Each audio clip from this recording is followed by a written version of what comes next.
Hail to thee, my kindred. I hope you're all having a wonderful morning, afternoon, evening, and night, wherever and whenever you are. Hey, hey, hey. Last time we were here, we were given 3 options, as you can see in the loading screen. The last save we made was the part where we were talking to our fellow. After we talked to our other fellow, actually, kind of a lot of sort of important conversations happened in the last stream of this game. Now that I think about it, like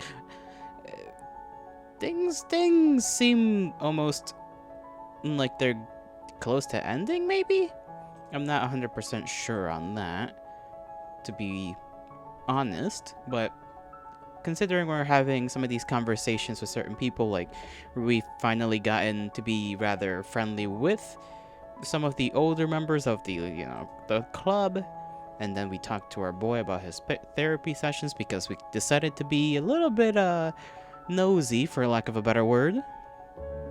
And now we're talking to our amigo, our best friend for years, at the beach, because yeah, that's just where we are.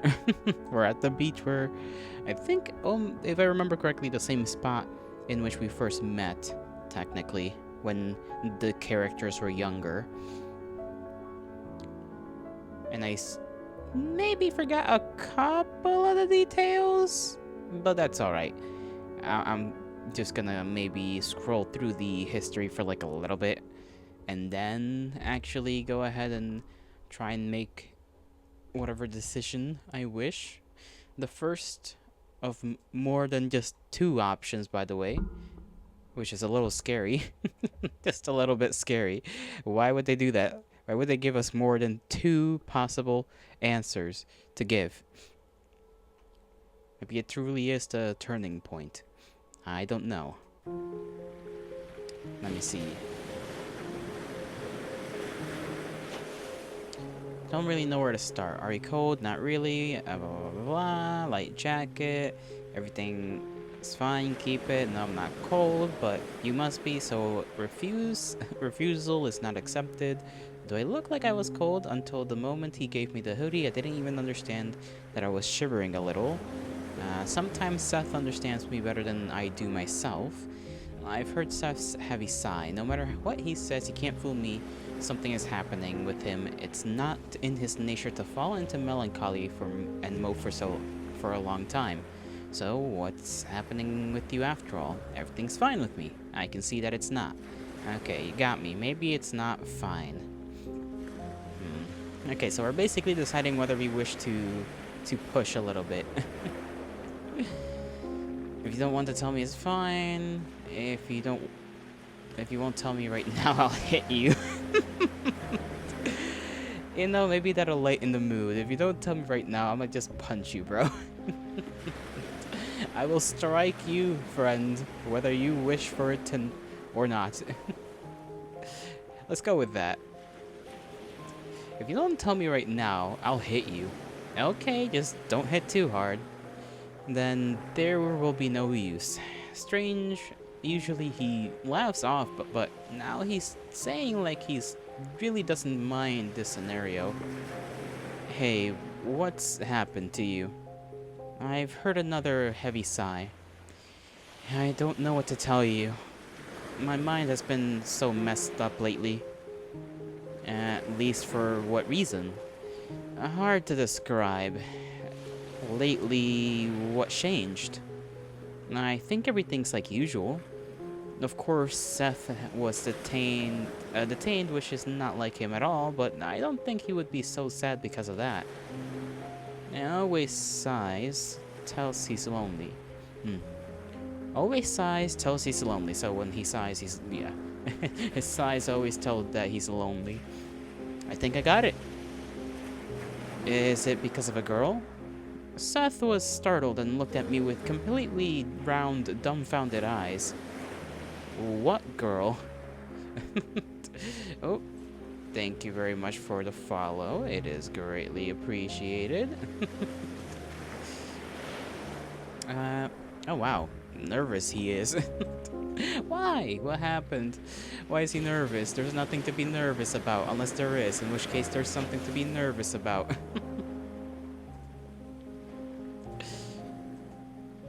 Did I get it all right? The one you like? Did she dump you? Is that why you're so sad? What are you talking about? You imagined something lies and doesn't even turn red. Well, that's because, Kurt boy, we are close to the answer. It's just, not likely to involve a lady. How prosaic everything turned out to be. Prosaic, not Prozac. What? I was thinking, like, isn't that like a medicine? But I was thinking Prozac, like the. It's like, what is that word? Everything is clear with you. Is the situation so bad? That's not the point. But if you're interested, then I'll tell you. About the reason for your sadness? No, about the one I love. Okay, I mean, we are, adamant so far, so I don't see why we shouldn't continue to be adamant about things. If you're sad not because of that, then I'm not interested. Enough, tell me straightforward what the problem is. Enough. Just tell me what's the problem. I don't care about the girls. Although, to be honest, I'm curious about who you love. Is she so great? You rejected so many cute girls, and I don't even know who could interest you. The problem is that the conversation doesn't work. Why are you so overreactive? Because you begin to talk but don't finish. What do you want from me? I can't read thoughts. I don't need that. But what do you need? He paused for some time, and the silence was strongly uncomfortable. I think I'll never get it. Can you finally say it directly? Should I torture you or what? You act weird. If you keep shrinking this way, then of course you'll never get what you want. Thank you for your support. Well, what did you want? Really? We both fell silent. The conversation halted. Maybe I shouldn't have bothered him. If he wants to share his problems, he'll do it. Enough for me. Enough walking for me. Thank you for your company. It looks like his mood was spoiled completely. Why are you saying goodbye? We have to go home together. Well, let's go. Okay, well, I maybe chose the wrong option. I didn't think Kurt was gonna tweak out a little bit like that. That was unfortunate.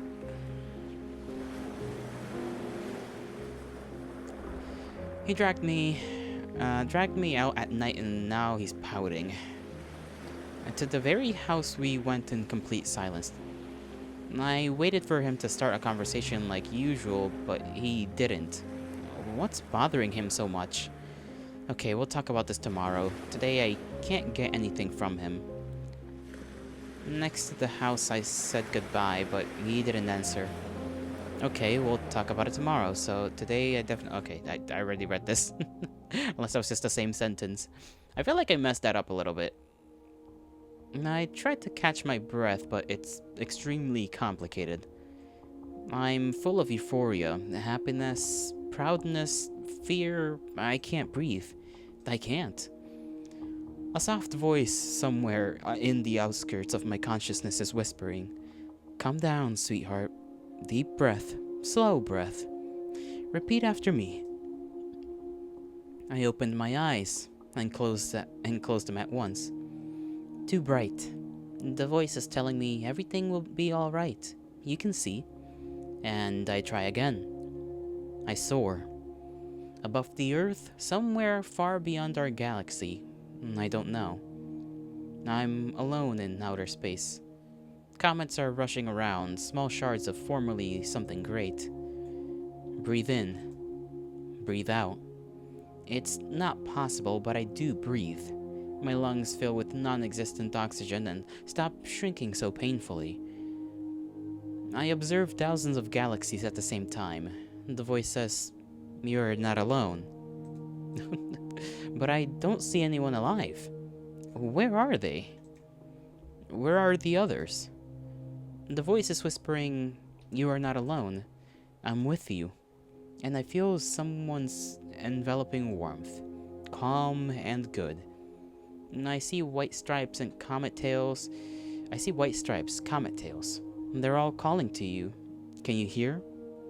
No, and I hear nothing but you, the voice. Open your heart, and you can hear them. And I trust the voice and let them into myself.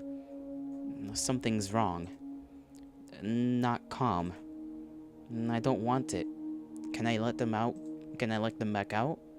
The voice is silent. And I hear their pain, their fears, their hopes and dreams. It's too much for me alone. I can't stand it. Everything will be alright. They are pulling me along. I fall, fall, fall. The last thing I remember are my parents reaching out to me. Are you lonely? And I jumped on the bed. Breathing is troubled. I'm all sweaty. Calm down, Kurt. Calm down. I was gonna say, like, at first, like, oh, what an oddly peaceful dream, but then it was not, in fact, peaceful. It just swished up real quick, huh? Swished up real quick. I suppose that's fine.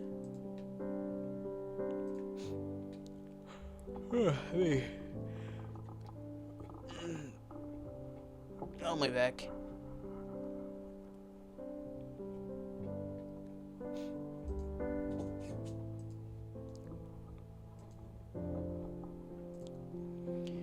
Cheeks are burning. What's wrong with me? Maybe I fell ill and my temperature has spiked? I touched my face. What the hell? It's wet. Oh. It can't be. I began rubbing my eyes, but the tears wouldn't stop. What's this? Stop flowing. It's not real. I don't even remember what I dreamed about. A terrible feeling. Am I ashamed or what? Calm down. Nobody will see and nobody will know. But they don't stop.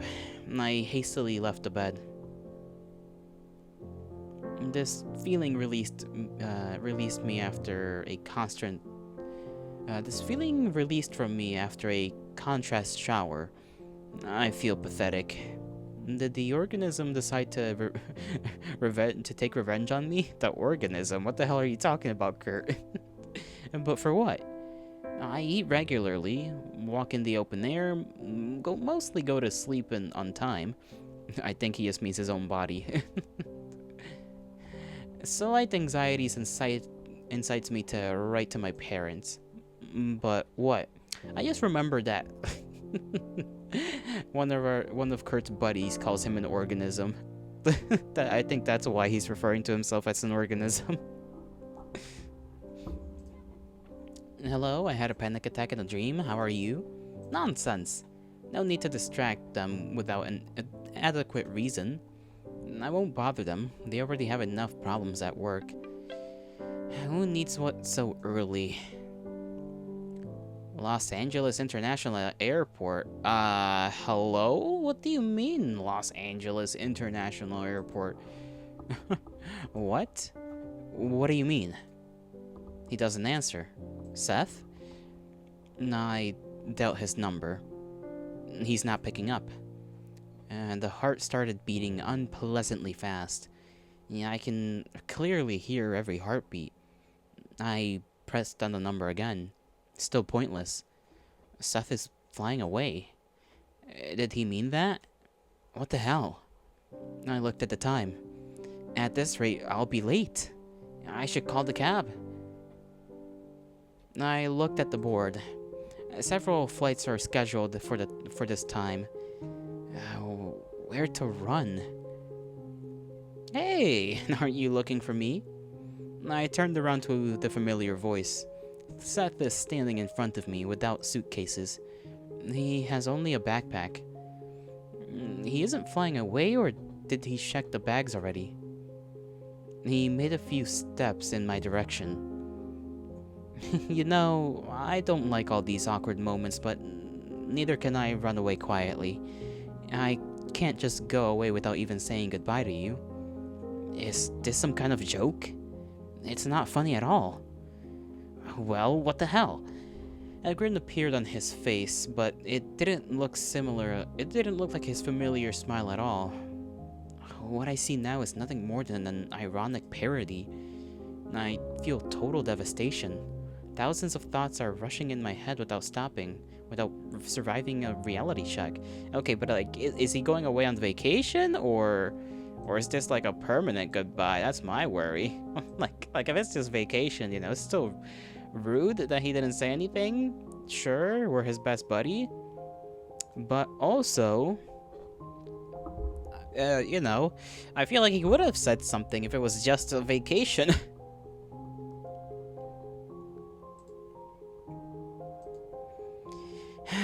Many things have happened. My parents are on the brink of divorce, my father is gone, and I don't want to leave him alone.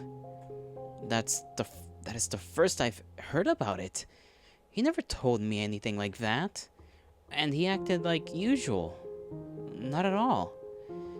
Only now I paid attention to the bags under his eyes. I knew that he goes to bed late, but it seems like he didn't even sleep at all for some time. Why didn't I notice this before? Yes, he said nothing, but he acted weird. Much more sluggishly and apathetically.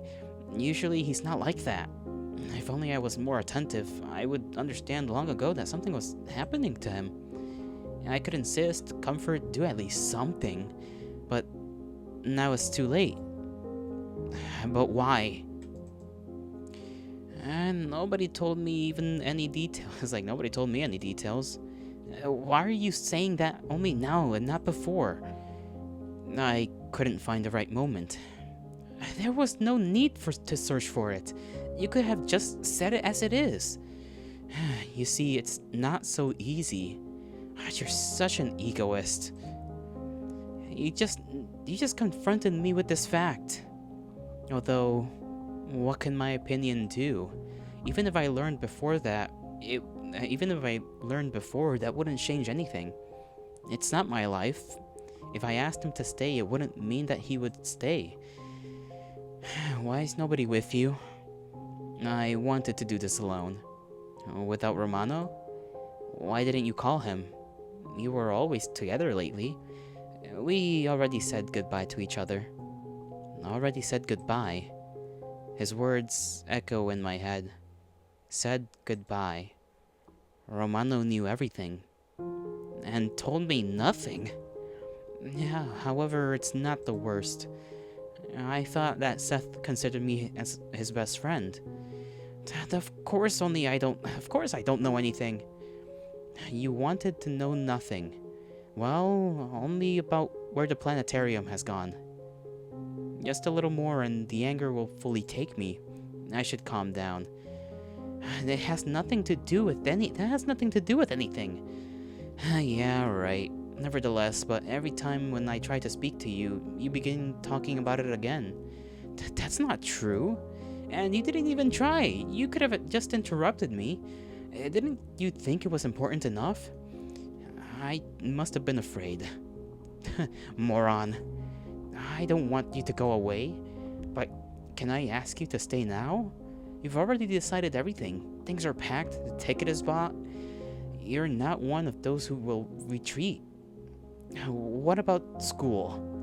I've already taken the documents. And when did you manage to do all that? You were always near... No. So that's what classes you visited. I mean, didn't visit. Seth made a few more steps in my direction, and now he was right next to me. I don't know what I wanted more, to hit him or to hug him. I was startled because of the feelings of someone else's cold palm on my neck. Seth clung to me and touched my forehead with his forehead. Everything happening seemed no more real than today's dream. I tried to scroll in my memory. I tried to scroll in the memory of the moments when Seth tried to talk to me, but I didn't remember any. Are you sure you've tried? Did I really notice nothing? I don't want to think about that. A few moments later, I heard his quiet voice. Remember how I won the Munchkin? How I won in Munchkin? What's this now? Hold on, let me take a little screenshot. You know, I wasn't expecting for this to I mean, maybe I had like an inkling before that something like this was gonna happen. And I know we kind of joked around a lot that it was just gonna be, that the thing that that Seth wasn't willing to tell Kurt was something, you know, romance related, but this was also a possibility. I think maybe I mentioned it like once, and I didn't think it was gonna be this. I'm gonna be honest. He's actually leaving. What's this now? I have one wish. Do you really think I will want to fulfill your wish? A matter of honor, right? You can't talk about honor. He chuckled but continued at once.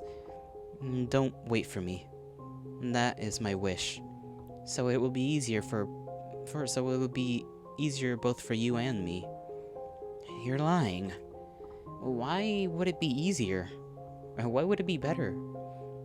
It would be easier for me if nothing changed, if you tore up your ticket and came back home. An annoying woman's voice announced the start of boarding. Our summer ended. A lousy sky. A thin white stripe divides it in half. I type only 3 words and send a message that will arrive a few hours late. I will be waiting. The mood is terrible. I don't want to go home at all. I'm squeezing my phone really very hard. Like Seth will answer faster because of that. Maybe he won't reply at all. Don't wait for me. Of course. He wants to break all connections or just doesn't want me to drearily spend my time waiting. We aren't friends anymore? Were we friends at all? Yes, of course we were. My head is such a mess that I don't know if I can trust myself right now. Did Seth reply? Hi Kurt, are you at home right now? You know everything, Romano. Why all these words? In the airport. I see. I'm so sorry that I couldn't be near you at the moment. I know it's very sad. Seth promised to write every day and to call on Skype, and that's surely not the same as IRL, but Seth will be with us anyway. He promised me nothing. Maybe he will keep in contact with you. You're so kind, friendly, wonderful, always interested in others' business and ready to support, unlike callous Kurt. We need to talk. Are you in school? Call me when you arrive. I'll meet you in the UFO club. Everything will be alright. Everything will be alright. Sure. I just hope Kurt doesn't, like, take out his anger, because obviously he's very, very emotional right now. This is very much out of left field for Kurt, and Kurt, you know, feels very hurt because he was told nothing. No promises were made for him, like... As he said, like, there was no promises made to him. There was just the promises were to Romano, like maybe some others, maybe. This is like genuinely kind of it's like, man, this shit sucks. I do not know what better phrases to use for such a situation. It genuinely just sucks. Romano promised to come literally in a second. His voice was depressed. To be honest, it calms me a little bit. He doesn't act like nothing has happened. The door opened and breathless Romano stumbled in. Looks like he really wasn't running late. Was I late? There's no need to be in time. The curtain has already fallen and the actors have flown away. There's only you and I left. Well, you have a reshuffle here. He awkwardly hesitated, looked at me, and without waiting for any reaction, went to the storeroom. Romano clicked the light as if he intuitively knew what secret is hidden inside a not very notable room. He froze, slowly batting his eyelashes. It was easy to notice on his face amusement of the beauty he saw, like back then on the roof. Then everything was completely different. Was it always here? Obviously, yes. I came to him and examined the stars on the wall for some time with him. They're as cold and distant as the real ones, the light from which will go for many years. We only have to catch reflections from the past. Let's take a seat. We need to talk right now. Tell me, please, what's going on at all. I think they meant to say, please tell me everything that's going on. The warm hand of Romano laid on my shoulder. I caught his glance rather poignantly as for a moment, a thought flashed in my head. If Romano would have told me everything earlier, nothing would have happened. I could surely dissuaded Seth. However, would I do that? Seth thinks about the future. He wouldn't run away without a reason. Run away? So that's what I think. I bet Seth wouldn't like this, or maybe he thinks so himself if he was afraid to tell me before. Was afraid or didn't want at all. Hey, don't blame me. As if he read my recent thoughts. I would like to say that we couldn't change anything, but what can we do now? Seth wanted to solve everything himself. He wanted to talk to you, really. I don't know exactly why he didn't decide to. What he decided. Oh, damn, I can't read. I don't know exactly why he didn't decide to do that. Seth spent nerves at disputes and swearing, tried to delay this as he could, but neither time nor power were on his side. He had to fly away. Didn't he tell you anything? God damn it, no, isn't it clear? I flared up and Romano frowned a little as if he was afraid of my words. Of me. Sorry. Lately, something wrong is happening with his family. His father flew away and Seth had to follow him.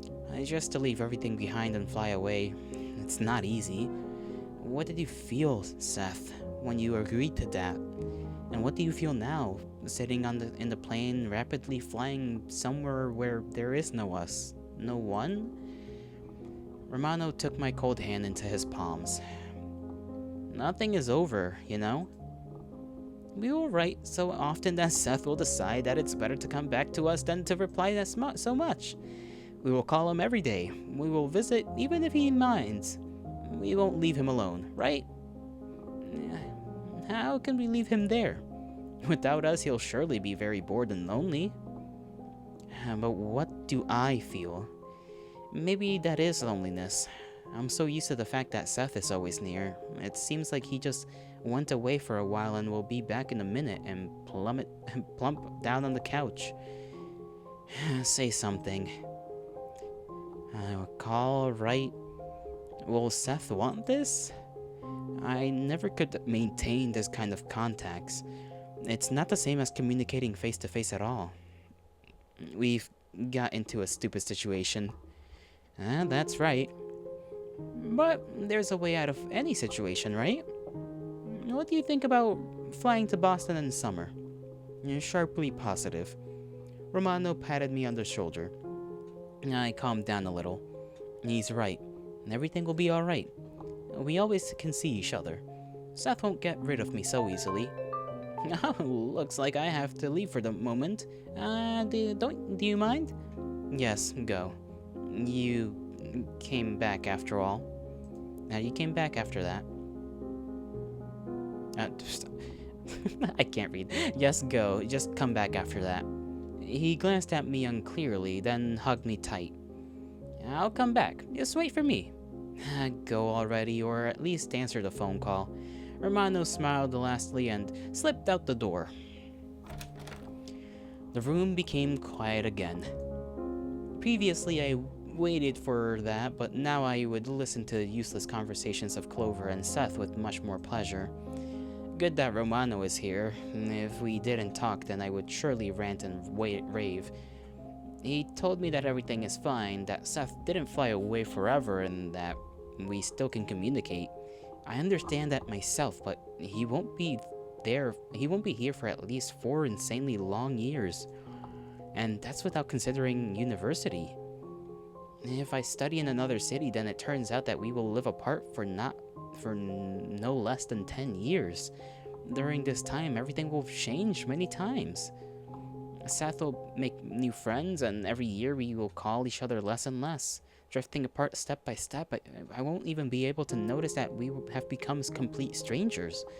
A terrible prospect. Yeah, a rather depressing one. A rather depressing prospect too, man. Holy moly. Just don't think about it. God, it's making me all sad. Shit, man. Could we really have changed things? Maybe we could have. I don't know. Okay, pull yourself together. There's no point in these feelings. Nothing can be changed already. I must just accept the situation and understand how to use it better. I sat for some time on the couch, but quickly realized that I was losing time. On the other hand, I completely don't know what I should do. My glance was traveling around the room, but wasn't focusing on anything particular. I'll take a walk. I have nothing to do here. I came to the stairs and stopped. I wonder what's the probability to find Todd on the roof. It must be almost 0, and even if I meet him, what should we talk about? Lately there's too many questions in my head and not all of them found answers. It annoys me. Just like I supposed, there's no Todd. There's no one at all, empty and pretty windy, which is, however, good. And not so hot. I leaned on the railing. It was enough for me to make a few looks at the sky for my thoughts to return to Seth. I wonder if he landed already. He must, if they're in Cali and then he's supposed to be flying out to Boston, apparently. I don't think he's landed yet. You know, that's gonna take like 5 hours, at least. How long would a flight from Cali to Boston be? That is a good question. Flight time from Cali. Because I think you would actually technically land in New York, but whatever. California to Boston. Okay, let's just say to freaking New York. Yeah, 5 hours basically, approximately. And how did we end up with this? Sorry about that. He must have been met already and brought to his new house. The house where Clover won't bother him and to which I won't be able to come in soon. If I will be able at all. Maybe he will find new friends fast and he'll forget about me and Romano. He always made new acquaintances. I don't want that. Good that Romano is near. It would be much worse without him. I'm falling apart. Not cool at all. I slowly and deeply breathed in and similarly slowly breathed out. 4 years of high school are waiting for me ahead. This time shouldn't be wasted. I should focus on study, not on club activity. Although in our case, it's more like a self-activity. After I find the planetarium, or I won't find it, I shouldn't count on it. I got so fixated on this thing that I completely lost sight of something really important. I always told Seth off for his idleness, but without him, the club is not the same. Maybe I should leave the UFO Studies Club? We have begun this together and there is no desire to continue without Seth. It was he who convinced me to join such a weird place. No, I mustn't think so. I won't drop it at the first sight of trouble. The guys need me. They need me, right? I don't want to believe at all. I don't want to believe at all that, in fact, nobody needs anything. That nobody needs me. And if earlier I could always return to Seth, then now I can return only to the empty dark room where nobody is waiting for me. One-way ticket. Damn. We got the bad end. Oh no, this is the bad end. Fuck. Oh man. Okay, but I feel like maybe it's all of those times I said, hey, let's just not bother this person. Maybe that's why when I was just trying to be like not rude. Maybe this entire time we just needed to be more nosy. Maybe that's just how it goes. Well, I'll be damned. And I suppose that makes sense. The only time we really decided to be nosy was with Romano. And that was like how many hours of game? Of visual novel, I should say. 18 hours and 30 minutes. It's well, almost 40. Yeah, 18 hours and 40 minutes it's taken us to get through the whole story just to end up with the fucking bad end. Oh no, bro. I mean, maybe like we can change something in the conversation. I mean, I assume maybe that's why they. I don't know. Because I'm trying to think back, and this is just me having bad memory. I'm also like trying to think back and think like, man, when could we have talked to, like, when did he ever get like uncomfy or whatever, and we just decided not to press it? Because I know there was some moments in which we decided not to push, you know, and maybe we should have.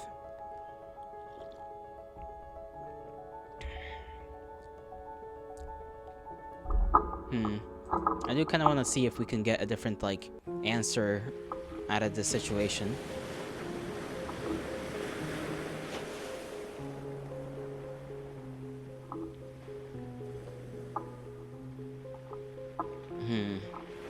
Also the same thing here, and then kind of just skip to the other bit. I don't think it's gonna change much because I think it's just we don't have enough stacked in our favor at this point.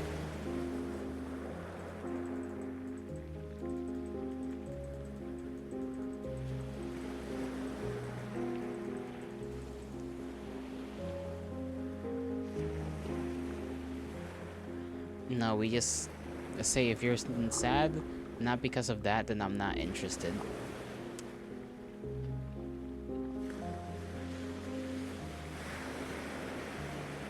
Because the one I love, yeah, I think we would have to replay the whole thing and just choose differently. I think that's literally the only thing we can do. So I suppose I do kind of want to see how this ends, you know. I want to see the good ending. I want to see them happy, you know. I want to see them happy. So, what shall we do? How do I amend this issue? I suppose I could just start from the beginning, you know.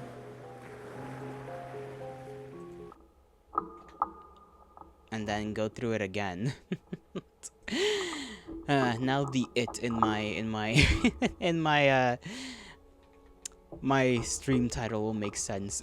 It has happened. It being the fucking game ending.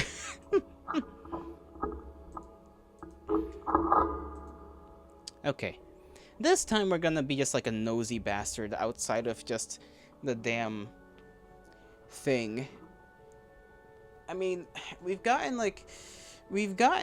to some extent a good ending, like with the club itself. So there is that, and we did get closer to Romano, so we know what we have to do when it comes to them.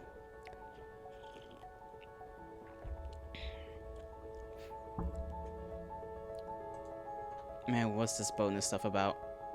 Oh, this is a gallery. Okay. Achievements. Okay, they don't have they don't have achievements. Progress. Oh, there's a lot more endings. Okay, never mind. There is a lot of endings. 1, 2, 3, 4, 5, 6, 7, 8 endings. I didn't think there was gonna be 8 endings. Oh no. This. I kind of wish I remained ignorant because now I am gonna be like fiending to find all of the endings. I suppose we could skip around, but the issue with skipping things is that you might end up with like new dialogue, or dialogue might be changed up a little bit. Did the game say that before? Hold on. Stardust Kids. I need to know if like if that was in the description. And technically the duration is supposed to be 2 to 10 hours, but my dumbass reads very slowly. Okay, no, the game itself did not, or I should say the website, you know, on itch.io did not tell you about that, so damn, 8 endings. At least I assume that means like 8 endings. It could be it could be like different things, maybe. So we ended up just with the bad ending. What? Our luck, huh? Our luck is so good. We have like the flashbacks here. At least I know this is here, so I could use this for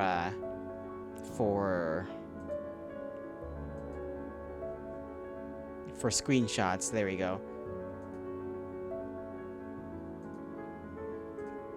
We have this one they were messing around. We have when we're looking just at the sky. We have when this happened. We have this little scene.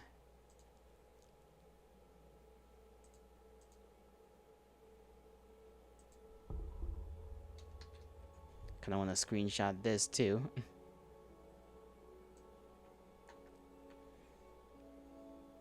So yeah, I think we'll just like restart from the beginning and then just kind of redo the whole story. I don't see why not. It's page 2. How many pages? Okay, it's just 2 pages. So the first page is like full of stuff, and then second page still needs a couple of things. I assume most of these are gonna have to do with the other endings, or just whatever these things are.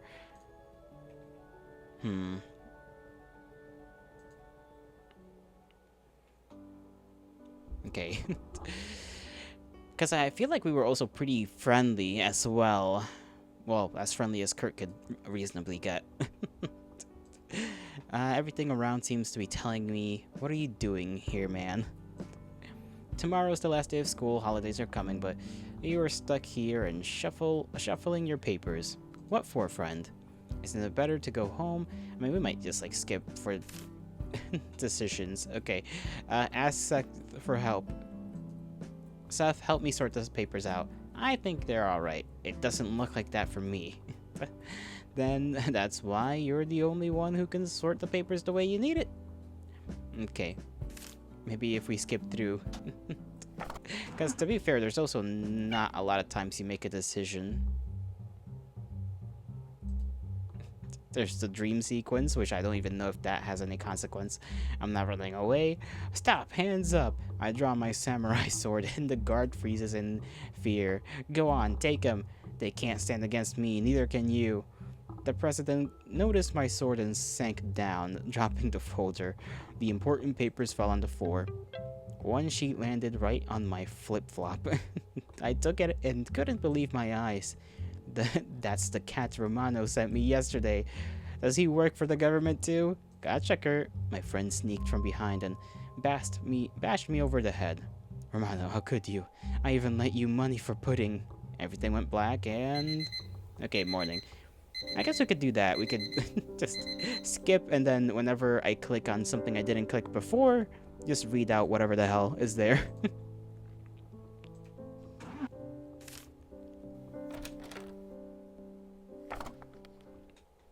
Count on Seth. I think we've chosen that before. I hope he knows what he's doing.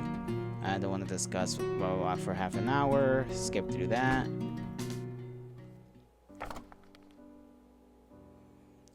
Because I do imagine there's probably an end in which, like, things are not well with the club itself. Ask about the albums.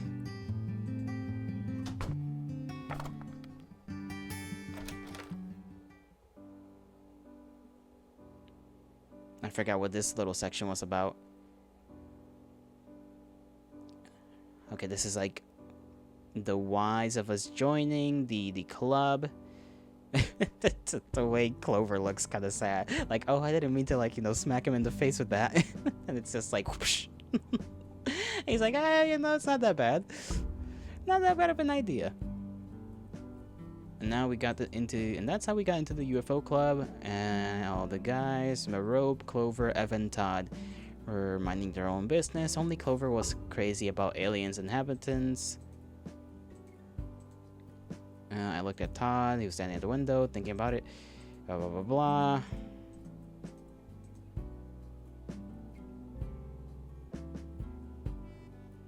I forgot who I talked to here.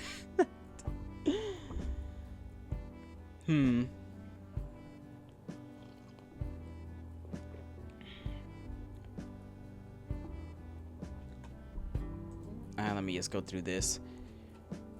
I looked at the blah, blah, blah, thinking about it. He wasn't interested in the club business even then. Surely it wasn't his idea to become the main one. Short, puny head is always up in the clouds. On that old photo, he was smiling. Right, there's something else who can... there's someone else who can have the planetarium. Kevin, yeah.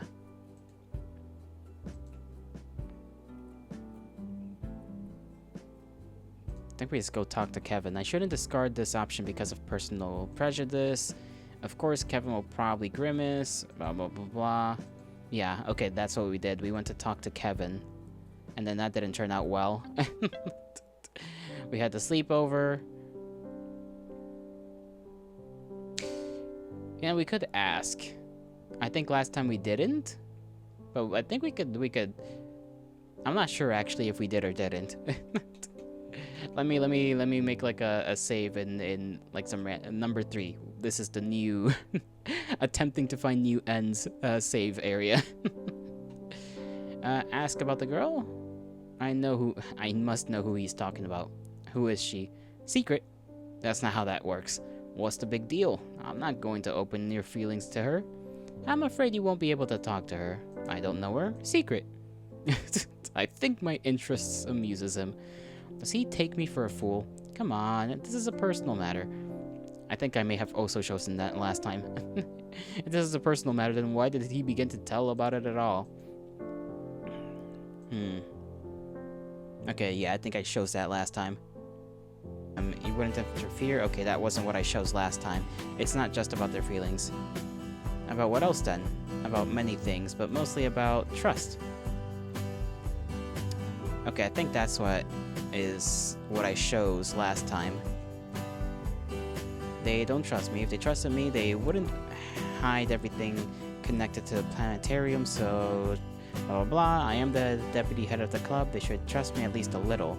Should? What have you done to deserve their trust? I conduct business of the club with dignity. I'm afraid that's not enough.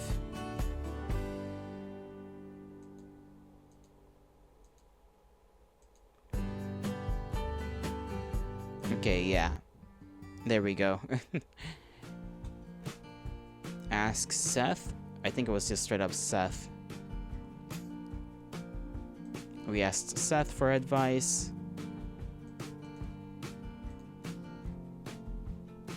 We chose this. Jewelry. We went through this whole charade. I think we looked at the album.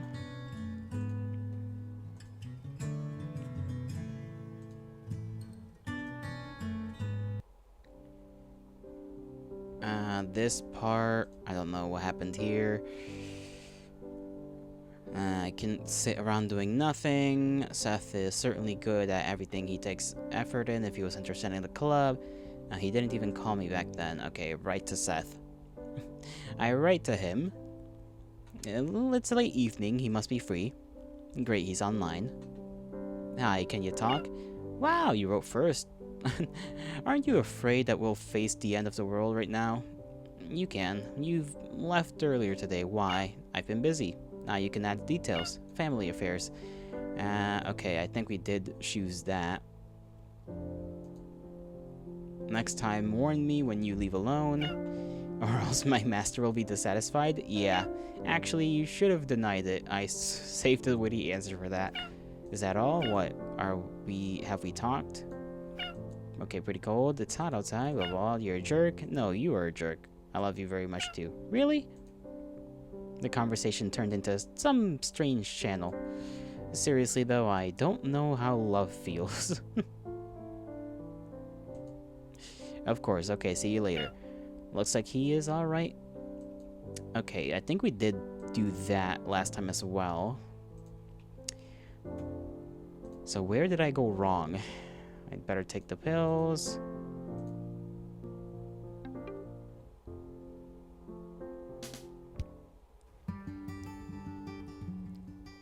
Going through like a million things.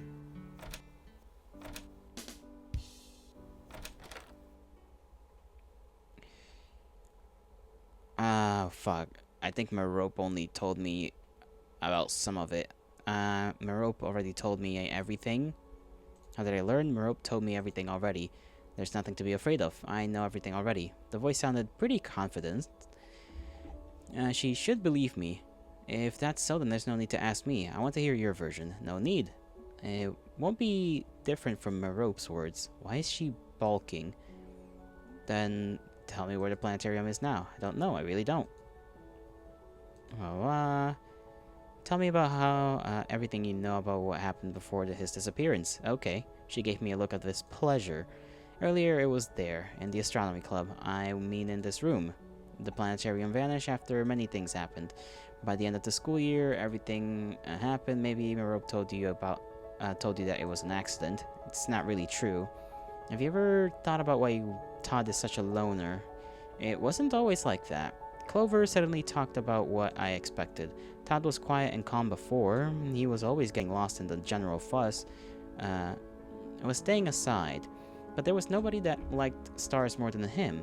I wish you could see how Todd were glowing when an opportunity to tell about space came, and when newcomers asked something, he transformed. Even our former head recognized his eagerness. Well, why even? It was he who never missed an opportunity to bring all the members of the club to the city planetarium. Brought new books, invited students, organized events where Todd could tell about the miracles of the universe. Maybe Todd was noticeable, but the head always saw him, always felt his mood. Everyone wanted to bask near the sun, but not everyone understood that the sun shines for everyone. Unfortunately, there were some that didn't like the head highlighting Todd. But how wrong were they? And Clover raised her voice. Her face got unusually worried, brows drawn together, eyes narrowed, lips were shaking. It looked so wrong. Usually her excitement is happy, not angry.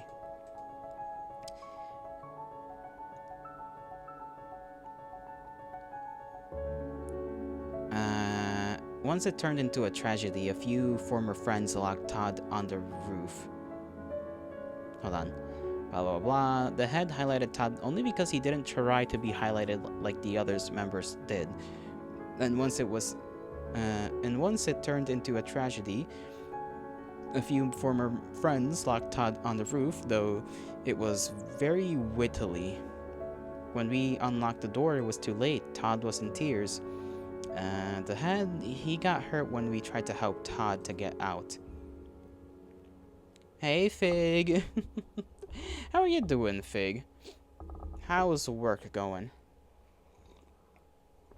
I'm re-going through this game because we reached the end of the story in like the first 40 minutes of the of the stream, and we ended up getting the bad ending. So I'm just like skipping around and trying to choose to see if we can get the the good one. You know, just working. What about me? I'm doing okay. I ate my food before stream started. I got my coffee. My throat's already a little funny, but that's okay. You got the bad ending already? Yeah. It was Seth left. Seth left. The thing he was trying to tell us, one of the things at least that he was trying to tell us, is that he was going to leave because, and this is like a quick little synopsis, I guess, of the situation. It turns out his parents were fighting, his father left, his parents might be divorcing, and he's like, I can't leave my dad, so he just straight up told Kurt to like meet him at the airport, and that's when he told him everything. And it's apparently because he tried to tell us before, but I genuinely did not remember if there was any choices to try and like push for an answer from Seth. So yeah, our poor Kurt got left alone, and that was sad. So now I'm just like going through the story again, you know, skipping shit and just picking answers to see if I can get other endings. There's apparently 8 from what I saw, which is a lot. I don't think I'm gonna be able to like skim through this and get all 8 because I don't know what that would require, but you know, it's something. So I don't know if there's like 4 good endings and 4 bad endings, or if there's like the bad ending, which is what we got because it said bad end. And then I guess in return on the flip side, there should in theory be the good end. Like, I don't know. Or maybe those achievements are relating to something different. That's why earlier she mentioned that it can be dangerous on the roof. The picture is forming. It turns out that blah, blah, blah. So mean. How can they mock their friend? Now I see it Todd a bit differently. Maybe his detachment is not because of his unstable character. Of course, he doesn't want to communicate earlier if his own friends acted worse than enemies. Todd thinks he is to blame, although he has nothing to do with it. During the turmoil, the planetarium disappeared, but nobody cared. It wasn't the thing that bothered us back then. She's right. Maybe they're all bad? Maybe. Maybe. She's right. Surely everyone worried about the head, was worried about the head and Todd. It turns out that the victim took the planetarium home? Maybe it is so. Maybe. I believe Clover doesn't know any details. Her voice sounds too firm, too sincere. The door hinges creaked. The guys are back so soon? And no, it's Evan. Okay. What's he doing here? Only with 2 players? No, there are 4 of us. Soon David and Seth will come back back. They, like me, lost and fulfilled the wishes of the winner. Evan looked me up and down. What doesn't he like? I was sure that he was about to confront me, but he kept silent. Okay, so we did pick, I think, the best out of those 3 answers for this section as well, which is good, because I remember the last time we picked a choice here, freaking Evan just, like, lifted us up by the shirt. Now, the losers entered the room, the holidays have begun, blah, blah, blah. Okay, we can skip this, because this is all, I think, the same dialogue. This is the camping part. Okay, it did skip through a bunch of stuff.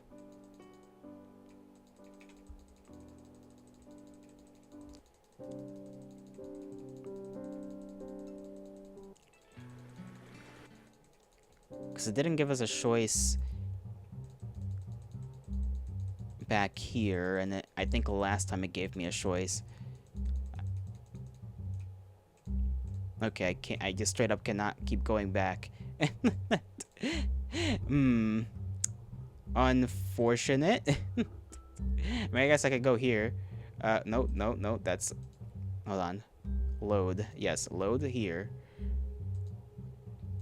Let me just triple check that I'm on the same thing. Load there. Okay, my rope told me everything. Skip a bit. Skip a bit. Because maybe there's like a completely new dialogue that I haven't seen. Seth was indignant. He took the bottle anyway. David attacked Clover with questions.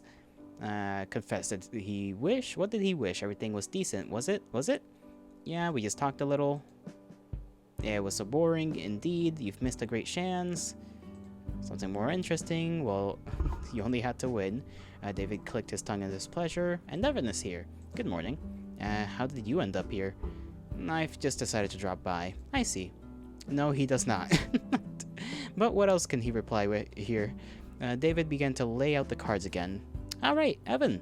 Will you play with us? This time I will surely prevail. Seth and I will pass. We have other things to do. No, we're in. Seth's face became typically sly. What? We've played already. Enough. It's time to bring the inventory to my house. You've won. Now give a chance to the others. As you wish, but without me. Hell no, I get my revenge. Play with me.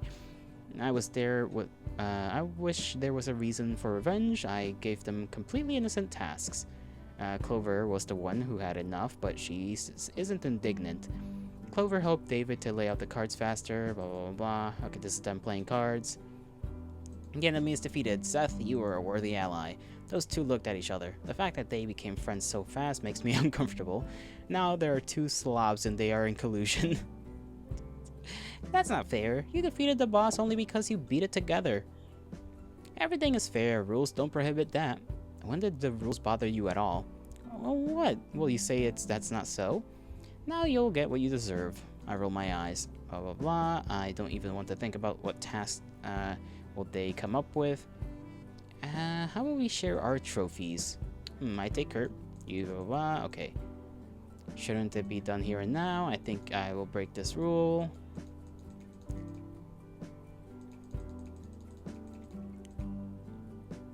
More about Moreau. I think I'll skip a little bit ahead. I don't think so. It's my phone. I look at the notification, the message from mom. Right, they had like a bit of a back and forth a little bit. Have to go out for a little while. See you tomorrow. And then Romano's over there talking to the psychologist.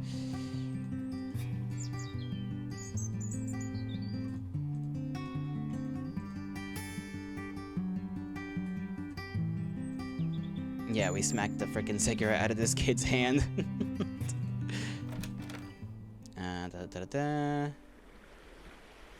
Private is the right word. I didn't think anyone else was thinking blah blah blah. I'm just trying to get the highlights. I swear there was a choice when we were in the tent. Like there was a choice to like go out of the tent and say something, but whatever.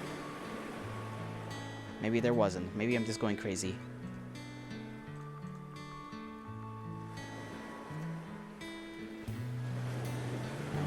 Let me see. Snow camping without a fire. I started looking for dry wood. I returned to the base and found Romano doing his favorite thing. He stood motionless, only occasionally snapping his camera. Seth sat down a little further away. Looks like he was gathering sticks too, and gathered enough to form the base of the bonfire. Blah, blah, blah, blah. What do you think? Is that enough? Should be enough. Borrow Roma's lighter. We'll try to ignite it. Okay. I mean, wait a minute. What does he mean, borrow a lighter? Does Seth know about it? Okay, there's sticks section. Bug off or bring it. Give me the lighter. We'll light up the fire. Of course.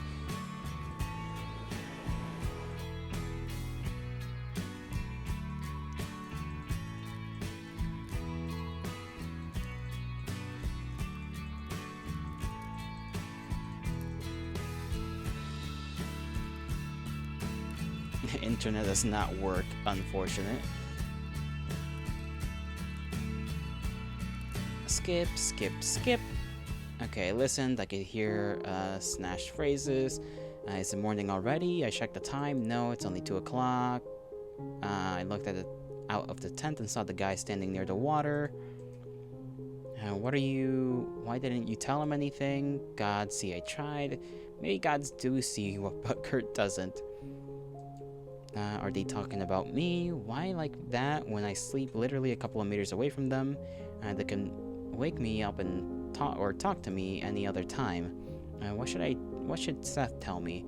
I wanted to come to them and clarify everything, but I froze on the spot when I heard the unexpected serious voice of Seth. I don't know what to do. I don't know if I should agree. I don't know if should I agree. Agree with what? You know what I think about it. Unfortunately, my opinion doesn't matter at all. And how are you? What did Mr. Jones say? I only met him a few times. I'm still taking all sorts of tests, okay?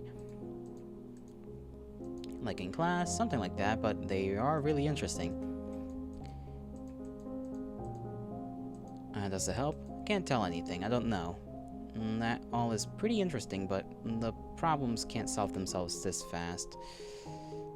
Yada yada yada. I worry about you much more, no need to worry. I mean, no matter how it will be solved, you won't stop communicating. That's right. You know how many messages I can type in a minute? You'll get tired of answering. We'll see who's better in it. I'm not too bad. I fastened the tent door and plunged into darkness. I want to hear no more words. I have no idea what they're discussing. These two, when did they become friends? Blah, blah, blah, blah. Okay, so maybe there wasn't a decision here.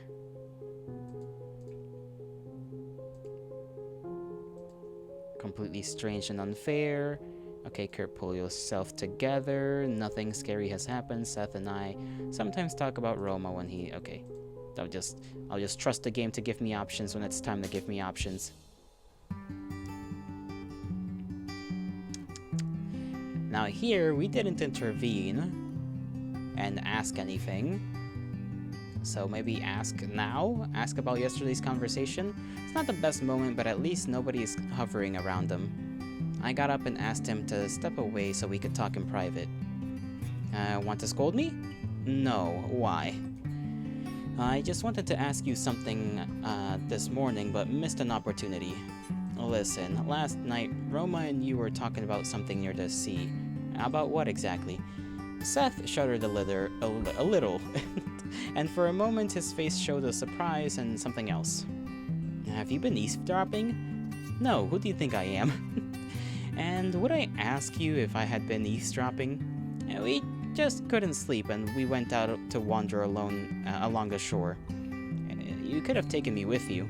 You were sleeping so sweetly it was a pity to wake you up. Besides, you surely wouldn't be glad to wake in the middle of the night for our whim. What were you talking about? He frowned. Nothing special. I don't even remember what exactly we were talking about. Then why are you so tense? You're lying to my face. I've heard my name, so you've heard. I'm starting to lose my temper. Poor jealous Kurt. Well, he's not really jealous. He's just concerned. He's concerned that his name was brought up and that his best friend isn't telling him something. And we already technically know what. He's like, heard what? Wait, you're confusing me. You guess that's fair too? Yeah. I mean, especially knowing that, like, the thing he isn't telling him is that he's trying to think about whether he should leave and chase his father or not. You know? Leave potentially forever. Or stick around. Are you hiding something from me? It doesn't satisfy me. Unfortunately, the world doesn't revolve around you. What? When did you decide to be so boorish? What's wrong with me? You always answer in a relaxed manner, or at least laugh it off. I know.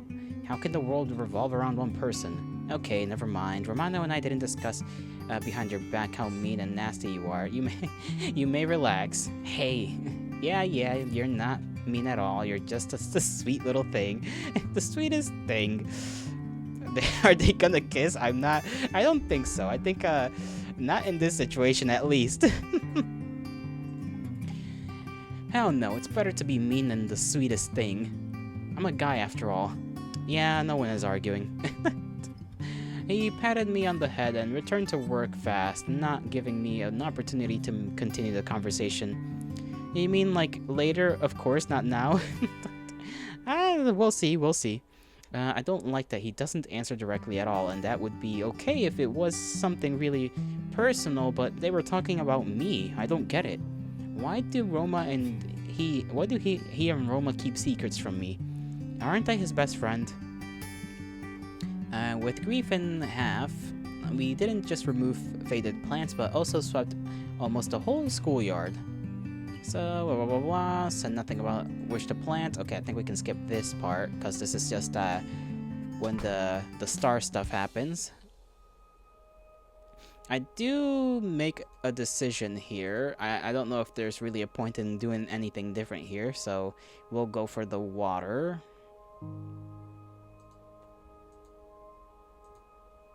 Because this causes Todd to open up. Oop, I didn't. There we go. We can. Okay. Was he nervous about David? When even David surely realizes, blah, blah. Yeah, everything's fine. Okay, for some reason we can't skip. I guess it's too important of information to skip, technically, for the game. So they probably just have it programmed in there that, like, hey, you can't skip here. Sorry for making you scared. What are you doing there? It's my fault. I dropped the walkie-talkie over the railing. You can easily walk there. I will get it in a moment. Don't say so. Did he seriously want to climb over the railing? What the hell is happening in his head? He's too presumptuous. Who would risk their life because of a walkie-talkie? Okay, so this is definitely a bit more different. I think it's because of the previous option when we talked with Clover. So let me just kind of roll back to when we come back to the rooftop. Right, she handed me the thermos. He gets the tea, the water for the tea. As I was going up the stairs, I heard Clover's worried voice. What's going on here? Don't do it, David. Everything's fine. Come on, I'll get it. Stop. It's not funny. David, Clover, and Roma crowded over the edge of the roof. Don't worry, Clover. We'll think of something. Don't do it. It's my own fault that I didn't hold the walkie-talkie well. Think of what? I'll get it quickly. David swung his legs over the railing. What's he doing? He, of course, is an oddball, but he won't jump for sure. Stop. Her voice became more nervous, and she clutched at David's shirt, holding him in place. Clover, there's a big ledge beyond the railing. Everything is fine. No one will fall. I'll keep David secured, okay? I can do it myself, although it's very cute of you, buddy. But the thermos on the plaid, I put the thermos on the plaid and asked Merope, what are they doing? Silence. Merope? She looks scared and doesn't say a word. The guys, of course, are fooling around a dangerous place, but they're not so crazy to climb over the railing. I'll stop them before the girls get paralyzed with fear. I heard a loud, strained cry. I looked back at once and saw Todd. He rushed over to the guys, but immediately stopped and slowly sat on the floor. Stop it. You can fall. You can slide off. The roof is not a safe place. Value your life more. That's serious. You shouldn't always think about. Shouldn't always think that it's gonna be okay. Okay, some of this is similar. It's him freaking out, basically. That's why tragedies happen. Merope and Evan ran to Todd. There was a noise from behind. Ouch, why? I told you to stop. Be careful. You almost sent him flying with your right hook. Seth was talking on his phone and moved to the center of the action too. What just happened? Are you okay? I can call a doctor. Just wait a minute. Merope had reached for the phone, but Todd stopped her hand. Everything's fine. Everything's fine. Sorry I scared you. Why was he so nervous about David? Surely, even David realizes what's happening and won't just fall from the roof. You sure you don't need a doctor? Yeah, everything's fine. Everyone's eyes were glued to Todd. He sat like that a little more, caught his breath, and tried to stand up, leaning on Merope. Sorry for making you scared. What are you doing there? It's my fault. I dropped the walkie-talkie over the railing. You could easily walk there. I would get it in a moment. Don't say so. Did he seriously want to climb over the railing? What the hell is happening in his head? He's too presumptuous. Who would risk their life because of a walkie-talkie? Life is always a risk for a real man. No need to get it. But it's important to you. But no more important than your life. Clover, are you serious? Sure. Okay, I think they messed up a little bit. They didn't add Clover here. David staged a circus, playing the role of himself and Clover. Oh, never mind. That was actually just That was just David pretending to be Clover. But not more important than your life. Clover, are you serious? Sure. As I'm... David staged a circus and playing a role of himself in Clover. Stop it. You'd better think just a little before rushing ahead. I come to the end of the roof. Yeah, here it is, the walkie-talkie, lying pretty close to an edge. I looked around looking for something to hook it. My glance stopped at Clover. Well, of course. Do such coincidences really exist? I'll borrow that. I took the umbrella out of the hands of the girl.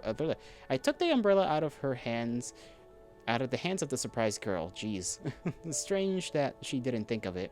I moved the walkie-talkie closer to the railing by the hook, and by hooking it with the handle of the umbrella. After working a bit more, I grabbed it sturdily and carefully, carrying it along the railing, retrieved the walkie-talkie. That's it. You did it! Thank you, Kurt! As she held it to her face. Yuck, it's sturdy. And broken, no doubt. How could Clover drop it at all? Kurt, you stole my glory. First think with your head next time. Then maybe I'll share a bit of my glory with you. Todd finished his tea and put the mug on the floor, then stood up and came closer to the edge of the roof. Now he's standing there, completely alone. There may be no more suitable moment for a conversation. I'll take off for a while. Where? I gestured at Todd. Shall I come with you? No need. Better make sure that nobody will bother us. Okay, so this is definitely different, because before, what happened was that we just had a whole scene where Todd basically tells us stuff. Tells the group stuff. But that hasn't happened. Or maybe it happens after the meteor shower? But this is all, this entire thing is certainly new. I came up to Todd and leaned against the railing. Thank you for inviting me. Today was just wonderful. Well, no, it already happened. What am I talking about? I was startled by surprise. Of course I came to talk, but I didn't expect the head to begin the conversation, and even more, I didn't expect to be praised. No need to say thanks, of course. You were invited. You're the head of the club, after all. I'd never seen a meteor shower before, and I'm glad that I can share this moment with you.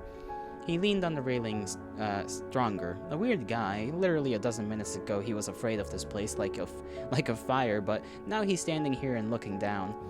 I took a deep breath, filling my lungs with cold evening air. I don't want to beat around the bush.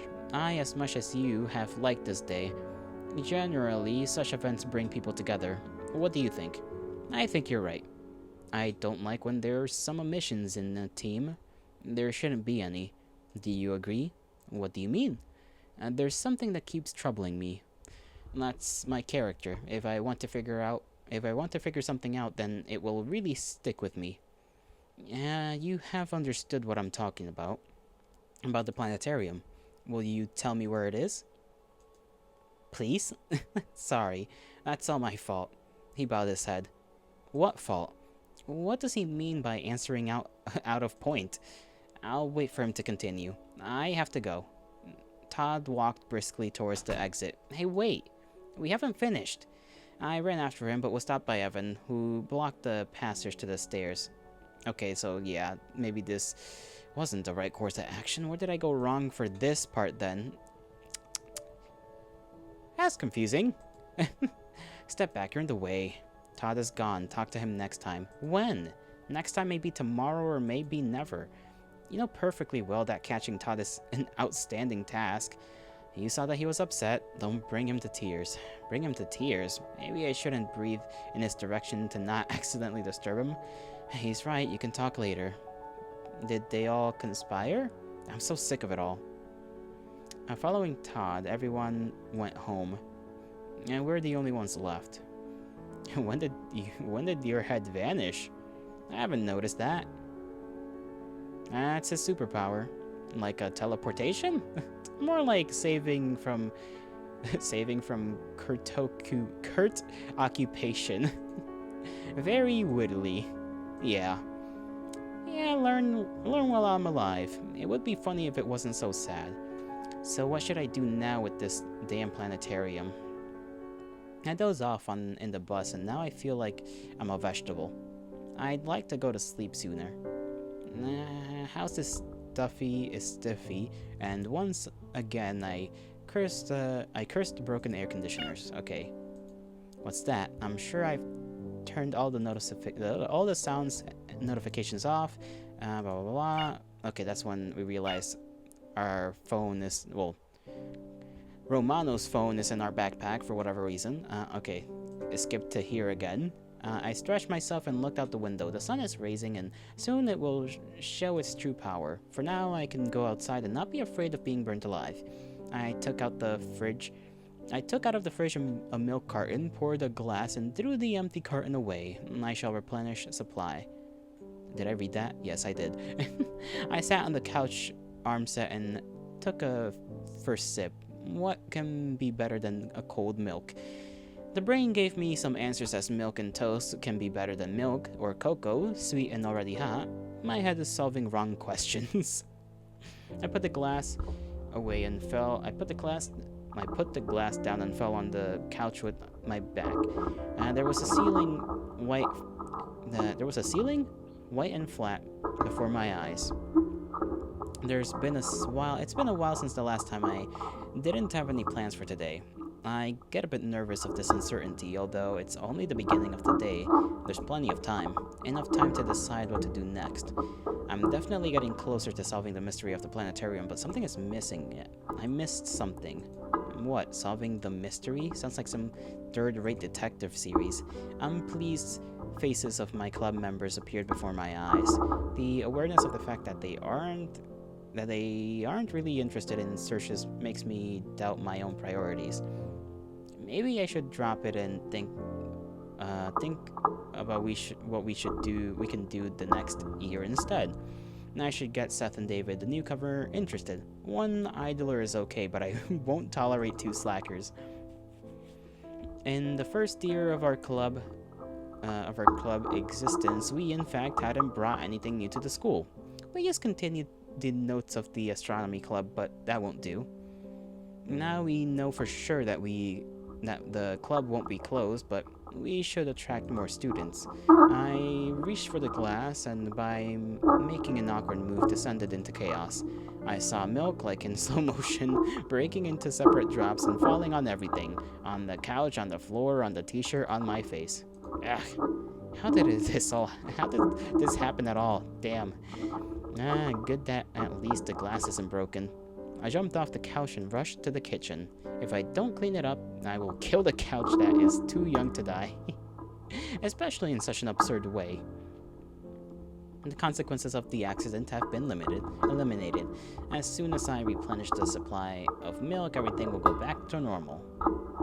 And just like I thought, it's terrible on the street. I shall buy a new cap, or I'll get a sunstroke for sure. I turned another corner. The closest mall is long behind me. I could have took it easy and entered into it, saving coolness, but it's not that simple. I remember this road since my very childhood. Past a dozen houses, cross the street 2 blocks to the left, and we are almost there. The most delicious and freshest milk can be found here and nowhere else, but looks like it's not my day, for the closed doors of the shop from the closed doors of the shop, a sign that says the shop doesn't work today. We apologize for any inconveniences. Coquettishly looking at me. That is certainly a word. Apology accepted, but it can't replace the product I need. There's nothing left but to turn back and, after all, visit the nearest shop. I hope it won't suddenly close. Overcoming all the difficulties of the road, heat, stuffiness, and a giant crowd of passerbys that were attending to touch me with their body parts, I was on the crossroads I need. I had to make literally a few dozen steps, but I couldn't. I got hit by some guy. Hey, watch out. Sorry, bro, I've got problems here. This voice. Kurt? How lucky. There was David himself in front of me. What's he doing in this district?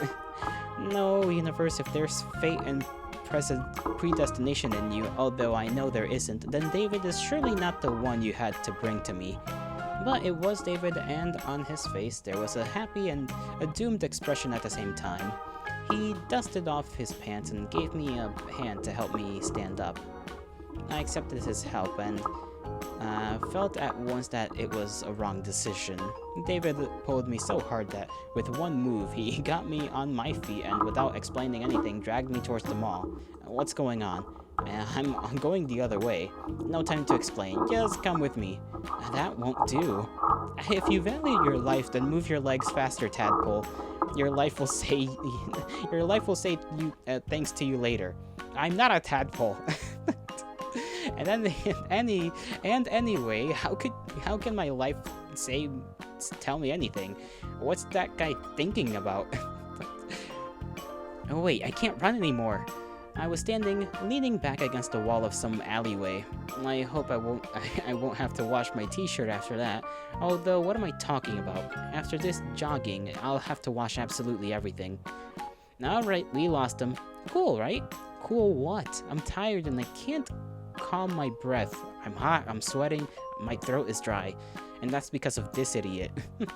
Consider yourself passing a baptism of fire. We are now best friends, accomplices, and blood brothers. Thanks, I don't need such kinship. Well, I'll be offended. It's like, hey, I'll be offended.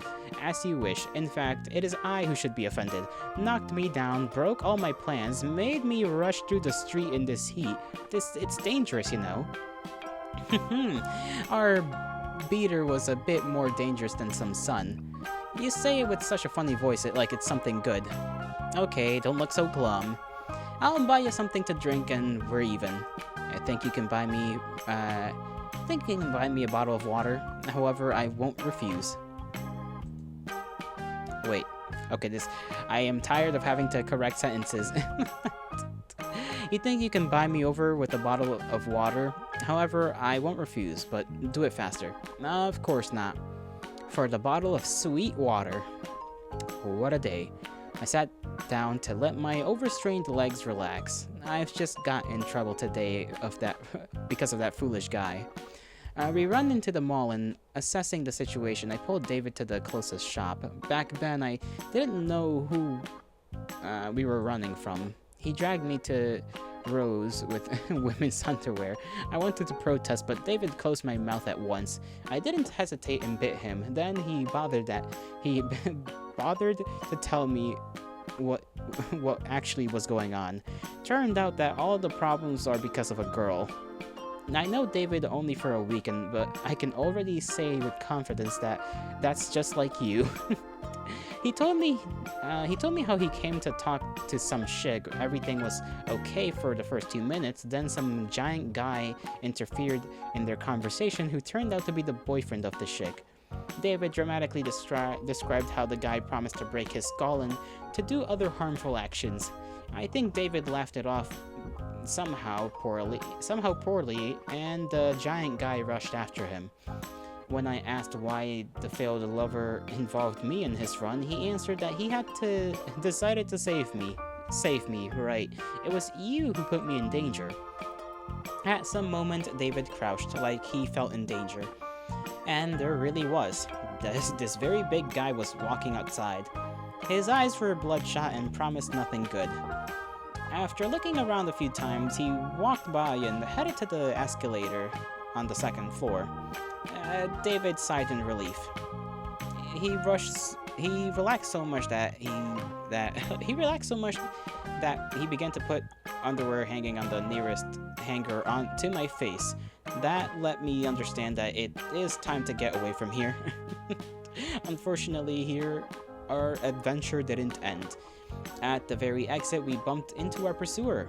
Good that he turned out not to be really fast. We lost him and finally could take a breath. David is gone for a while. I had a bad feeling and I looked around the corner. Well, it was a mistake to worry.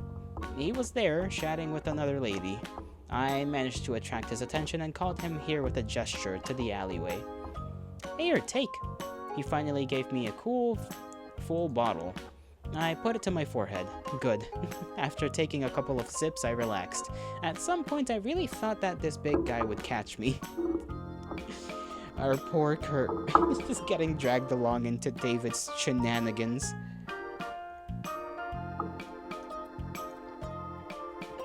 I wonder at what point exactly, like, the story deviated. Like, cause this really all have been caused by just deciding to be a little bit more confrontational with Seth, instead of just, like, not saying anything at that point. Cause if so, that really is, like, a small little difference. I mean, I guess not small technically, but you know, like, so it feels almost innocuous. Like, you can miss that and think there's gonna be another opportunity to confront him about it. This does seem like a crazy deviation. Yeah, like, it's like, it's genuinely wild. And the fact that, like, Todd, I mean, it also could be that maybe I chose a different thing when I talked to Clover, before Evan walked into the, club room. It could also be that, like, maybe I picked the wrong thing. Something butterfly effect, yeah. Like, one or two options, like, because we definitely know I picked one different option, but on the Clover thing, I don't remember which option I picked. So, it could also be that. So I think I messed up the, I certainly messed up having the good ending on, like, the club's behalf. So whatever is going on with, I think the club is just gonna remain not so well. But whatever, we can always just go back anyhow. After this event, we just have to take a drink. And what are you doing now? I demonstratively rolled the half-drunken bottle in my hand. Am I talking about water? I see. I told you I'm a minor. I mustn't drink alcohol. You, by the way, too. Yeah, you told me, and fell for it again. Enough kidding on me. Haha, how funny and cute are you after all, Kurt? Call me cute again and your weekdays in the UFO club will be darker. Wow, you use threats. David took out his phone and put it to his ear, then asked me to wait with a gesture. Yeah, right. You're just in time. On the cross... Yeah, exactly. He is cute.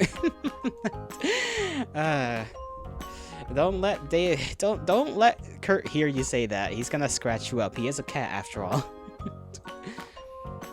Yeah, exactly. Sure. What did you think? I told him. Waiting. He dropped the call and happily stared at me. Not a good sign.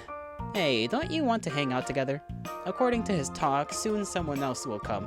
I don't want. I didn't sign up for all these adventures at all. I'll pass. We've lost him already. You're safe. You don't need me covering anymore. Although it was clear since the very beginning that I couldn't help him here anyhow. If that's all, then I'm going to the shop.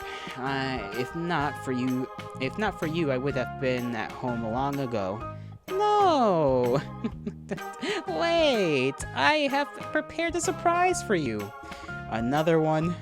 First, David's surprise is still walking somewhere nearby, and hope to smear us on the wall with an even layer. Gay cat game. Hail to the wiki. How are you doing? We're trying to find another ending. Skipping and choosing to see where we end up. So you live somewhere near? Will you invite me? I won't. I hear footsteps from behind, and for some moment I thought that the pursuer had found us again. These cats gay. So maybe. We'll see. You live, how about me? I am doing as fine as can be. I might try to make this stream like a 4-hour one, maybe even 5. I'm unsure. It depends on how long it takes us to get another ending. It just was we out here, you know how it is. Exactly. But everything was alright. I'll always recognize this voice. Here's your surprise. Are you glad? Seth crossed his arms, breaking into a smug smile. Well, of all those who David could invite, Seth is definitely the best option. Hey, how did he come here so quickly? Aren't you glad to see me? I'm rather glad than not, but I'm not in the mood for friendly meetings. I need to go to a shop. Kurt, don't be so boring. Let's take a walk. Who do you care? Who do you care for more, us or your shopping? Shops will wait. I wonder if he will really be upset if he learns that between him and Milk, I would choose the latter. And what brings you by after all? I called Seth while standing next to the soda machine. He said that he didn't mind hanging out. Well, hang out together. I'm telling you, I have unfinished business left. Seth did well, but what does it have to do with me? Seth squinted and smiled slyly. Let's grab a bite somewhere for the beginning. I terribly want to eat, and so surely do you, Kurt.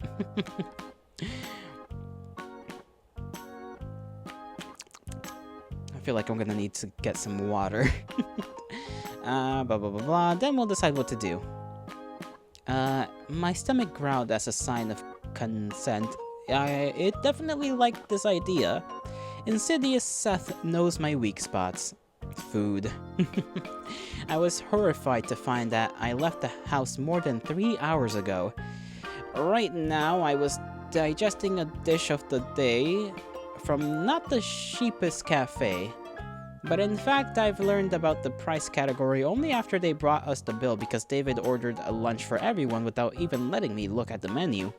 I volunteered to pay for everyone, but when our sitting in the cafe was over, his wallet turned out to be as empty as a donation box in a small village church. My money wasn't enough even to pay for my own portion. Seth came to the rescue. He paid for our lunch with his credit card. Well, now I owe him. We fell on a bench next to the palm that hopefully bestowed its shadow on us. And we dined like kings.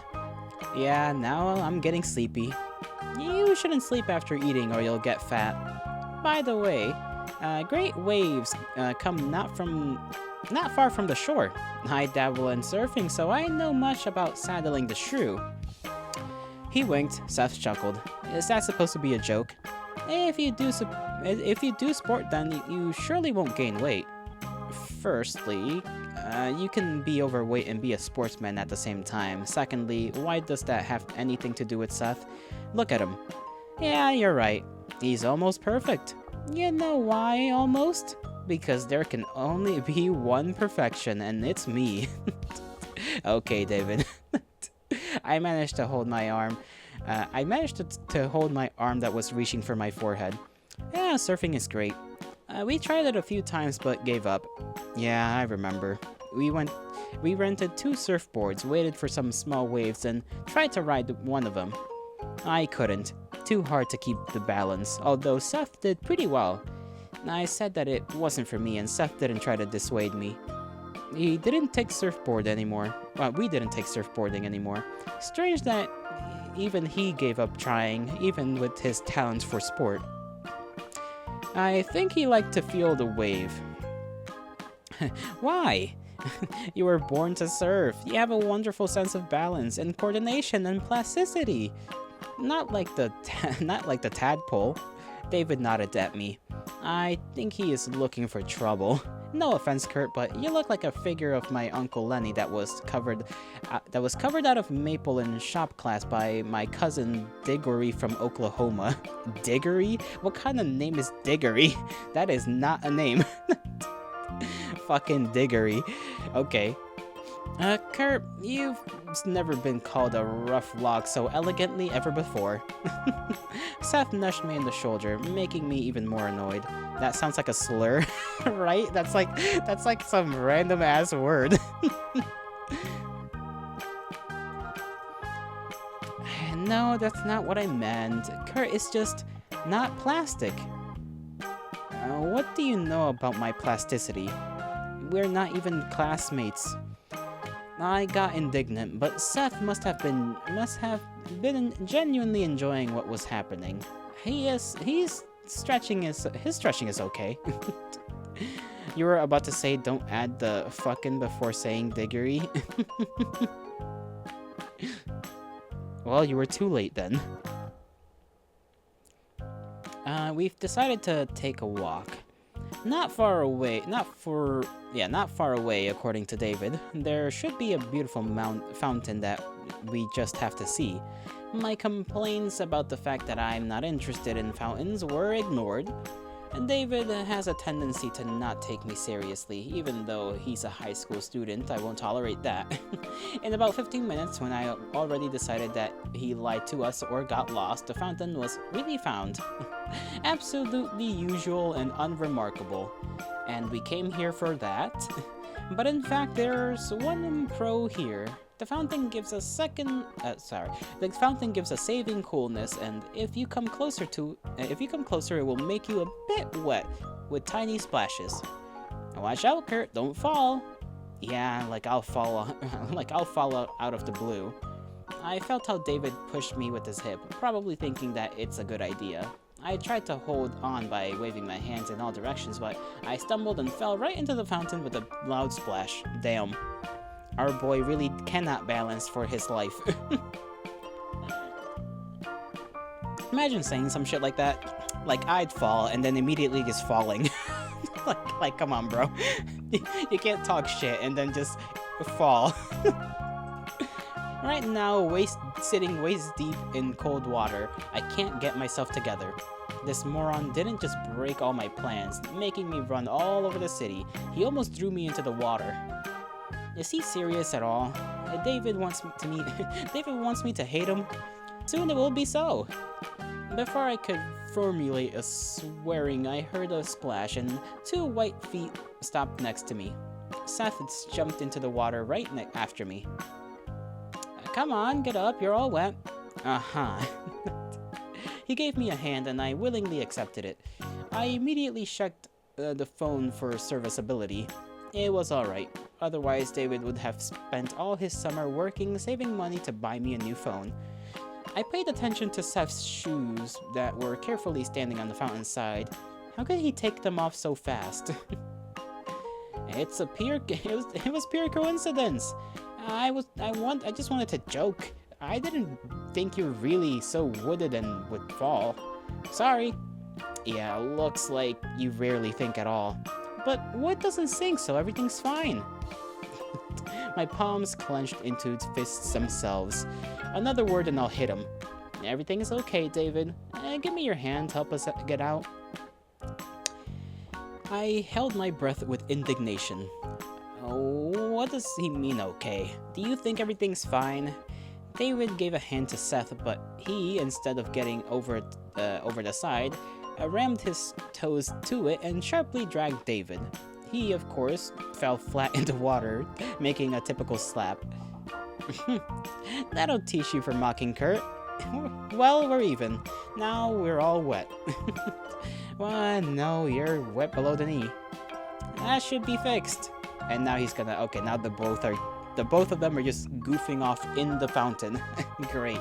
David tried to take Seth with him, but Seth managed to dodge, and they both laughed in a happy and pleasing way, preparing to splash in the water. Am I the only one who finds this situation completely not funny? David tried again, but the approaching guardian of order saved me from the immediate fate to get slushed again. His fast steps and outraged face promised no good, but for the guys it looked like another adventure. They, to David's funny whooping and ululation, grabbed me and Seth's shoes and ran away from the policeman. Jeez, we're just getting into trouble. Oh dear, you have 4% battery? You're cooked? That's unfortunate, buddy. That's unfortunate. You'll see us later. You must split to save your phone. That's quite alright, Fig. Thank you for stopping by.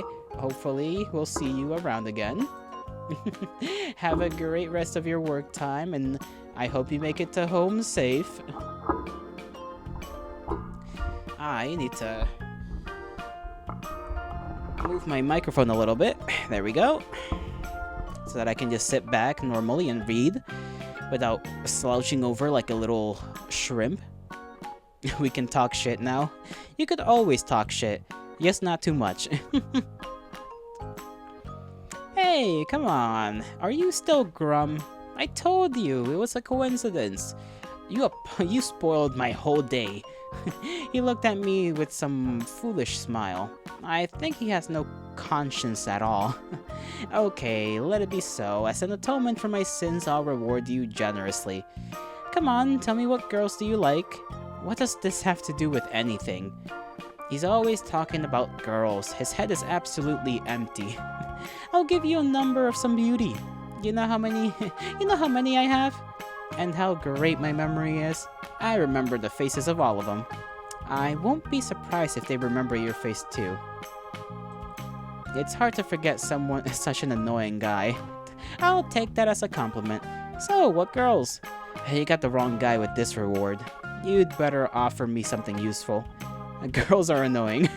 They always chat about some stupidity and don't listen at all when you're telling them something important. Damn, Kurt.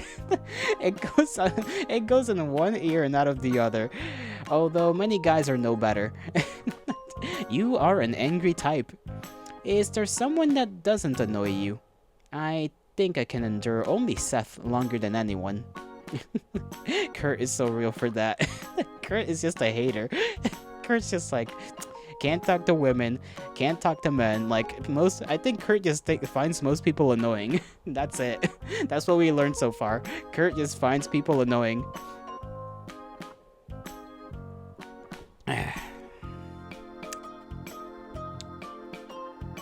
He understands me well and won't nag me if I'm not in the mood. And he's so real for that. Yeah. Moderately talkative, moderately calm. I can count on him, but talking about the club duties, there's not enough enthusiasm in him, especially when we talk about documents. Wow, I'm the chosen one. Nice. Look, Seth, someone is looking for an approach to your heart. The most important, for it not to be a back door. Hell no. A sarcastic laugh came from his lips. Then Seth jokingly slapped David. Okay, there's just some random lawnmower in the distance. You'd better really hit him. David deserved it today. I don't think that there will be a girl that Kurt can endure longer than a day. Or a girl that can endure Kurt. Yeah, it's a nightmare to endure me. If it's useless, then maybe I can pour something from the pot of luck to you? Confess, whose number do you want? He turns to Seth. Yeah, that's not the best idea. You're so generous. Seth has enough fans already. So leave your numbers. You'll need them more. Sounds like you're jealous. Don't be afraid. If Seth finds a girlfriend, he'll have time for you too. And if not, well, then I'm always at your service. I'm so sick of these jokes about jealousy. What's that got to do with anything? Let Seth be overlaid with his girls. It would be better for at least any of them to be bothered by really important things. They have only girls on their minds. I'm not jealous. Enough, the topic is closed. What really bothers me is the planetarium search. Do you really need it so much? I don't mind, by the way. It's cool when there's lots of cool things in the club. Of course you don't. I don't need it personally, it's the club's property. I don't want to watch someone stealing something that belongs to us. If you'll be so nervous about it, you'll lose your hair. I want to become bald by graduation? That's not cute at all. If any of you come to help me, there would be much less stress in my life. I understand your annoyance. It's not very good now, but something will surely work out and you'll find it. I believe in you. He believes in me, you see. Although his words sound so sincere that my annoyance comes to naught. Okay. Seth patted me on the back. By the way, did he ever get the planetarium thing? And the other ending? No. We learned that maybe, because the main lead was that maybe the main lead guy of the previous club had it, but then Todd was like, I don't think so, so we never ended up really finding it. At all.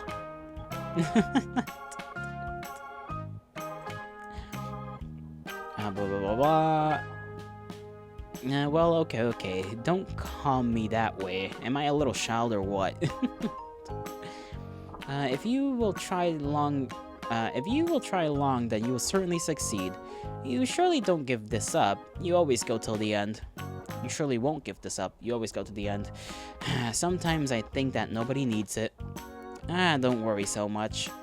It will be found, I'm sure. Better tell me this. Can you give me... I'm not giving you Merope's number. It's an illegal distribution of private information. Wow, I guessed it on the first try. What a shame. So you put your eye on her, yeah? Not at all. Merope is a good girl, but I'm not going to put neither my eye, nor my hand, nor anything else on her. We are friends. So Clover is more your type. How can he just make these conclusions? They all are just my club members. I feel nothing extraordinary towards them. Well, that's great. So you won't compete with me. Then how about some help, huh? A small friendly number delivering. He couldn't find it because he bumped into somebody again. Life doesn't teach him anything. You should watch where you go. I looked up there where I expected to see a face of a victim of David's negligence. I only met a muscular, covered with a black t-shirt chest. Oh no. It can't be. This very big guy that was haunting David. We ran as fast as we could. Seth rushed without asking any extra questions. He thinks fast. I didn't know if this man was chasing us, but I didn't really want to check. I think if I look around, then I will meet my death face to face. We hurried up. That's surprising, but now I felt nothing, neither muscle pain, nor tiredness, nor fear, nor thirst. David was running a little ahead. It must be an experience of chases he has survived. Good, let him run. If I catch him, I will definitely kill him. This day seems to me like some ridiculous dream. As soon as I crossed the threshold of my own house, I fell at once, right there in the hall. I lied and stared at the ceiling, thinking about the fact that I won't be surprised if my legs will fail tomorrow. I've never run like that before. After we ensured that we were safe, David offered to celebrate our rescue by going to a cinema with his friend? Yeah, everything I want on a hot day when I'm all sweating is to rush into a stuffy cinema. David was so successfully sent home away from trouble. Seth and I also went home. Almost immediately I realized that I haven't bought milk. But my legs hurt so much that I don't want to move. I mean, I want to move, but I just can't. Poor Kurt. The day lasts unpleasantly long. Dinner is cooked, dishes are washed, the house is cleaned. I have no idea what to do. I must switch from studying mode to holidays mode. The heat is unbearable. Or am I running a temperature? Okay, I think we can skip this as well. The temperature is alright. Okay, let's just skip around. Blah, blah, blah. Within reasonable limits. Yeah, this is when we finally get to Romano. And the fact that we have to hand his phone to him. Here, the rest of the file. We're gonna snoop into his business. Question further. I think that was it. Let me just save just in case. Question further.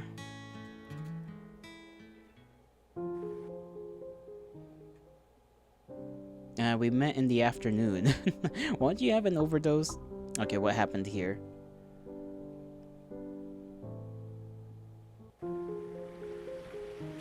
And I'll surely remember this time. I paced the room trying to find an adequate activity. It's time to go to bed already, but I think I've forgotten something. Some thought is hanging in my head, but not on the surface, somewhere in the depth of my consciousness. What is that? Okay, Kurt is a moron. Cinemas are always cold. I mean, sure, but Kurt's, you know... Oh, I misclicked on something.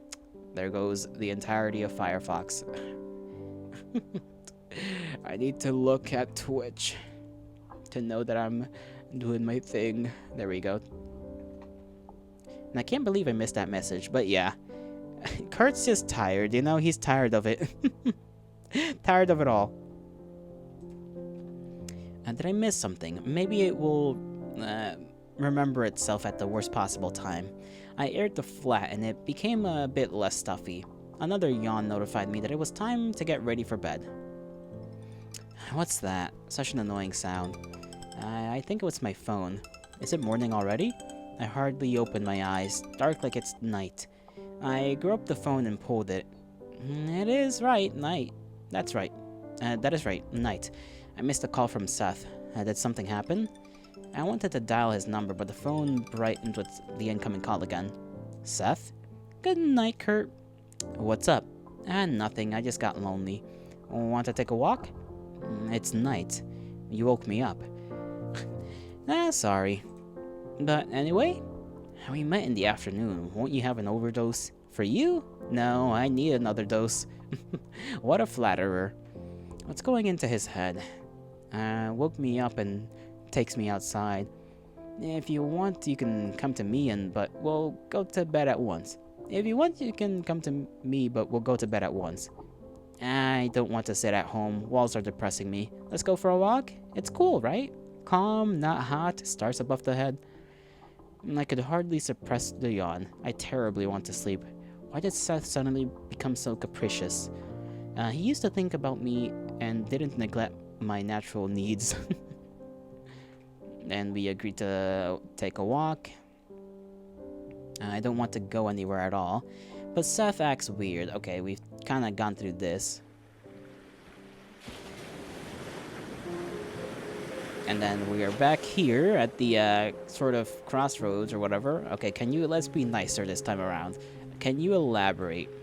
I don't know what to tell you. My mind has been so messed up lately. At least for what reason? Hard to describe. Lately, what changed?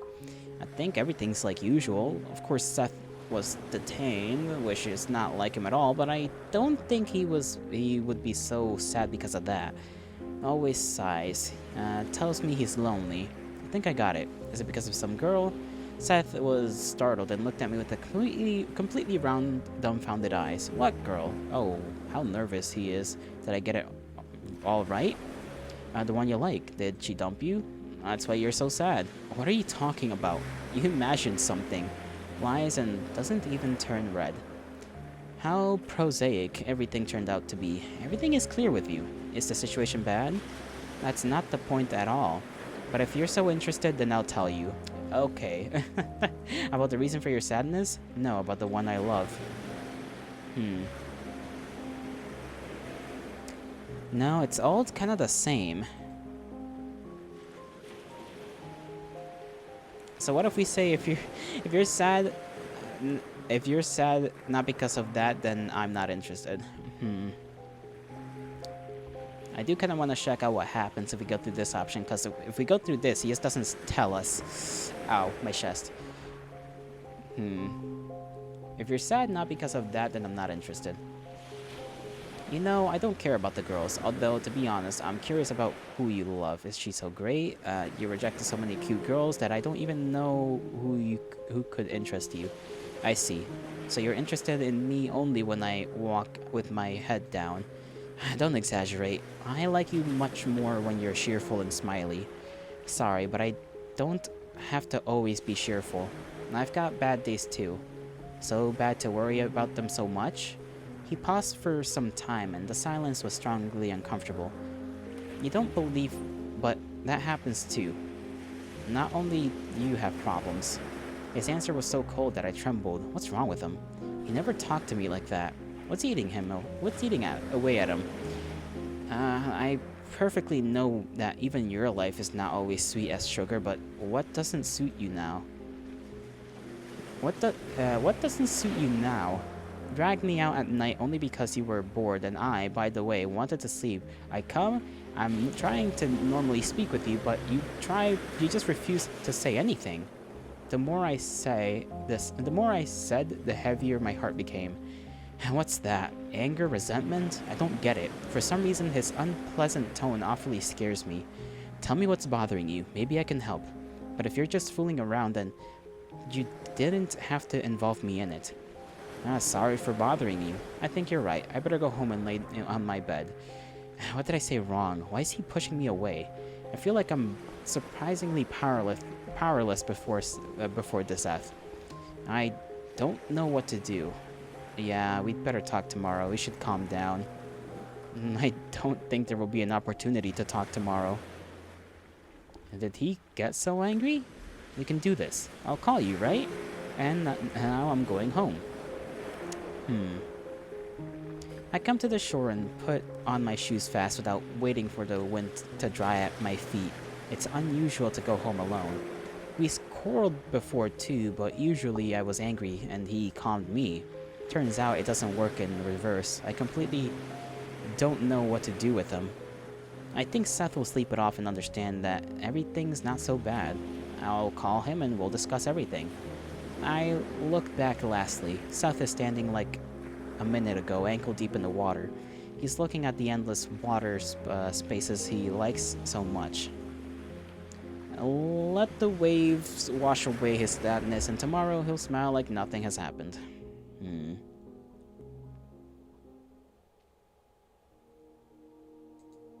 And this is the dream sequence.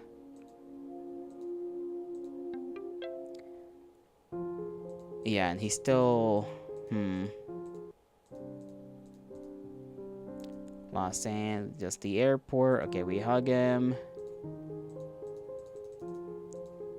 Same thing. Okay. So maybe we do have to, like, push for an answer. Okay, load. Okay, tell me what's the problem. Let's see if he actually tells us if we, you know, if we get angry a little bit.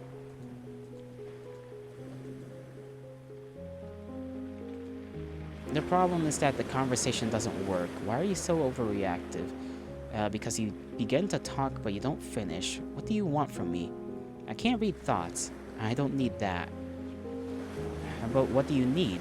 He pauses for some time, and the silence was strongly uncomfortable. I think I'll never get it. Can you finally say it directly? Should I torture you or what? You act weird. If you keep shrinking this way, then of course you'll never get what you want. Thank you for your support. Oh, well, what did you want? Really? We both fell silent. The conversation halted. Maybe I shouldn't have bothered him.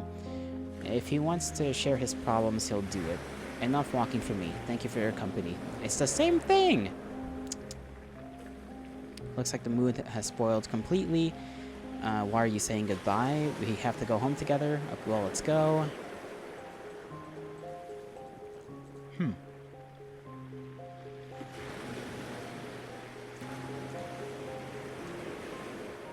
We'll talk about it tomorrow. Today, I definitely can't get anything from him. But then you just get the call or the text. You do also get pissed when someone is acting weird but won't explain why? Yeah, like...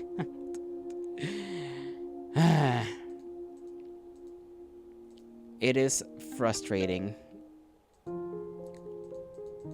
I think it's the same ending here. Because then we just talk to Romano. Yeah, the only difference with this and the other ending is that, you know, instead of when you actually get the club room to be all good, they move this to the side and there's like a separate room in there. There's like this shelf is like hiding a door that leads to another room, and that's really the difference, I think, so far. I think we literally got the same ending. Yeah, the one-way ticket. So how do we get the good end? Because I was a little more pushy. I thought I was picking all the answers that would like kind of push for Seth to tell us something.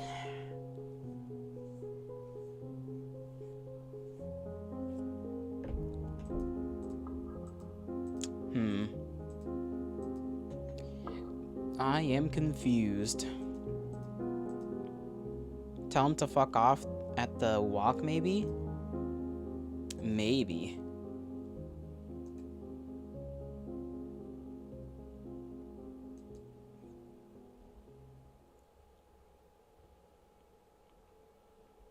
But I feel like that'll just... I feel like that's just gonna skip to like, oh, it's the morning, and then he's just gonna call us, and then it's like, boom. Or maybe not. You know, maybe not. Maybe you're right. Hold on. Load.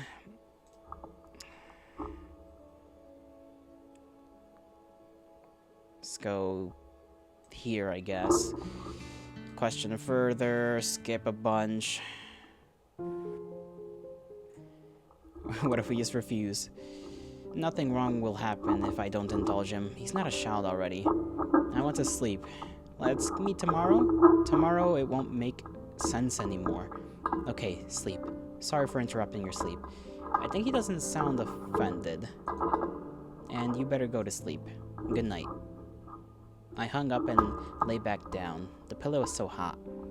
I turned it over with the cooler side up. Great. The most important is to fall asleep before it heats up. Let's see if the same thing happens where you just get a call. Okay, this is the same fuck-ass dream.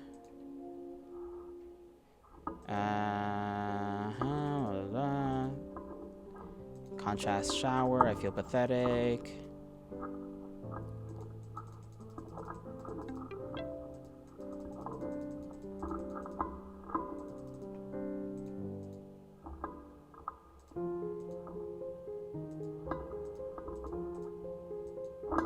Yeah, it's same thing.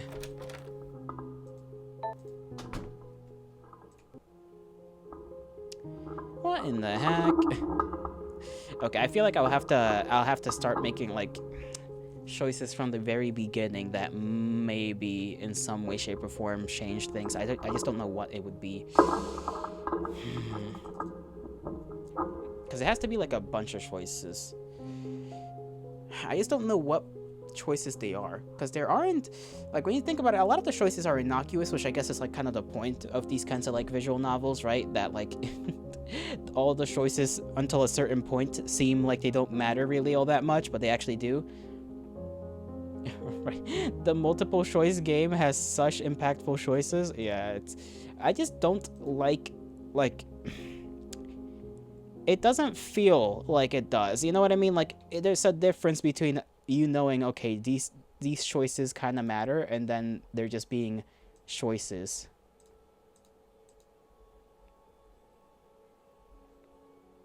I meant to go to this spot. I forgot that this spot was the where I began the run again, and this one is from the last run. I probably should have gone from here and try to do something.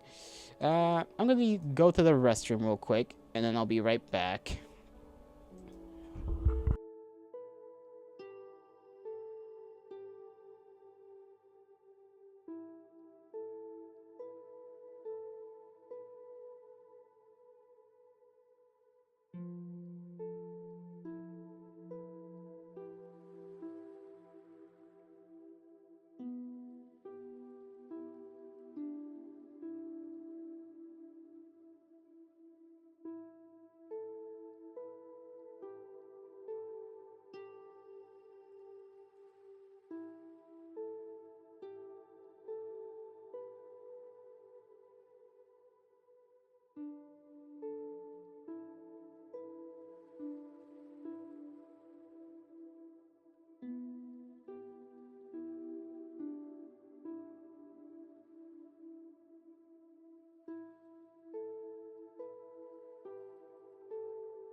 Alright, I'm back. Sorry that took a bit.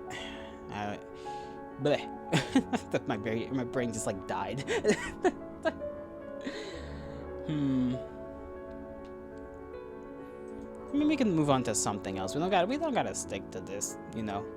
We don't gotta. I just don't know what else to do.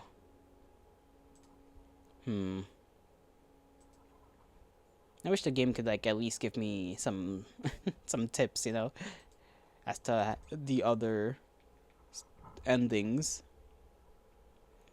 But it is whatever. I'll deal with the fact that we got the bad one, and that'll be that, you know. Even if I'm a little bit sad by it, even if I'm a little bit sad and confused. Sad and confused is the main two emotions. Because, you know, to be fair, don't really want to spend another 18 hours. I think it took me, yeah, if I look at the time, let me see. Yeah, like 18 hours and what did I say, like 40 minutes in total in the original like first run that I did of all this technically. That's like a long time to be doing this just to try and find another ending. I don't want to go through another 18 hours of gameplay. Especially if I'm just too dumb to figure out how to get the proper, you know, another ending that isn't the same one. So what shall we do? What shall we do? Can I look for... Do I have another game in my folders that we could quickly just switch out?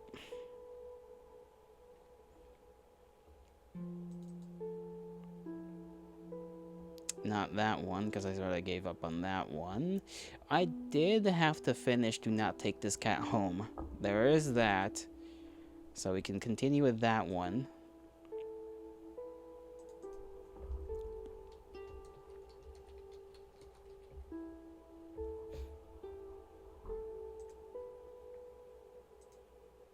There we go. Okay, put this one away. Bring this one up.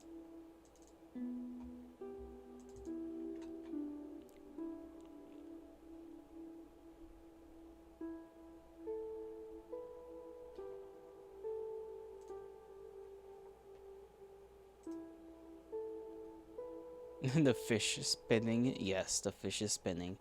How did he know? How did he come to this conclusion? I am wondering how this happened. Okay, did not take this cat home. Make sure the volume is there.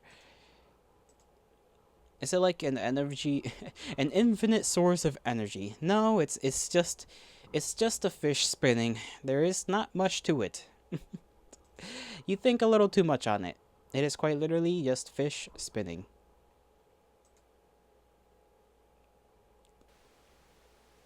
Gatito. Okay. Spooked me once again. Oh, what did it say? Okay, there was like nothing. It it said nothing. Okay, return. Blink of something in the distance. And then it fades away again. In the days leading up to my meeting with it, I'd been obsessed with the memory. Yeah, but like if you hook it up to something, like a generator, will it keep spinning? Yes, it is an unstoppable force. So in theory, you could attach things to it and it will just keep going. Someone precious to me had found someone precious to them. My best friend. My only friend. I was happy for them, truly. But then I'd been happy for the others too. They promised it wouldn't happen to me again. That they knew how it felt to be told by someone you cared for that they'd outgrown you and your friendship. That they'd never ever do such a thing to me. There's not a moment that passes now that I wish I'd risked the pain of their rejection and just believed them. But I didn't. I pulled away before they could, trying to protect my fragile heart. But it only hurt all the more. Selfish as it was, I wanted them to fight harder to keep me around. When it appeared before me, it promised to be just like that. A friend that would never, never let me go. A friend that would never, ever leave me. And all I had to do was promise the same thing in return. No wonder that kitty cat's always on our ass, I guess. One way or another. You're walking, right, of course. It's the first time you felt like going out in a while, and you're actually glad you did it. Weather is good today. That good thing. Maybe good luck. That's a good thing. Maybe good luck. Oh, actually, dialogue is different. It's less, less like actual normal written dialogue. Weather good today. That good thing. Maybe good luck too. Yes, lucky. Lucky, lucky, lucky, lucky. Lucky, lucky, lucky, lucky, lucky, lucky.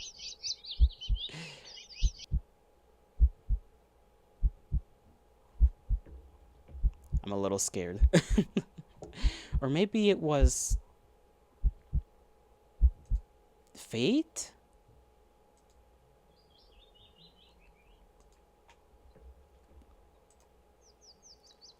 You tentatively allow yourself to feel excited for the possibilities of where you could go or what you could do, maybe even who you could meet.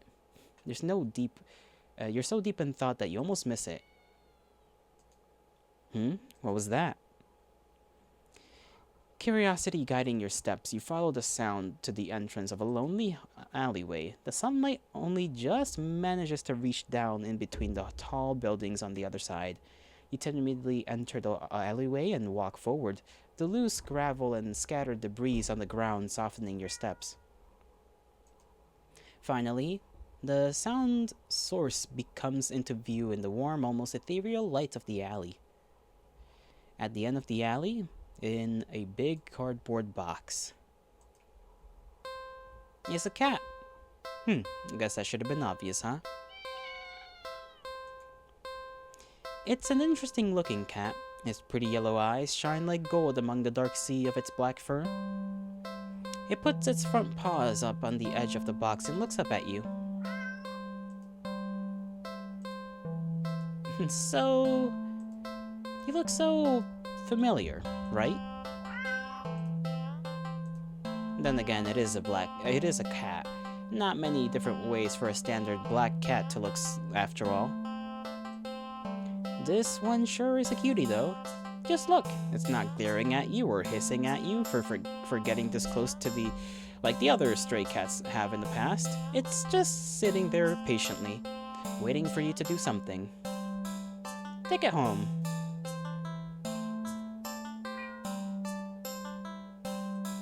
Well, why not? Right? Okay, this is the same dialogue as we had before. We just have to keep going with the different options until I assume we get all of the different endings, and then we can finally reach the true ending of this game.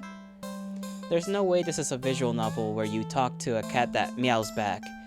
You just wait. You can't help but smile at the cat's enthusiasm. Let's get you out of here, yeah? Purr. On the way home, you briefly consider getting cat food. But that would be a waste of time.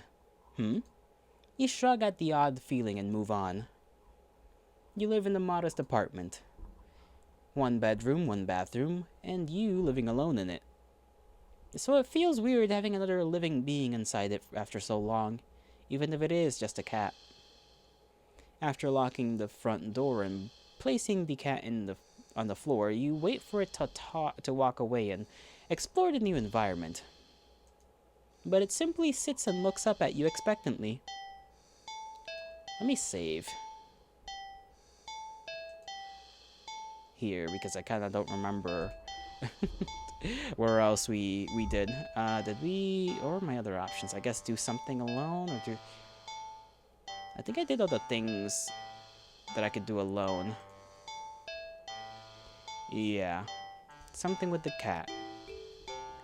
Play with the cat. Poor thing was probably bored stiff sitting in that old box all day. Just watching crowds of people walking by them, ignoring them. You can't just leave them alone as soon as you're home. A little interspecies socializing won't kill you, right? Meow. Aw, you just want some attention, don't you? Wanna play, huh? Excited kitty. Okay then. What to play though? Okay, now save again. Look for some yarn. If every movie and cartoon involving cats that you've watched since childhood is to be believed, then you can deduce with almost absolute certainty that cats freaking love yarn. Probably.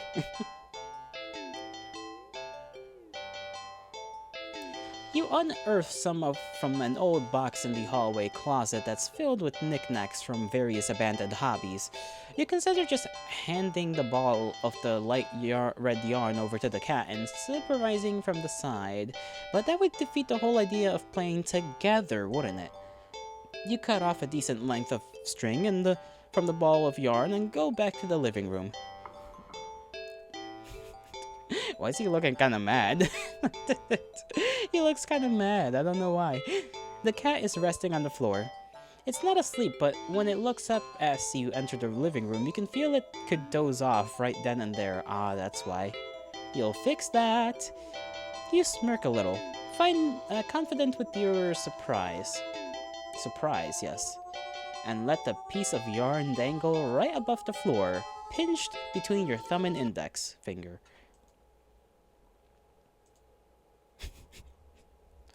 Why is it looking at us? Bro is staring a little hard. The sudden shift in the cat's demeanor makes your heart start to beat a little faster. Its posture has barely changed at all. Just a subtle shift of the head and ears, a slight tension in the shoulders, a sharpness in the gaze as it locks onto the yarn dangling an inch above the floor. The cat could sit still past as being almost relaxed, calm. And yet the air is thick in its eagerness to lunge forward, waiting for the right moment to strike. You feel like you've just witnessed the awakening of the perfect predator. You're almost afraid of what will happen once you make the first move. But it will be you who makes the first move. You take a deep breath. Relax your shoulders. And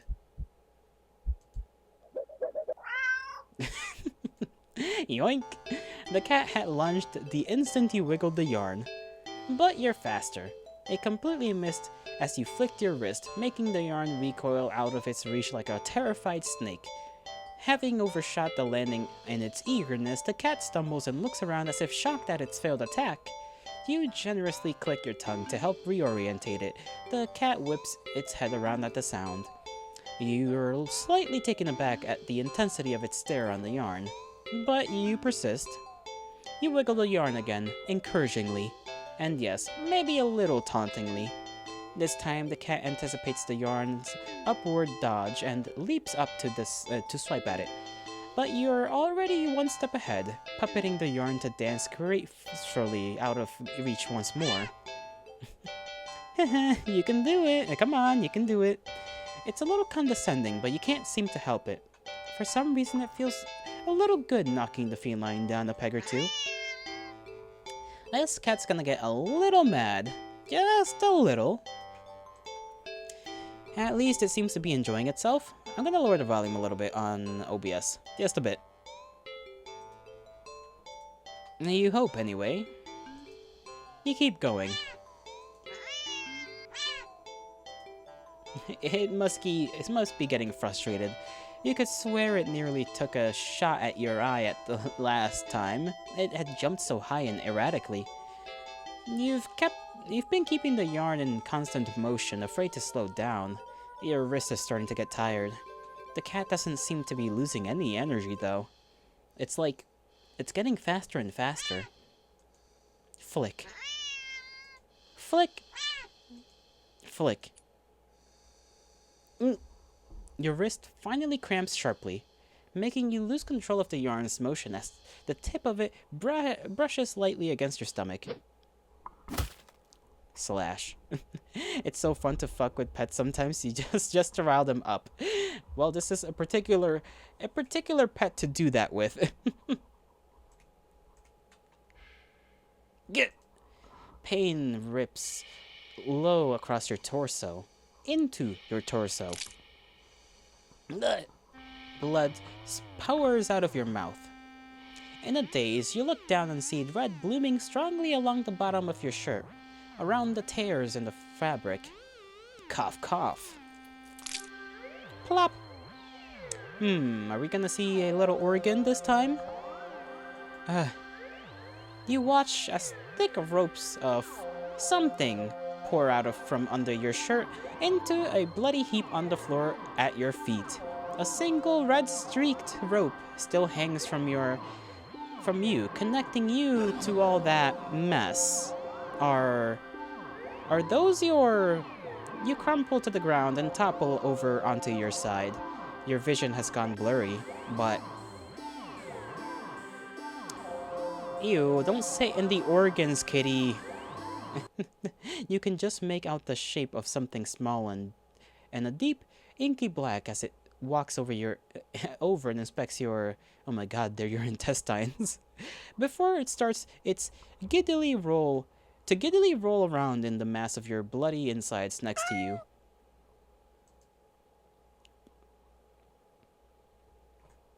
Well, that's certainly a way to go. Darkness falls over you. The cat sounds happy. Nonsensically, you wonder where the yarn has gone, but there's really no need to worry about it. The cat seems content with the next blessed thing. Ending 11. At the end of your rope. And that's how this game has gone. Look at how many endings we've gotten. We got in It Begins, which is kind of the prologue. We've gotten A Not So Clean Getaway. We've got In Double Trouble. Silent Film. Subtle. Do Not Disturb. Just a Catnap. Personal Boundaries.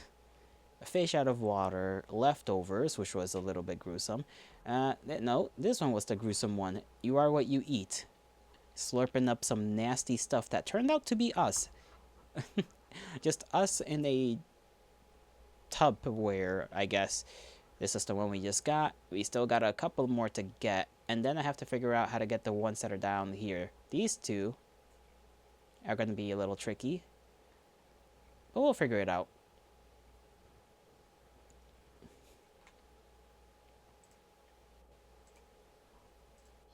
What's the other games we got?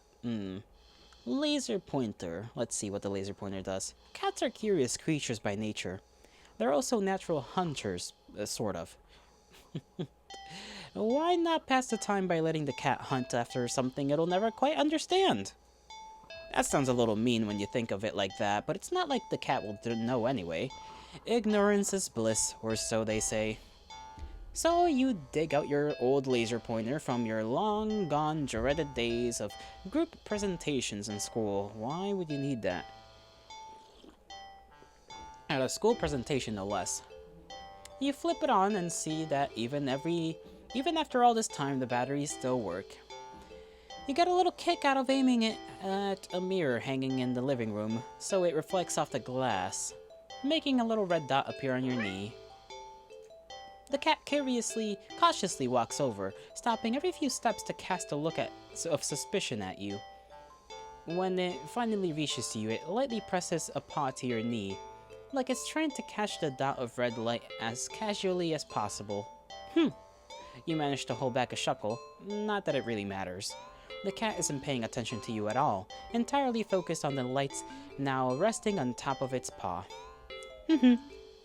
You move the light a little higher above your knee. The cat reacts immediately, trying to pin the light down, but in the next second you've already moved it to the floor. The cat jerkily follows, attempting a more energetic pounce at when you shift the red dot. Over here, over there, and over there.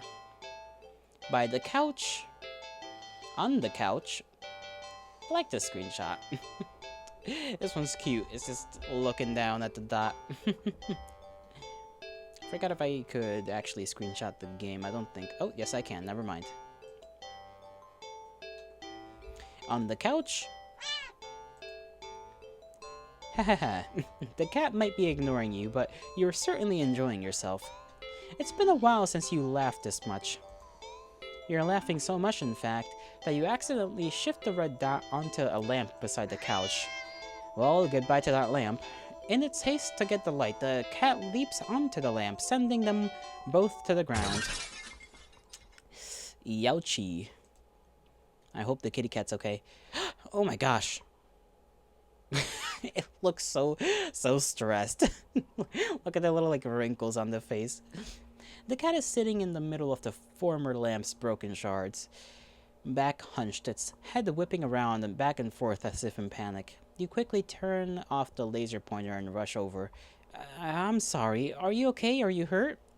When you reach down to pick up the cat and check it for any injuries when... Oh. Slash. Ow, hey! The cat swipes at you, claws extended.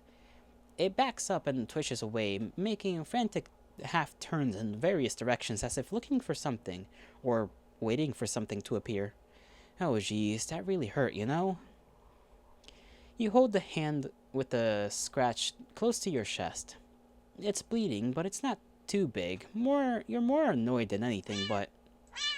Oh, immediately your annoyance starts to bleed into concern. You watch in shock as the cat starts to run around, tearing at the carpet, the sofa, your armchair. You want to stop it, but you're afraid of getting in the middle of its rampage. You consider calling a vet for advice on how to calm it down, but for some reason, you feel like that wouldn't be a good idea. What happened to you? Is it... An idea comes to you, or rather a realization? You grasp the laser pointer, aiming it safely away towards the floor in the middle of the living room, thinking, hoping that the cat would calm down if it found what it was looking for. You turn on the laser pointer.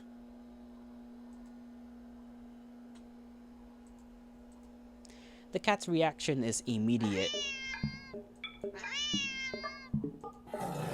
Okay, now it's a little bit more than tweaking out.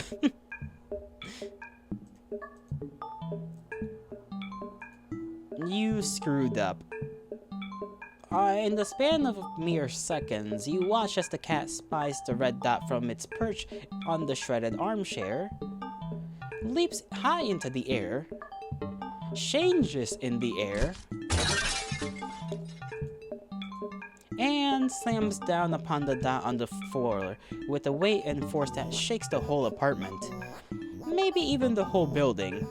You wonder dazedly how none of the other tenants have rushed over to complain about the noise. Yet, as you stare at the sight in front of you, the cat has somehow grown in size. Eyes bulging and growing, tail thrashing, teeth enlarged, bared, and covered alarmingly in a bubbling froth. Its giant claws rip and shred through the carpet, through the floor, tiles, and even below them. Ravenously trying to get at the red dot, your hands are shaking. You don't know what to do. You feel trapped. You have to get away. Get it away from you. You slowly back up towards the door. The light moves with you. Instinctively, you flick the light away, this way and that, the cat stampeding after it. So fast, smashing through the TV, breaking the couch in half. Geez, sometimes I feel like I just need to turn this volume a little bit more lower. Maybe I should just do that in the actual menus. Let me see, I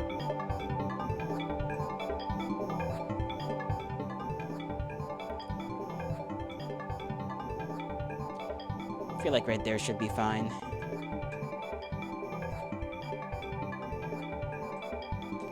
Crash, crash.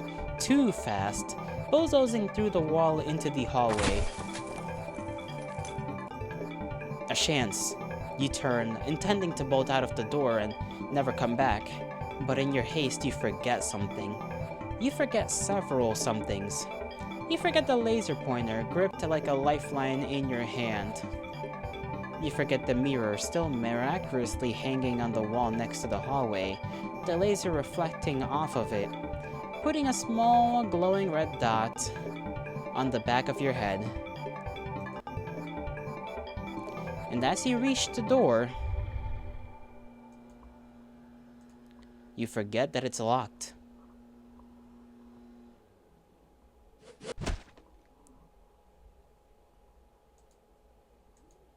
You don't even have the chance to turn around before the cat lunges all the way across the room at you.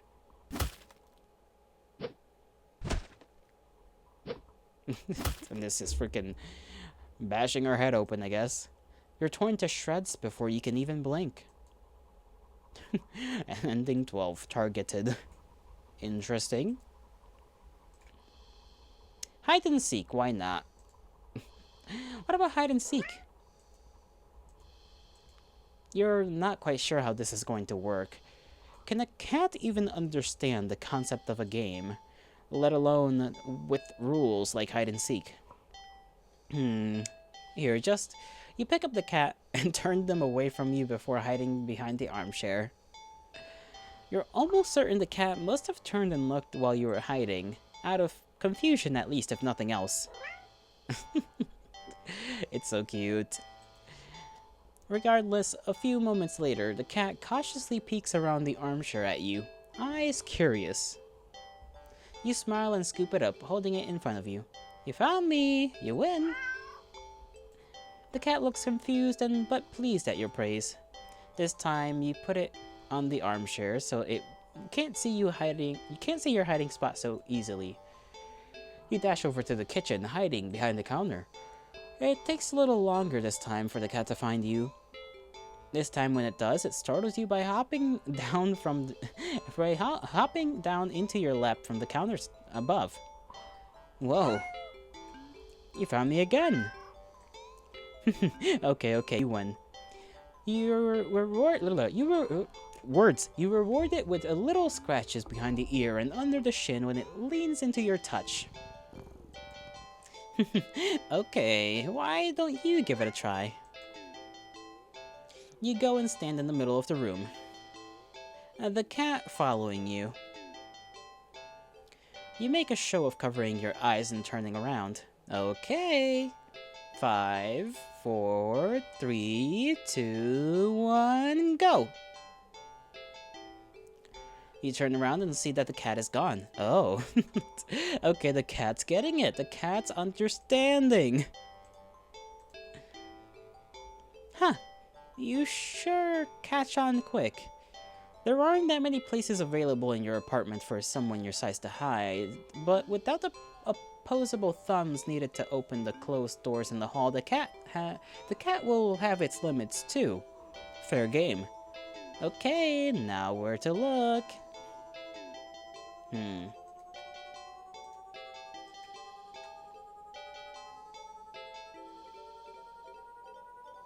Hallway? You peek around the corner of the hall. Nothing. You're not sure what you were expecting, with all the doors closed. There is nowhere in the hall for the cat to hide. Kitchen. You peek around the counter. Grab a chair and check on top of the fridge. You even open the cupboards along the floor just in case the cat managed to squeeze inside. Nothing. You decide that's for the best. The kitchen is for making food, not playing games. The living room. You look behind the couch and the armchair. Under the coffee table. Nothing. The living room is pretty sparse, even when it comes to furniture, after all. You can't find the cat anywhere. Well, okay, this cat's a little bit too good at this. What if it's just latched onto her back? You start to get a little worried when you hear soft sounds coming from the hall. You head to the hall and listen again. That sounded like it was coming from your bedroom, but you walked down the hall to your room and gingerly opened the door. Gah! The cat trots the cat trots out and runs around your legs and meowing insensitively. Meow meow. It looks disappointed somehow. Perhaps in your apparent subpar seeking skills, but you lift the cat into your arms and look at your bedroom door. How did you get in my room? You know the door was closed, right? The cat wiggles out of your hold and runs out of the hall. You follow to see it sitting in the middle of the living room. Upon seeing you, the cat promptly turns around. Guess it wants to take its turn seeking. When you're about to indulge it by hiding around the counter again when... Oh. The lights. Did the power go out? Ah, darn it. As you wait for your eyes to adjust to the darkness, you notice that the cat hasn't moved an inch. Was it scared? Hey, are you... Why is there a shadow of the cat just there with eyes on it? What? For some reason, your heart starts beating faster. You consider going over to the cat, but when you do... Oh, you see the eyes there. The thought makes you feel... You feel like your life is in danger. You need to hide. Now. Oh, okay, I guess we're, out of the apartment? You're halfway to the front door. Oh. You look at the door and you see several more locks over at your...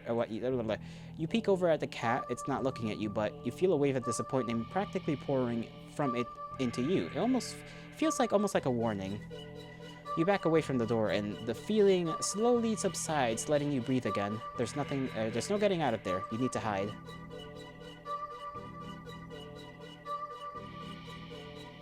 Hide in the bathroom. You quietly rush to the bathroom and... Why is the door locked? You freeze upon realizing how much noise you just made jostling the doorknob and hold your breath, listening. The silence coming from the living room feels heavier than before, more restless. Even if some miracle opened the door now, it would know exactly where you are. No good. Hide in the hallway closet? You quietly slip into the hallway closet. The door won't open because a heavy box is now blocking it after you squeeze inside. If you try to move it further, the cat might hear it. It hasn't heard blah blah blah. This won't work. You need to hide somewhere else. Hurry. Bedroom? You quietly rush into the bedroom, carefully closing the door behind you. The only place to hide in your bedroom is the closet. Risk another hiding spot. No, bedroom, okay. Closet.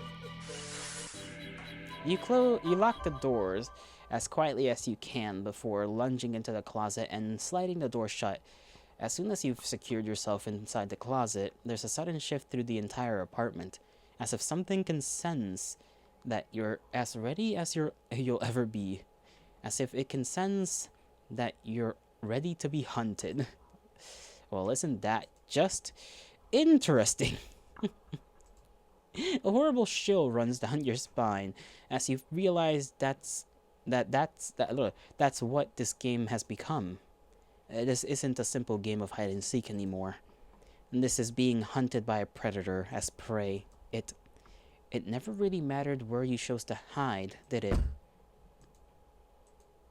As if in answer to your question, you hear a loud slam on the bedroom door. You just managed to hold back from making a startled noise at the sound. Your heart rate kicks up again, making it feel hard to breathe quietly. Hard to breathe in general. It's a little scary. Tears fill your eyes as you cover your panting mouth with your shaking hands. It knows. It knows. Crying with your hands over your mouth, trying to smother the choked sounds leaking out of you. You slide down the wall at the back of your closet into a heap on the floor. Damn, kitty, relax. It's not that serious. And the door's gone. You flinch harshly at the sound of the door being ripped off its hinges, followed by a loud crash against the wall on the other side of the room, like the door has been blown away. The silence that follows is almost too much to bear. You can't sob. A single sob escapes through your nose. You squeeze your eyes shut in fear at how loud it sounds in the quiet of the room. Not much point in hiding it anymore anyway, is there? You instinctively put whatever energy you have left into listening for its footsteps, even as you emotionally shut down, but you hear nothing. Nothing. Nothing. Then, something slides open the closet door. You've curled in on yourself, knees up, back curved forward, head down, mouth covered, eyes shut tight, so tight it hurts. You don't want to look. You don't want to look, but that's what it's waiting for. It won't end you without its final act of cruelty, of making you look at it before it takes your life. So cruel. You just want it to be over. So you open your eyes. Oh, we're gonna see just the eye looking in at us. Classic. You see something glaring in at you from the darkness beyond the closet door. And it looks disappointed. In the moment before you draw your last breath, you almost consider apologizing for being such unworthy prey. Guess your hiding skills were just subpar as your seeking skills. Disappointing prey is ending 13. Maybe there's somewhere else we can hide as well. Before we continue on, I gotta go do a thing real quick. We'll keep on going, trying to find the other endings. I'll be right back.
Alright. Oh, I'm back.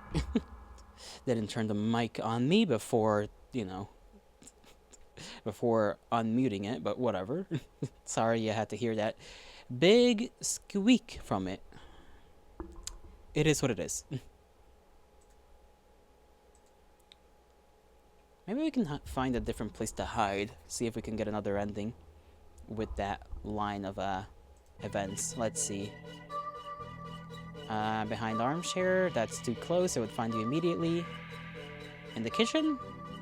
You've hidden there before and it found you almost instantly. That wouldn't work.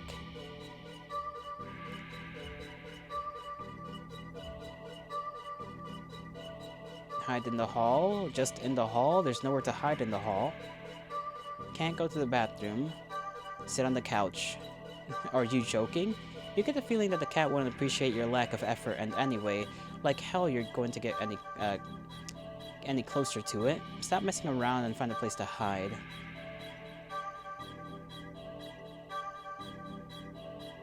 I don't think there's... Okay, maybe there isn't another place to hide.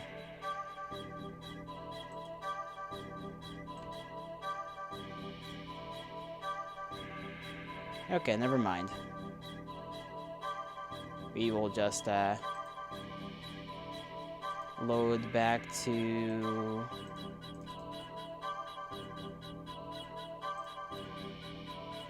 here. Okay, not the right place either. Load to this one? Yes. Okay, well, we've already played all the games. So, clean the cat. Upon giving it a second look, you realize that the cat isn't exactly clean. Not surprising, since up until you brought it home, it's been sitting in a dirty old box, in an alley full of scattered garbage, for who knows how long. You've heard that cats can keep themselves clean, but maybe this one is one of those times that a little human help couldn't hurt? You head into the bathroom and set things up, trying to remember how to wash a cat. You're definitely no expert, but you think the best way to get a cat clean would be... probably quickly. I'm not gonna lie. Quickly. Cats don't like water, you think, so a quick wash would be the way to go, right? You decide that to do everything at once, filling the tub deep with soapy, bubbly, warm water. A quick dunk here, a short scrub there, then rinse and dry. The cat won't even know what hit it before everything's over. You open the door and click your tongue, beckoning the cat inside. It quickly scampers in, curious of the newer available setting. You close the door so it won't be able to run out and make a mess of the apartment. Steeling yourself, you roll up your sleeves. You lift up the cat and carry it over to the tub. Your plan's already compromised as the cat starts to struggle in your hold. You probably should have held it so it couldn't see the water. Ow, hey. It scratches at your arm. You knew it wouldn't be happy about the water, but you didn't think it would be this irate. Still, as mad as it will be at you for a little while, you know this is for the best. A deep scratch to your bicep startles you, making you drop the cat into the tub. Yikes. Oh, my microphone stand thing. Come on, stay in place. That's like the whole purpose of why I put this where it was. One moment. One little moment. It's gonna take me like a freaking bit to actually get this thing back into its proper place without it potentially falling.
Alright, sorry about that.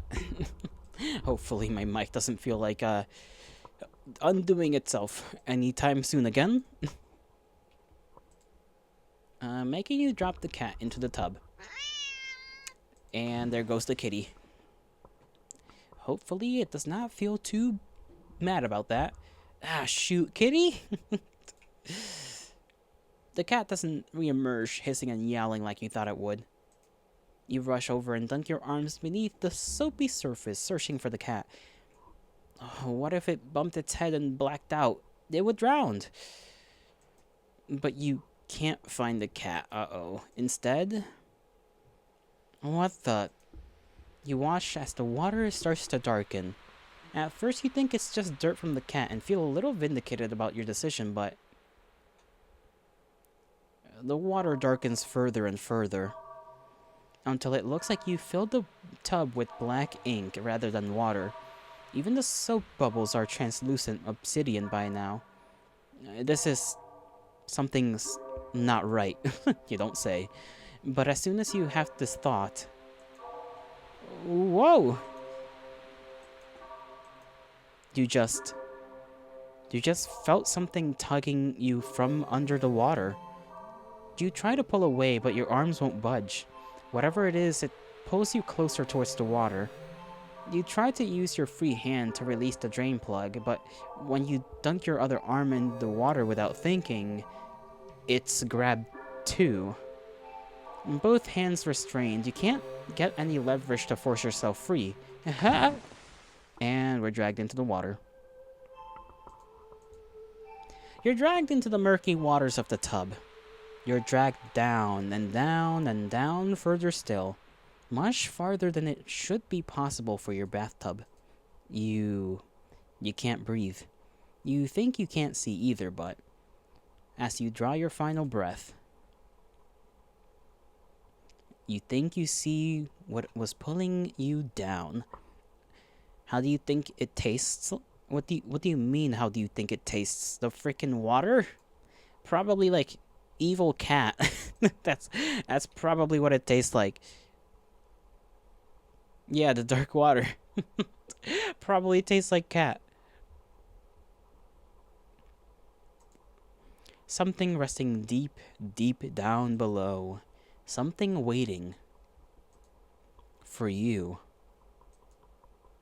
Bath hater. Wet first smell, but in taste form exactly. Damn. Okay, let's see if we do it carefully then.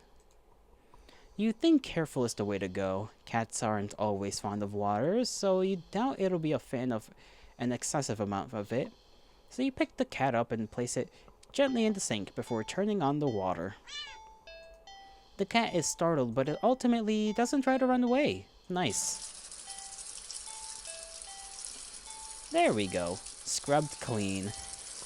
You lather your hands with some soap and carefully give the cat a thorough half-scrub, half-massage. After a few minutes, you rinse the cat completely and gather it up in a blanket, drying it. Then you take a brush and carefully run it through the cat's fur. I'm sure it likes that, actually. Oh, it's purring. The cat seems like it's in heaven as you brush it. Some hairs are sticking to you, but you don't mind. In fact, it's quite a lot of fur sticking on you. You try to brush it away, but it won't come off. I guess you're up next for a bath yourself. You try to ignore the fur and finish with the cat quickly, but more hair keeps sticking to you. Your arms, your hands, your arms. Before you realize it, you're covered in fur that won't come off. It's thick enough that you try to just yank it off, but... Ow! What? Pain lances through the spot you tugged at. Upon closer inspection, you see that the hair is growing. Growing out of you. You can actually feel it now. Fur growing out of your back, your neck, your face, your eyes, your tongue. That's gross. It's even growing inside your throat.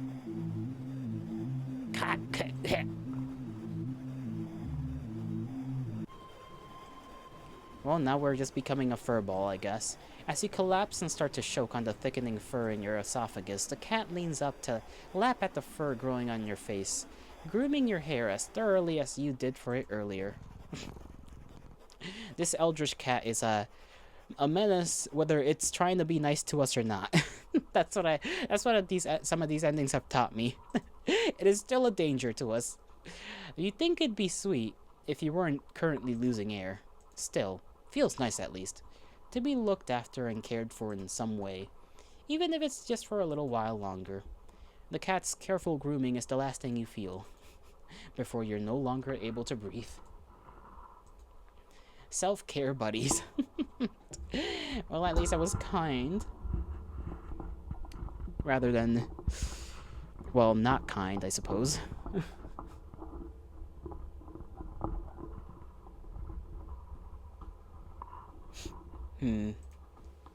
Now, how many endings is that so far? Endings, 29 out of 30. I don't know how to get the other 11. Because I'm pretty sure we've gone through every normal option so far. We got self-care, we got bath hater.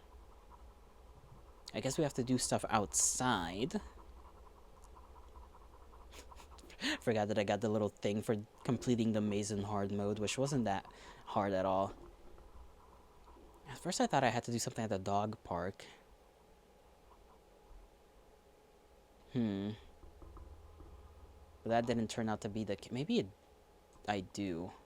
2 more at the dog park, and then this is the photo one.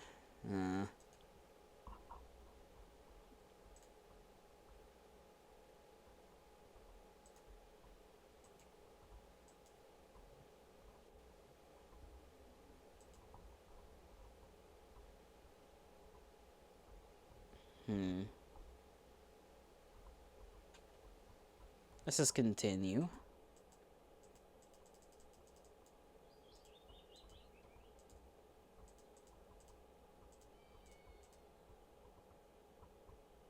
Shoko! It is then you realize you are a middle-aged man.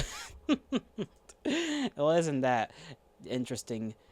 First chat in my in my thing. How are you doing, Shoko? How are you doing? Damn, my nose is once again bothering me. It's gonna skip a little bit until we get the choice to either take it home or leave it behind, because I still gotta figure out. I think there may be a couple of ways to do something after we first decide to leave it. Can't start with a hey? You could. It just would be subpar and standard, and my microphone stand once again is trying to fall off its thing. You're good? Relaxing after some comp? Ah, you saw me? You saw me streaming. Yeah. I do be doing that at times. We were playing another visual novel, but I couldn't figure out any other ending. I got a bad ending, and then I was like, you know what, let me go to the one I didn't finish. And it was this one, and this one's fun. At least, you know, it's short. Getting the endings is pretty quick. Hope I've been doing good. I have been having my fun with this little eldritch being right in front of us. Looks up at us. Yes, I know.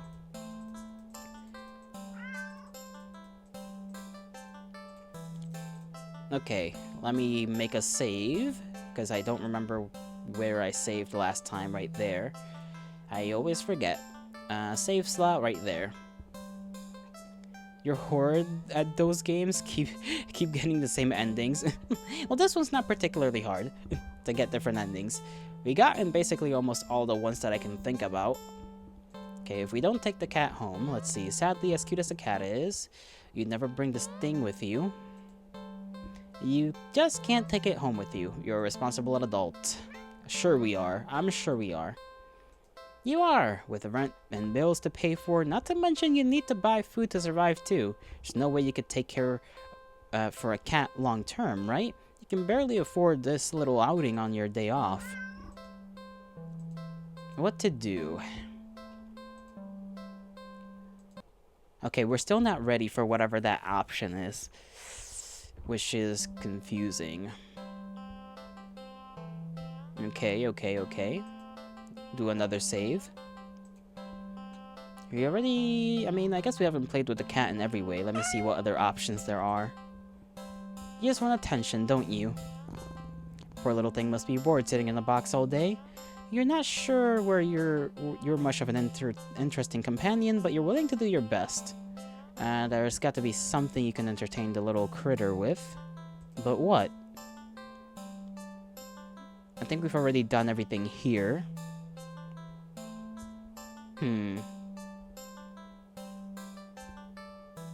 Let's check our pockets. Okay, dig into your pocket. Found some string, not very helpful. The string is far too short. An eager and excited cat. Oh.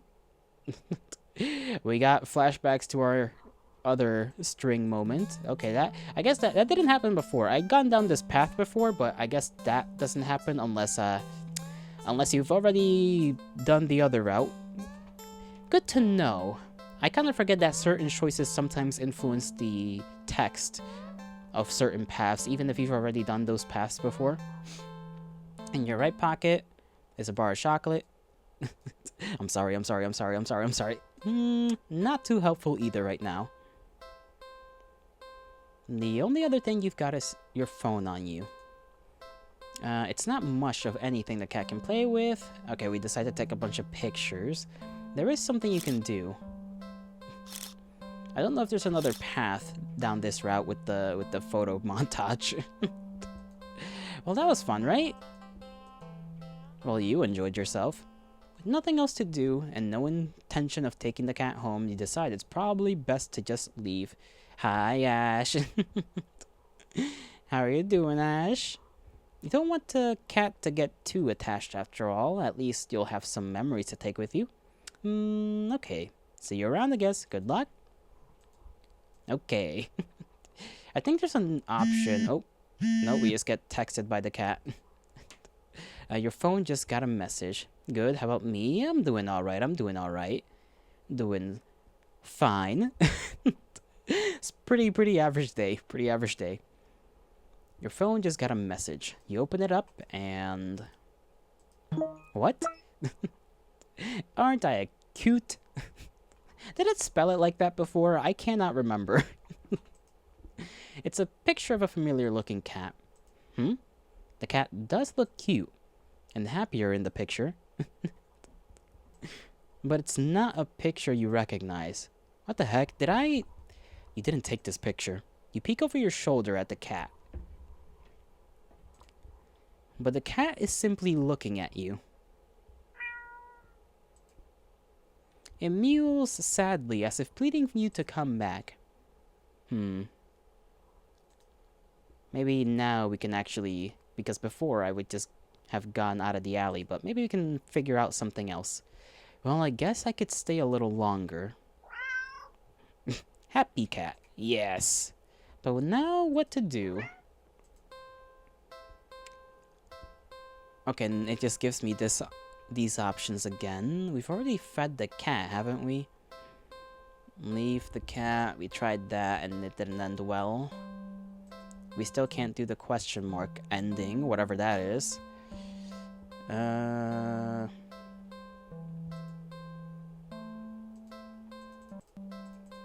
Can't do that. Okay, was there another option if we feed it? The cat must be hungry, right? You can't imagine that it's had much to eat if it's so attached to this box it's in. Makes an offering. I summon thee, Lord of the Third Mamo. What in the hell are you talking about, Shoko? Not Mammon. Though it doesn't exactly seem malnourished either, surely it must have left the box to search for food then. For some reason, something in the back of your mind tells you that's not the case, and not to think on it any further. The hidden option. You're making the prediction. I see. I wouldn't even bother trying to make a prediction. This game is a little too out of. It's just gonna do something that you're not gonna expect in some way, shape, or form, other than kill you. I expect death to occur. You can't exactly enjoy your day out knowing you left behind a hungry cat, especially when you could have done something to help. So, what do you do about the hungry kitty? We also have question mark, question mark, question mark here. Not yet. So, okay. Look around the area. You glance into the dark, dingy alley. Something wacky sounds like the thing you're more likely to get right. If you say so. If you say so. And only see garbage bags, trash bins, empty cardboard boxes, and scattered litter here and there. If there was something for the cat to eat, surely you would have found it by now, right? But you don't want to just give up so easily. You keep looking. You look and only see garbage. You sniff and only smell garbage. You listen. Ooh, a little scratchy noise. You just barely make out the sound of a faint scurrying by a trash bin a few feet away. Quietly, oh so quietly, you creep over to the bin, and... what are we gonna get, like a freaking mouse? You lunge. Okay, I guess we're just going full send after this thing. Why would we lunge after this poor creature? I don't know, but I guess we're just gonna do that. You weren't very graceful in your attempt, clearly. You'd stumbled and knocked over a stack of nearby boxes full of more trash. But as you stand up, grasped in your hand, is a small mouse. Oh no. Oh no, little thing. Unfortunately, you're going to die. A horrible death. The mouse squeaks and shrieks in distress, wriggling and struggling desperately in your grip. You're holding it too tightly and carefully for it to be able to bite or scratch through you. Scratch you though, not through you. It wears itself out eventually and looks up at you with black eyes. It is kind of cute though. It's completely at your mercy. Well, we can spare it or we can feed it to the cat. And we're gonna feed it to the cat because that is what we want. Oh my god, the mouse looks scared, as if it can sense your intentions. Poor bastard. Maybe this mouse too is another eldritch being. With a conscience and everything. I wouldn't be surprised. It weakly starts to struggle again. And it's squeaking a lot louder. The mouse is reluctant. Nah, you're going to be fed to the cat. I'm sorry. You feed the mouse to the cat. The cat tears it apart instantly.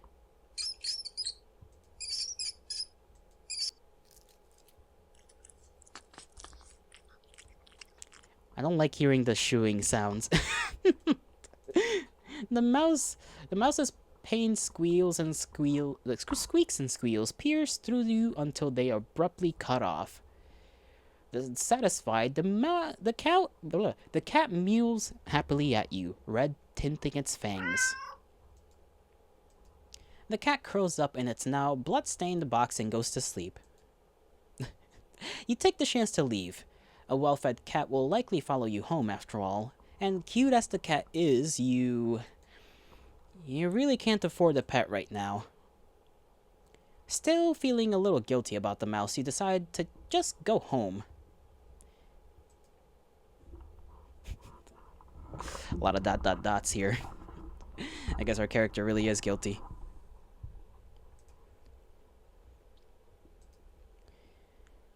Where are we going? This is not home. Okay, now we're home. After a long walk home, you finally enter your apartment. You head straight for your room and collapse on your bed, falling into a fitful sleep. Later, you wake up. Oh no, there's gonna be like giant mice or something in our house. That's like vengeance. And there goes the thing that. Oh my god, okay. I guess my microphone stand is not wanting to be normal today. I was using like a piece of paper to try and keep it in place better, but it is just not working out. Give me a little bit and I'll be right back. Oh, that's not the right button. Right here. Fish!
Sorry about that. The damn thing should stay in place now. I've tightened the clamp a bit more. So hopefully there shall be no issues. Scritch, scritch. Well, that was loud. Well, we're being haunted by the ghost of this mouse. To squeaking and scurrying noises all around you, so loud and constant that sounds like screams. They sound like screams. In the darkness of your room, you see the shifting shadows of hundreds of mice surrounding your bed. Interesting. You try to run. Ah! But you cry out as twin lances of pain race up your legs. You fall off the bed in your attempt to escape, the hordes of mice dodging you as you crash to the ground. You can't stand up. Looking back and squinting in the dark, you just about make out the source of your pain. The flesh and tendons of your heels and ankles are mangled, bitten through your socks. No, leave me alone. Desperate, you crawl with only your arms towards the door. Oh, we're gonna get eaten alive out here. That is, not new, I should say, but definitely a different way of getting eaten alive. The mice descend upon you, biting into your skin, gnawing away pieces of you. You start to fade in and out of consciousness, but you still reach up for the doorknob. Your arm heavy, weighed down by the mice clinging to it with their claws and tiny teeth. You manage to jostle the door enough for the door to open slowly, to slowly swing open. Oh, plop. And there goes my arm. Make us food? No, you're the food. Hey, what goes around comes around, or whatever the saying is. I don't remember. But your outstretched arm suddenly falls to the ground, lifeless. The mice manage to shoot through the flesh and bone of your now dismembered limb.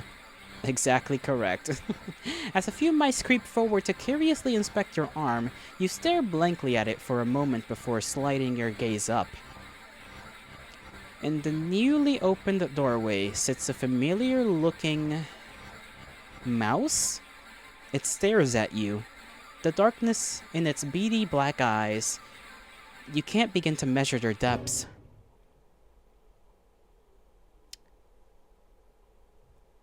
Hmm. It is an angry god. Nor the hatred pouring out from within them. It's the not cat. Oh my god, the not cat. All of it. Aimed at you. You collapse, head hitting the floor as your other arm is eaten away as well. You're not sure how you're still conscious. The pain should be indescribable, and yet you just feel a cold sense of loss. The mice have clustered along your back now, gnawing and ripping their way between your shoulder blades, into your back, into your chest. Cough, cough. You weakly cough up blood. They must have damaged something important. You feel something being pulled out of you, and in between the moments that blankets of darkness fade out your vision, you hear something wet plop on the ground in front of you. You pry your eyes open and see it in front of the mouse. Weirdly shaped, red with your blood and pulsating.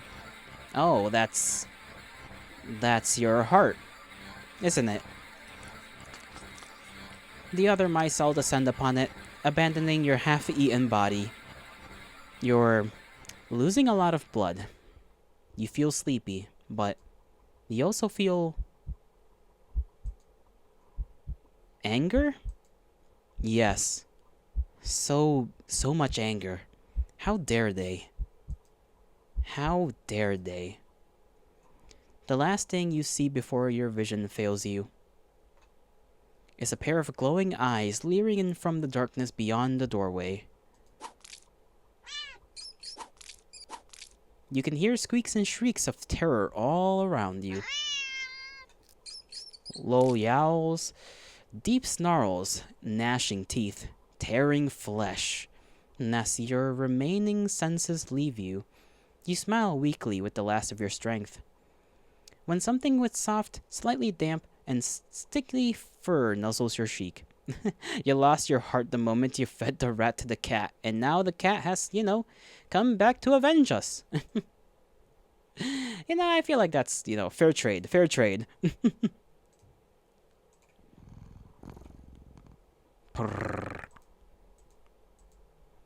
Good kitty. Ending 27, well fed. Oh, so that was all the way over there, huh? 27? Let me see.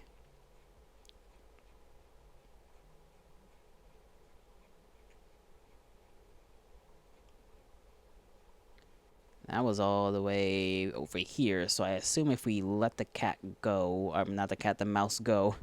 A purr? Worth it, exactly. I assume if we let the mouse go, something else might happen. Let me see if it does. Spare the mouse. Are you sure? Yeah, spare the mouse. Oh, no, not sounding sad. You can hear the cat's stomach growling. No, it must be so hungry. It must be starving. Spare the mouse. I'm sorry, kitty. Okay, don't get mad at me, boy. You better have some manners. You know the cat is hungry. Why are you hesitating? You caught prey for the cat's sake, didn't you? Are you really going to value the life of a filthy rodent more than the cat's? That's the cat talking, by the way. The cat's been doing that a little bit throughout this entire game. Kinda, or whatever the cat is supposed to be. Like, I don't know what the hell it's supposed to be, but clearly not normal. And it sometimes gets into our head or tells us things, and sometimes it's hard to distinguish who's who. If it's our thoughts or the cat's thoughts. Spare the mouse. Oh, Jesus, okay. I got scared. Not gonna lie, that scared me a little. You're mocking me, aren't you? Last chance. Hand over the prey now. It's kind of cute like this. I'm not gonna lie. It's kind of cute. Terrifying, but a little cute. Unfortunately, let me take a screenshot. and then spare the mouse. You let the mouse go. Imagine how cute it will get when you spare the mouse. We'll see, we'll see. It scurries away, squeezing into a tiny hole in the wall, but you don't pay it much mind. How much cuter, I see, I see.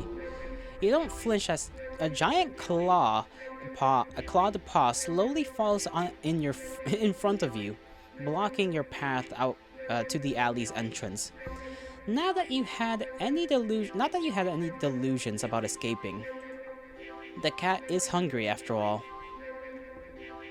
Oh, I guess we're gonna be the meal. You close your eyes in acceptance as the paw gently pulls you back, and chomp. A life spared. Interesting.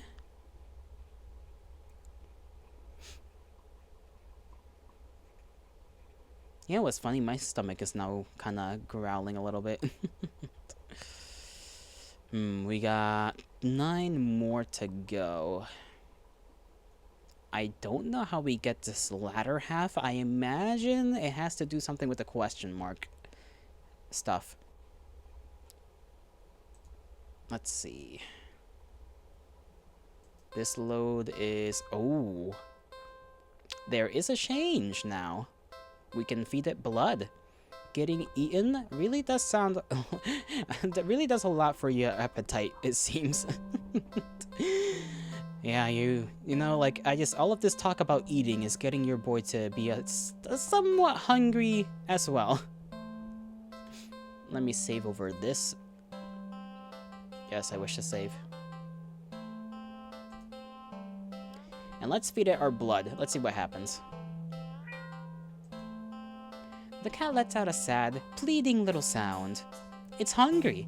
It must be starving. So you look around and see a nearby shard of glass. Your body moves as if it knows what to do, what it needs to be done. You take the shard and... What? Why would you do that?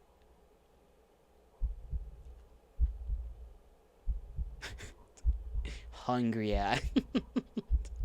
Don't look at me like that. You carefully hold your finger over the cat. Dark red blood beads at the wound, before growing heavy enough to drip into the cat's open, waiting jaws. It meows happily at you. You smile warmly and lower your hand into the box, stroking the cat's cheek before letting it lap gently at your bleeding finger. When the flow gets weak and the cat meows for more, you squeeze below the wound, coaxing more blood out. You feel a strange but welcoming sense of comfort from the odd exchange.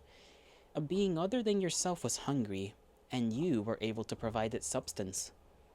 A small wrong in the world made right, even if so strangely done and only temporarily. Ironically, it was at this moment that you start to feel dizzy. You didn't think you were losing that much blood. You slump against the cat's box and listen to its mews in distress. Oh, why would it be distressed? You think it sounds worried for you, or at least you'd like to think so. It could just want more blood as well. The cat hops out of the box and into your lap, nuzzling at your stomach and meowing unhappily. You wish you could ease its concerns, but it's not like you can just talk to each other. You can't help but try to remember the last time you talked to anyone, actually. If you were to die here and now in this alley, how long would it take for someone to realize you were missing? That you were gone? Oh, jeez. Kitty. Your thoughts are interrupted when the cat yowls loudly, tensing up in your lap. You don't have time to wonder why as a voice rings out from the entry of the alley. Hello? Hey, you! Are you alright? You don't answer. You don't think you can. Your voice feels locked away, deep, deep inside within you. Tribute acceptable? Maybe. Maybe the cat now feels kinship with us rather than the typical chicanery that is occurring.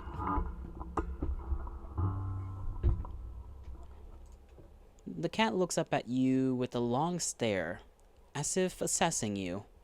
It looks back towards the voice and with a final nuzzle to your stomach. It hops off your lap, walking towards the alley's entrance. Either form the bond or you're the cat now.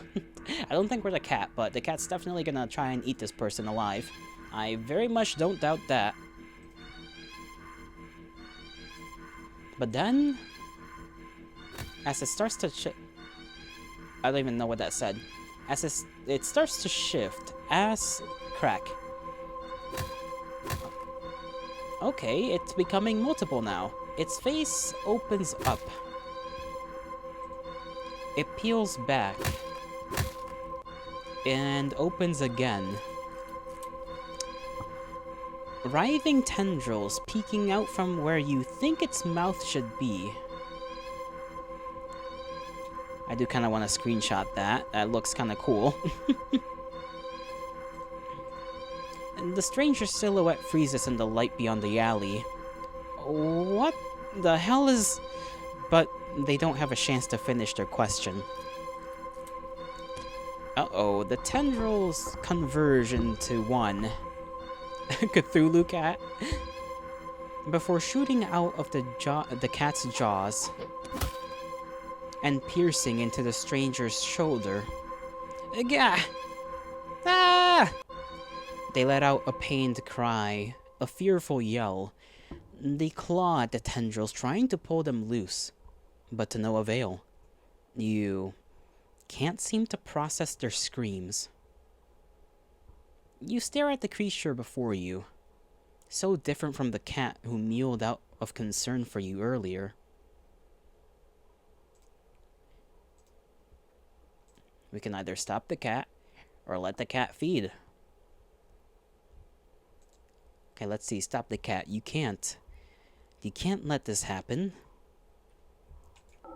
You shakily crawl forward. You weakly grab the conjoined tendrils that pulse as they drain the stranger's blood. When you tug as firmly as you're able, the tendrils pulsing halts, and the cat turns to you. It makes a strange, trilling noise that sounds like a question, but you have no answers. Yeah, I wouldn't have answers either for this shit. Marvel called it once...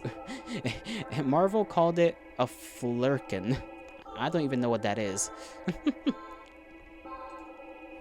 You can't even understand the question.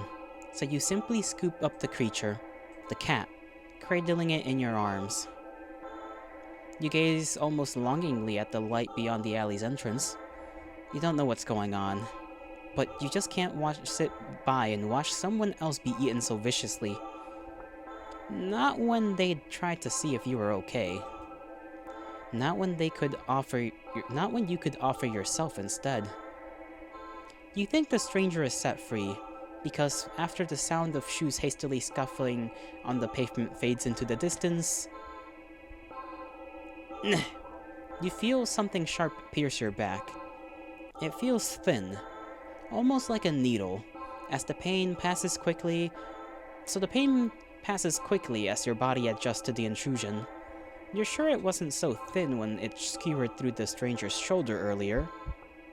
But as you feel your blood leave your body, slowly as if being pumped out, it gets harder to think and your vision starts to fail you. It's an alien that looks like a cat with tentacles out of the mouth? Oh. Interesting. You're bad. It's a parasite. Ah. Yeah. I'm just gonna pick up the mic and hold it because it's fucking being annoying. The creature in your arms makes a soft sound.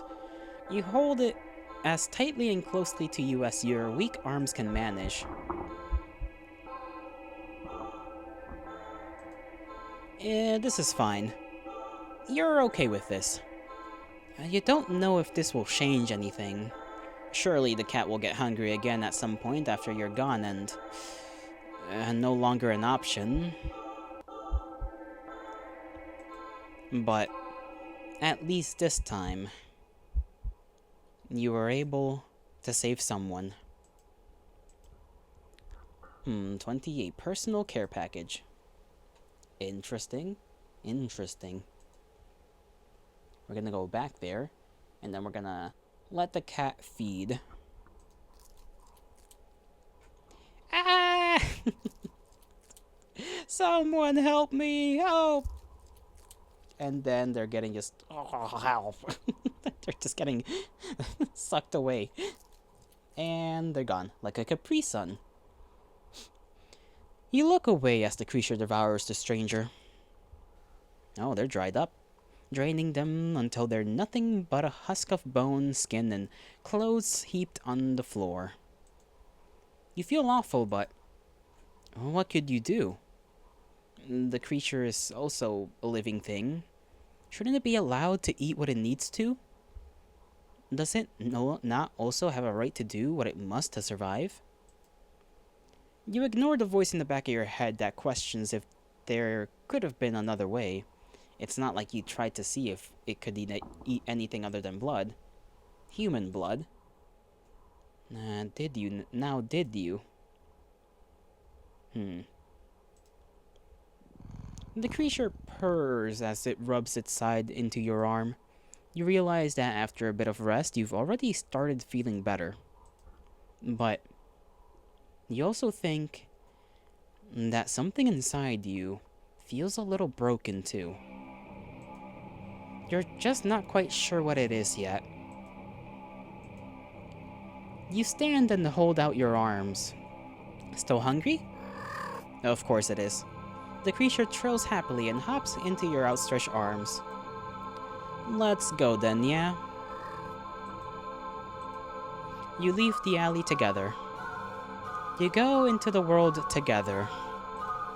The cat is hungry. And it will be hungry often from now on. Very often. Screams of fear and terror follow you both wherever you go. And without thought or care or concern for any of it, you just stand back and watch. Ending 29. All you can eat blood Fae. Interesting, so one ending is just we're friends, but everyone else dies. The whole world gets eaten by our friendly little pet creature cat thing. Well, at least we know that that side of choices is available. Maybe the other question marks are available too. At least you got a cat you could afford to feed. Exactly. All it took was a little bit of civilization getting destroyed, eaten away. However you wish to phrase it. Let us see what else. What else could happen? I'm trying to think. Okay, endings. I did want to check. Like, I'm really confused about how we get these two over here. Oh, right, that.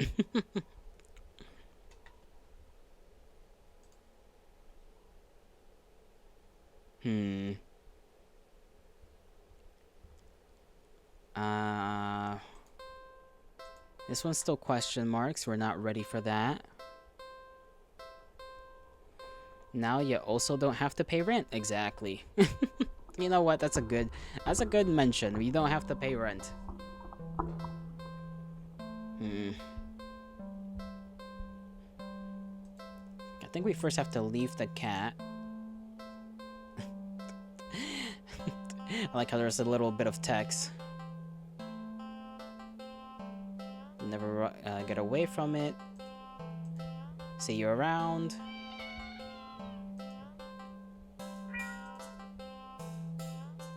Ignore.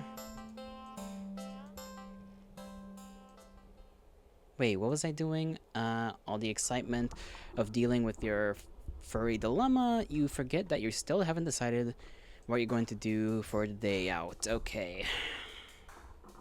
Let's see if Dog Park has like any other options.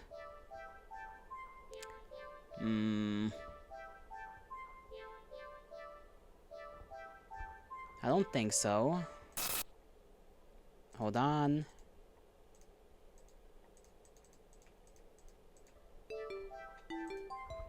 I don't know if there's an option to like just go home after like a bunch of experiences. Leave the park. Okay, it's like good. Carnival?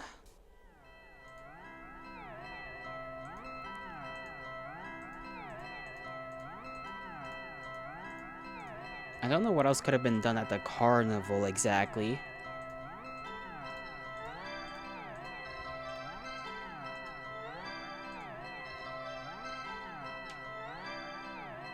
Because if we press this, I think it just leads us back. Wondering and staring at weird mirrors. What now? Movie. Skip. If we go straight to the new cinema, I think we just get the other ending. Second thought. Okay, no. Nothing new appears here. So maybe we do have to do something at the maze.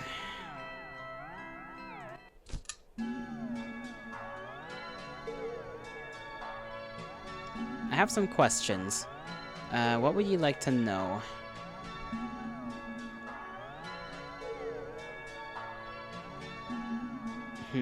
Because this is just a mini game where you have to go through the maze, but I don't know if there's anything else here.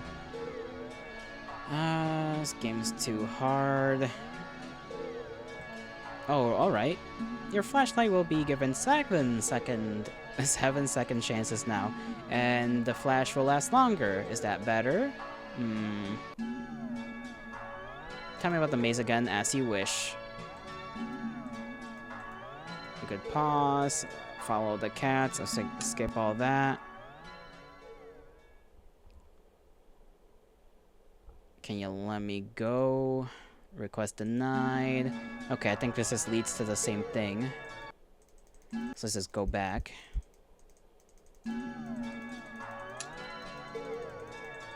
I could just load to save.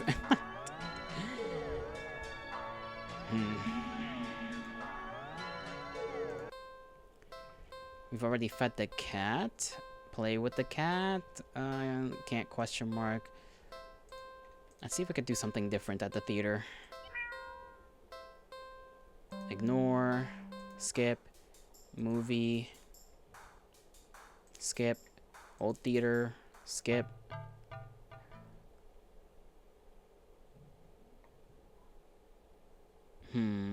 What if we leave immediately? This is too weird. You're feeling uncomfortable. You decide to leave the theater. There's still enough time in the day to do something else. Okay, no, that happens.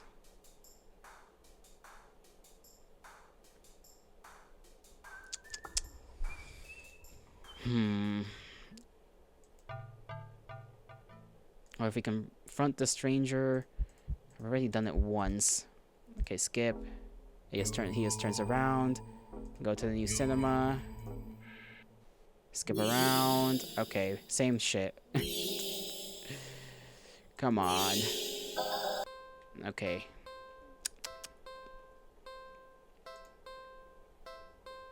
I don't think any new options will appear if we take the cat back home.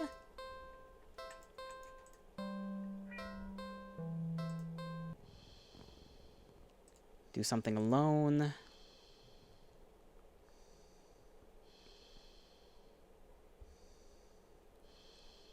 I think we've already done both endings with the movie thing, maybe? Watch a movie, let's see. Did we move the cat out of the way? I don't remember if we did. Reclaim your throne.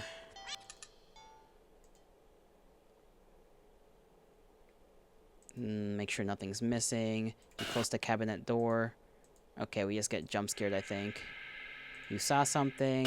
We get jump scared again. Okay, we just die of a heart attack. Okay, that's the heart attack ending. I forgot about that. Damn, how do I get the other ones? Come on, game.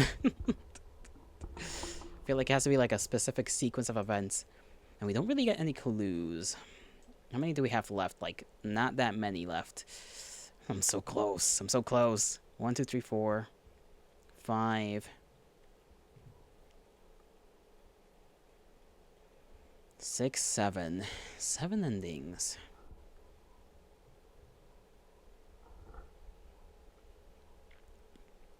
That's kind of a crazy picture.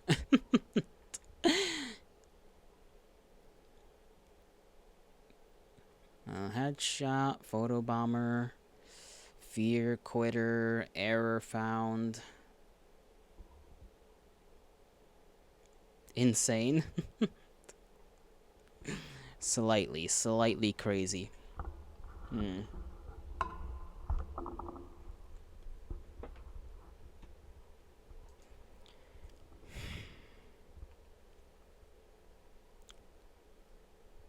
What could we do?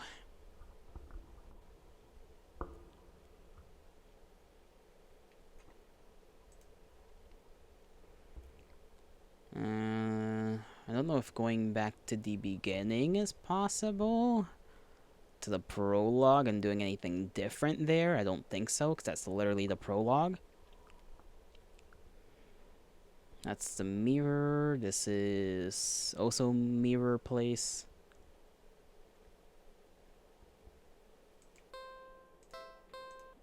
You're not ready. We're still not ready. Because if we press feed the cat, we just give him our blood. Play with the cat. Buy a toy?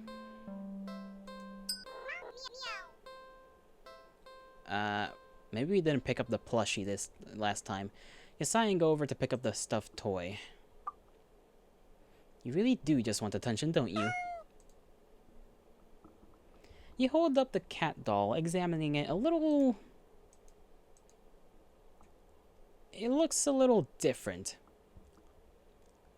Oh. Okay. This hasn't happened before. It's just looking at us now. Did it just... look at you? Meow. Meow. I like that sound, though. Why is everything turning dark? Why is it turning dark? I see. Ah, evil. Evil stuffed toy. The plushie somehow opens its sewn-on mouth before biting into your wrist. Ow, stop! You try to fling it off, but its grip on you is so strong as it drinks your blood, ravenous and frantic. You hit it against the concrete walls of the alley. You try to tear it at its sturdy fabric, but try as you might, you can't seem to hurt it or make it stop. It's just a toy, after all. It sure is.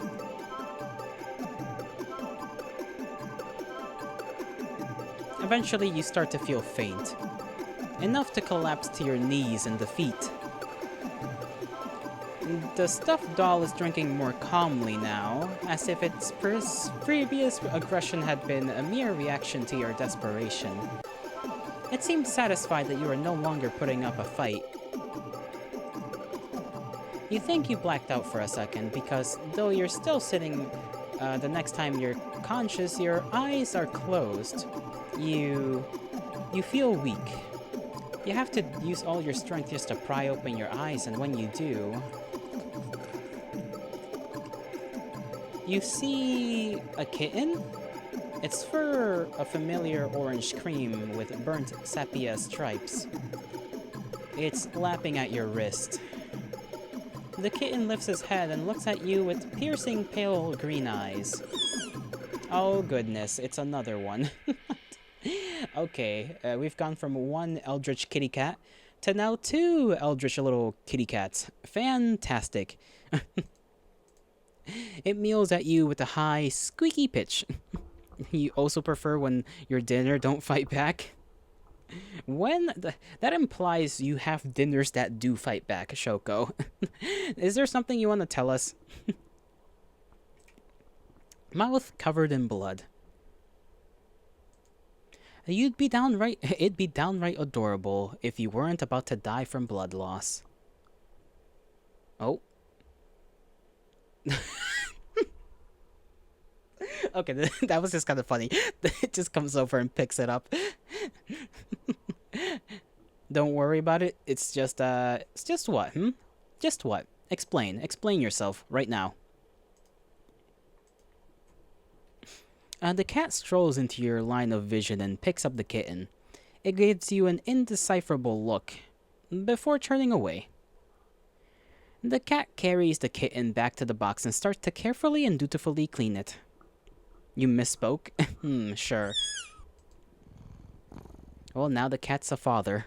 Or a mother, I don't know. You sway and find you can't right yourself before falling to the ground. It would seem that in the end, you'd gotten the cat a playmate after all.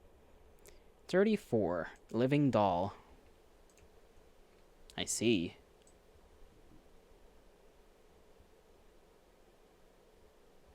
So that's where that ended up, huh? Okay, so the other endings have to do in some way, shape, or form with the dog park. It has to. It has to. Either dog park or fishing for a pardon.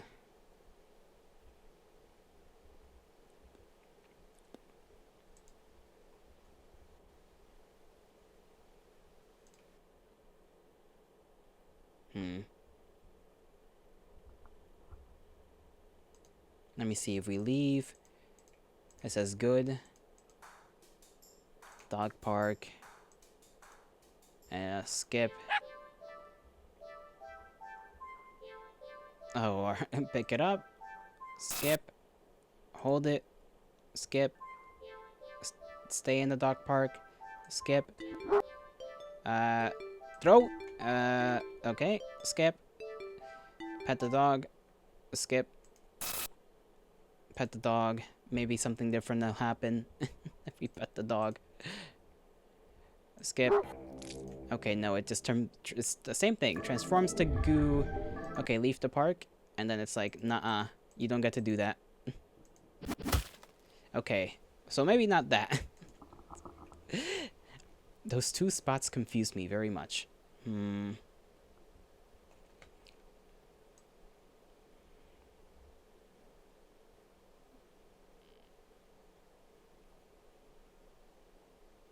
What else can be done?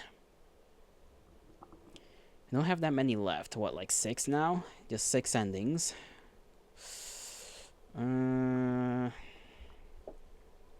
Something between dog and giving fish.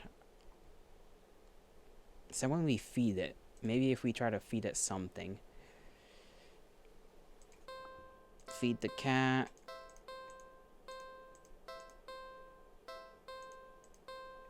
What did it say there? I'm trying not to think of it any further. Let's just skip. Check pockets. Skip. We get that little sequence. In your pipe pocket. A bar of chocolate. Of course, we freak out a little bit. A chocolate bar? Is it? Nope, it's not even expired. Not quite what you need. You're about to offer it to the cat. When suddenly, yeah. It's toxic to cats, so we feel bad. Okay, skip all that. They just bring the thing back to us. If we go inside... Have we already gone inside? Yeah, we become a fish. Beg for forgiveness. Yeah, that's the we vomit up blood. Okay, yeah, that one's the ending where we become a fish dispenser for a little bit and feed all the cats, and then they give us our chocolate bar back as a thank you, I guess.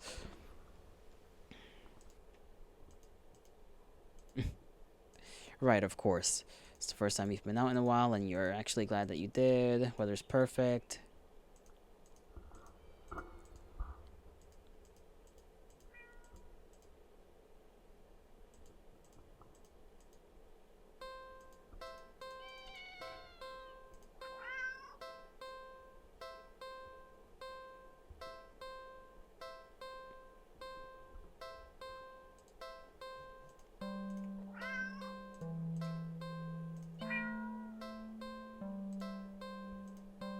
Are you supposed to walk away from that? What kind of monster would you be?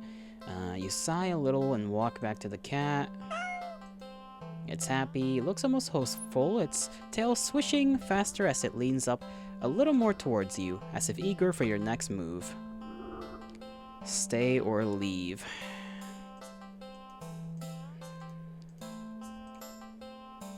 Let's see. What if we leave anyway? You really can't afford to take the cat home with you. Well, maybe it wouldn't be completely impossible. A few extraneous luxuries cut here and there, and you could see things working out, sure. But there's a slight problem that's been making you waver this whole time. One you simply can't ignore. The problem being that you just can't trust this cat. It sounds ridiculous even in your head. Cats don't require trust to care for. They're incapable of betrayal or deception, specifically because, like other animals, they only seek out the most basic essentials of living, procreation and comfort. Malice isn't something that could ever logically be applied to them, and yet you feel that behind the gut-wrenching adorable face is something dangerous, and that something brought you here. It called for you. You're a curious person, but even you can't shake the deep instinctual desire to get away from it, get away from it, get away from it, get away from it. The cat's face looks blank. It's an expression you've seen on many cats before, but something about it feels sharper, like it's aware of your thoughts and your intention to leave.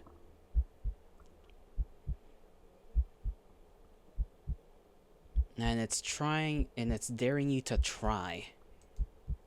You slowly stand up. The cat tracks your movements with its eyes, not bothering to move its head. You don't say a word. You try not to even blink. You try not to even blink. Think. Why did I say blink twice? Get away from it, get away from it, get away from it. Though you don't really succeed. You turn around and quickly leave the alley, feeling those sharp eyes on you the whole way. Listen, my ability to read is quite popular. I am famed for my inability to do that. When you get a good distance away, you finally take in deep gulps of air.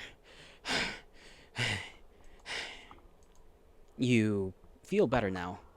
And there's still plenty of time left for you to enjoy your day off. As long as you forget everything that just happened. But what do you do? Ooh, our options are all strange now. Go watch a movie. It's been a while since you've been to the movie theater, but there's a showing of one such film at an old theater. It was a little too niche to be picked up by the new cinema that opened right across the street. That's okay though. You're not exactly a fan of crowds. Hard is language, read, write, skill bad, yes. And nothing ruins the experience of watching a new movie for you more than a noisy audience. Go to old theater. You eagerly buy your ticket from the kind old man in the booth and head inside.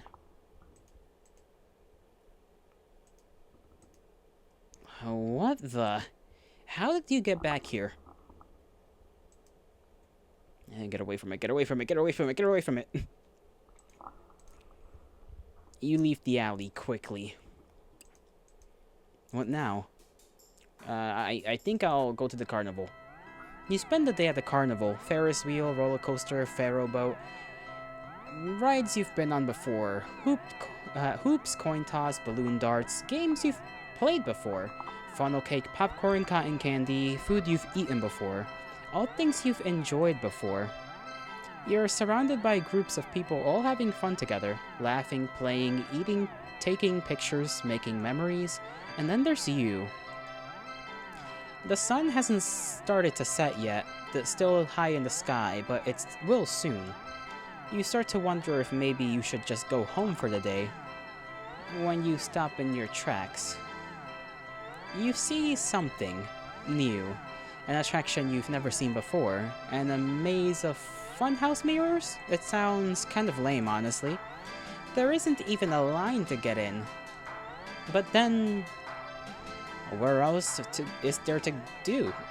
Uh, enter the maze is spelled backwards. You enter the maze. And we're back at the kitty cat. Kitty cat's not smiling too much anyhow. Its eyes are more sharp on us. Oh, now it's smiling again. The cat's face looks... Get away from me. You leave the alley quickly. Mirrored. What now?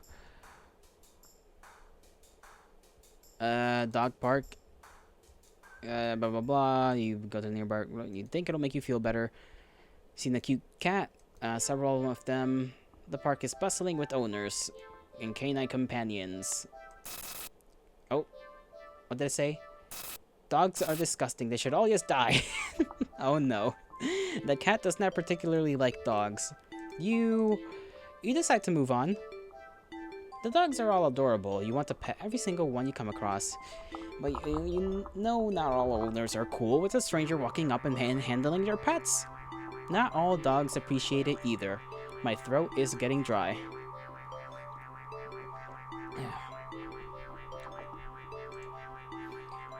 You stroll around the path, trying to exude a welcoming aura with that will beckon one of these cute doggies to you. You don't have to wait very long. You stop at as the smallest, cutest puppy you've ever seen scampers up to you, blocking your path. Puppy! I like how it's just puppy. You pick up the puppy and we are jump scared by the cat. Oh, you did not like that, did ya? The cat's face looks... Yeah, you just get away from it. And then our last option is gonna be just to go watch a movie.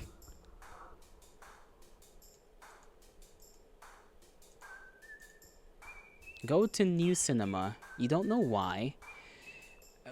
But you don't really feel great about the idea of being alone right now. Deciding to wait for the movie you've been anticipating to be available on DVD or streaming, you join the long line outside the new cinema. But by the time you reach the ticket booth, you just want to get inside. So you pick a movie at the random and take your ticket from tired-looking teenager manning the booth. You head inside. Ah, little creepy rascal. Look at him. So creepy, so spooky, so... I don't know any other description. It's just looking at us weird. The cat's face looks... It's... Yeah. I don't think there's getting any away now. There's no going away, sorry. My brain just blundered up my words. A lot of meowing. You leave the alley quickly. It's something alright, yeah. What now? I think I'll go home. Wait. Haven't you done this before? Yes. You feel sick. Glad you noticed, character. Looking around, you suddenly realize that unlike earlier, there isn't a single person in sight. You're alone. You're completely alone.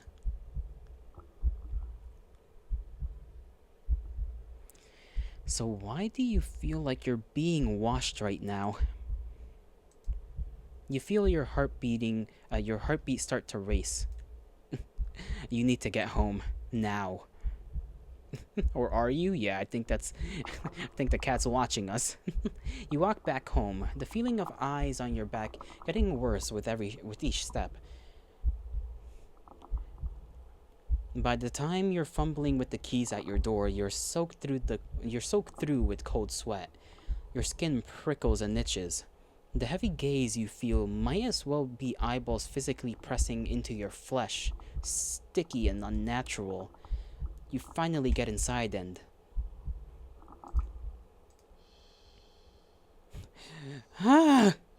The weight of relief in the sigh that escapes through your lips actually causes you to physically shudder. The horrible feeling from earlier immediately dissipates as if it were as if it were never there. In the wake of its departure, you're left shaking and cold in your sweat-soaked clothes, but you're too relieved to care. Exhausted, you mentally pass on the very concept of eating and head straight for your room. You open the door at... Well, I mean, hello again. Creepy ass kitty. No, not again. No! You back up in fear, eyes trained on the cat and its horrifying grin. You need to escape. You need to get out.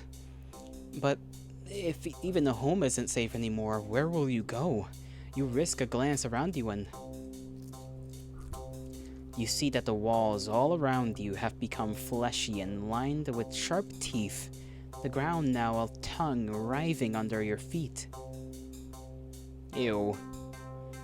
In horror, you realize that the alley's entrance is getting smaller and smaller, closing like a mouth. You try to run for the exit. Nowhere to hide, nowhere to hide, nowhere to hide, nowhere to hide, nowhere to hide, nowhere to hide, nowhere to hide, nowhere to hide. But trying to run on the tongue slows your speed significantly as you stumble and trip. No. You watch helplessly as the last sliver of light from the entrance tightens beyond a size you could never hope to squeeze through. As darkness falls over you, you feel the damp humidity of the mouth all around you. The walls of teeth, fangs, take their time closing in, closer and closer, and...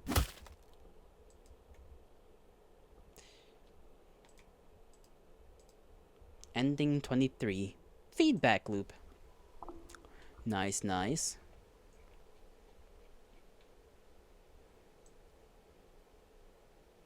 So that's, this one.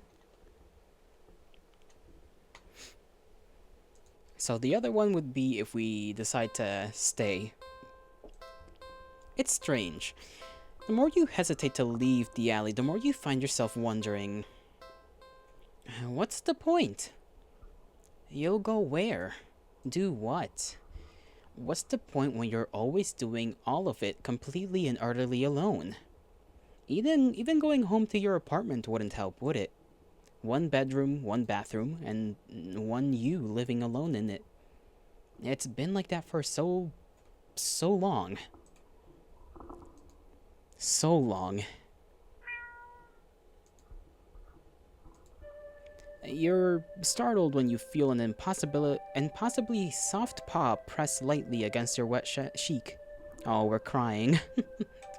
You didn't realize you'd been crying, or that your little breakdown had literally brought you to your knees, right in front of the cat's box. You feel slightly embarrassed, but the cat responds as if it can sense your self-deprecating feelings creeping in. It's getting angry. It presses its paw on your cheek 3 times in quick succession, as if trying to slap you out of your melancholic state, but they're so light, the slaps feel more like getting gently and eagerly patted.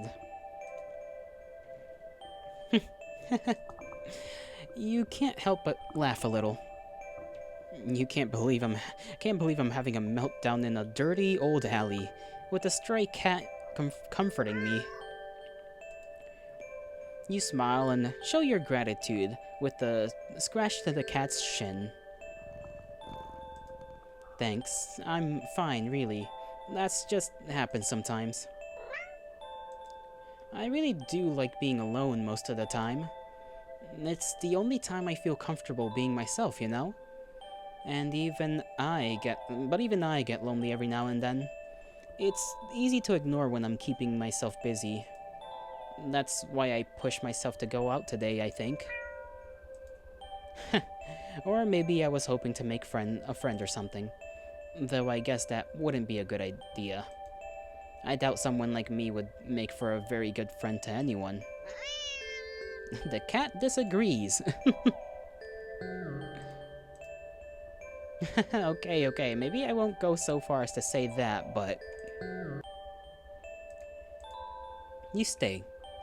You stay and just talk to the cat about anything that comes to mind. Your isolation, your loneliness, your many fears, your losses, your emptiness. Although, the longer you stay here, the smaller that the significant empty feels. It's been so long since someone just listened. Your words shift to gentler topics, your hopes, your dreams, happy memories of the past. As you talk, you don't even notice the once cold, concrete walls of the alley becoming flesh-like, warm and pink. Its softness slowly engulfing the both of you. The sound of your own voice feels hypnotic as it reaches your ears, encouraging you to speak more of the depths of your heart into the open. You give in easily. When you do run out of words, you're not sure how long you've been sitting there. But not knowing doesn't seem to bother you. Still, a strange question enters your mind. Leave and go home? I don't know. It's the only option we've got so far.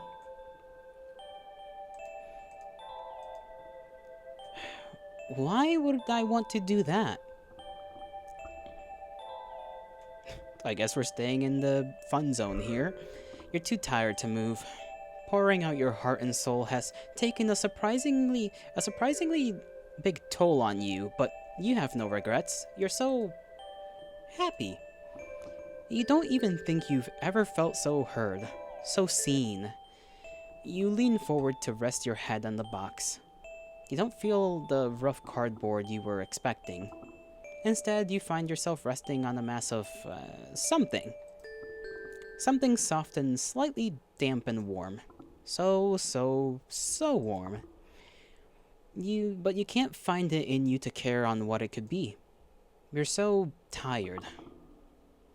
You close your eyes, and you get the feeling that they'll probably never open again. But as that all-encompassing warmth encases you slowly, completely, you feel nothing but pure contentment. Ending 22, not alone. Okay, we should now be able to go down the initial question marks. Hopefully. Nothing makes you feel as seen as being prey. Yeah. I mean, you're literally being looked at.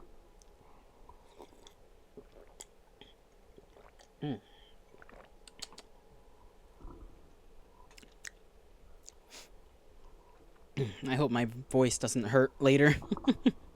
I'm not used to talking for so long.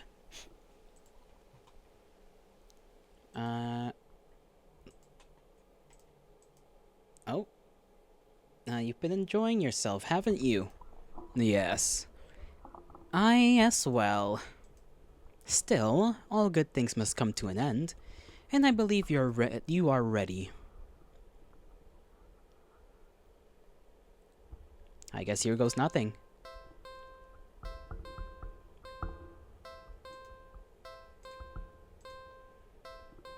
Do not take the cat home. Sadly, as cute as the cat is, you never take that thing with you. Okay, skip until we are given the "you are ready" option, which is right here. Oops, check the time. Need to hit bed, getting up early tomorrow? Alright, Shoko, you rest well. May the gods bless you, may the stars shine in your honor. May you just have nice little dreams. And not anything regarding a cat eating you alive or something crazy like that. Bye-bye! Good night to you. Only one thing left. So, what should you do with a cat that has been very, very, very naughty? Hint?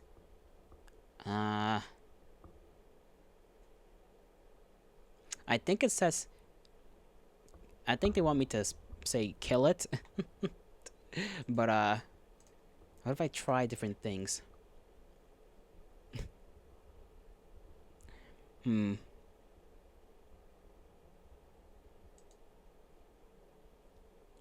Oh no. Okay, it's timed. No. No. No. No. No, okay. K. I.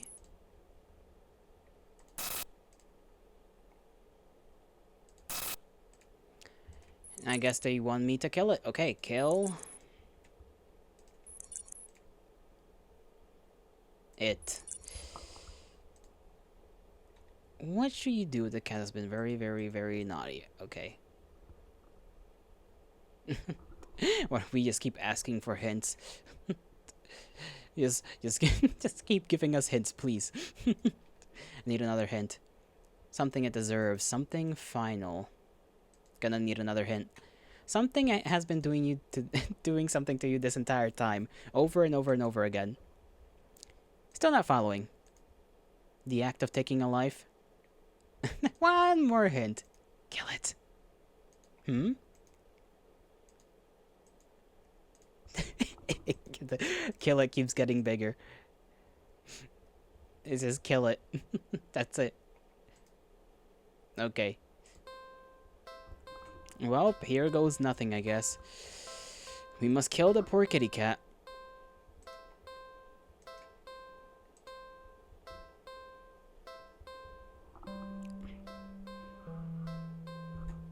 Really? Are you sure? I don't know if we really have an option.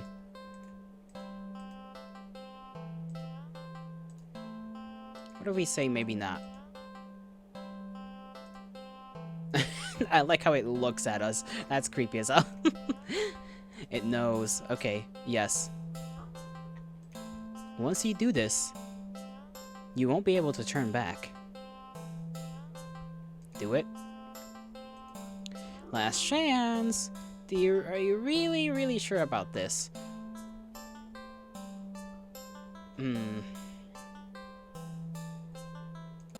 I want us to play forever? We will. Forever and ever and ever. Okay.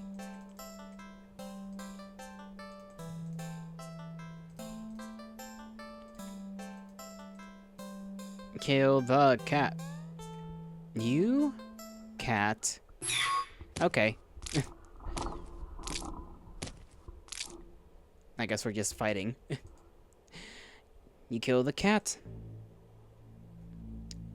Well then. Its corpse lays limp and lifeless in its now blood-stained cardboard box. What would you like to do?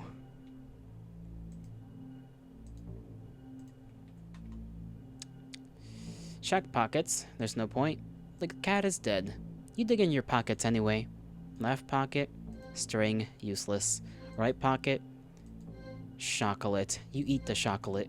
We've become poisonous to the cat now. Okay, I know that's not how that works, but it would be a little funny if it did work that way. You have your phone. Take a picture? No point. The cat is dead. What would you like to do? Look around. What are you looking for? The cat is dead. You look anyway. You look to your left and right. Nothing but trash. You look up. The sun never reaches in here well enough, but you can tell it's a beautiful day today. You look behind you. Nobody saw. You look down in front of you. Oh yeah, the cat is dead. What would you like to do? Leave. You're done here.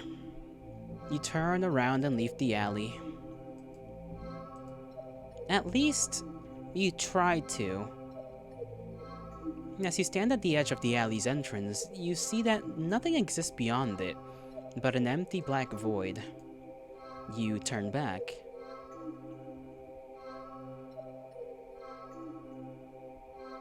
And see that the back of the alley has become shrouded in darkness. You can't see a thing.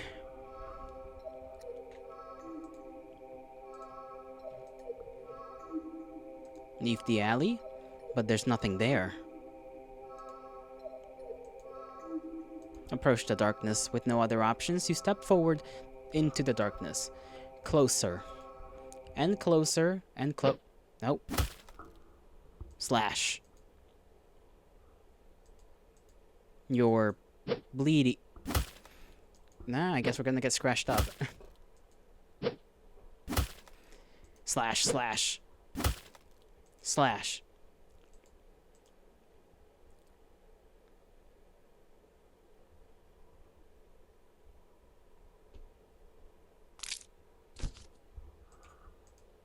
You collapse to your knees. The front of your body is slashed open, leaking blood and guts and organs down your torso and over your lap. Don't you know that cats have 9 lives? Wait. Slash. Slash. Slash.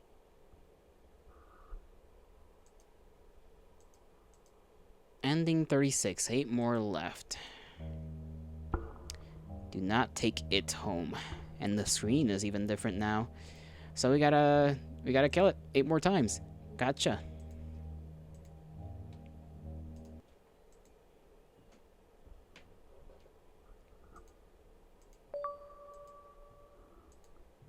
I never believed in unconditional love. Not even as young as I was on the day that changed my life forever.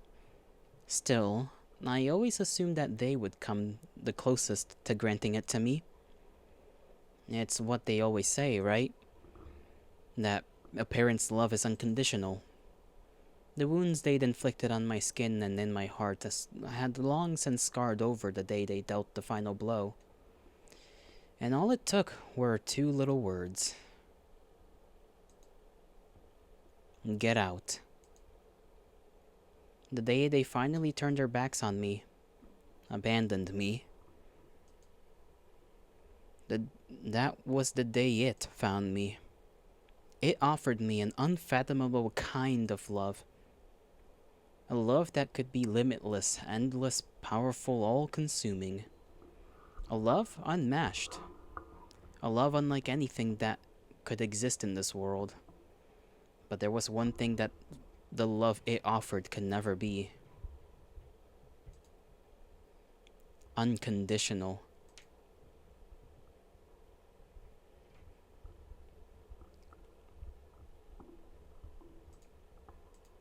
Where am I?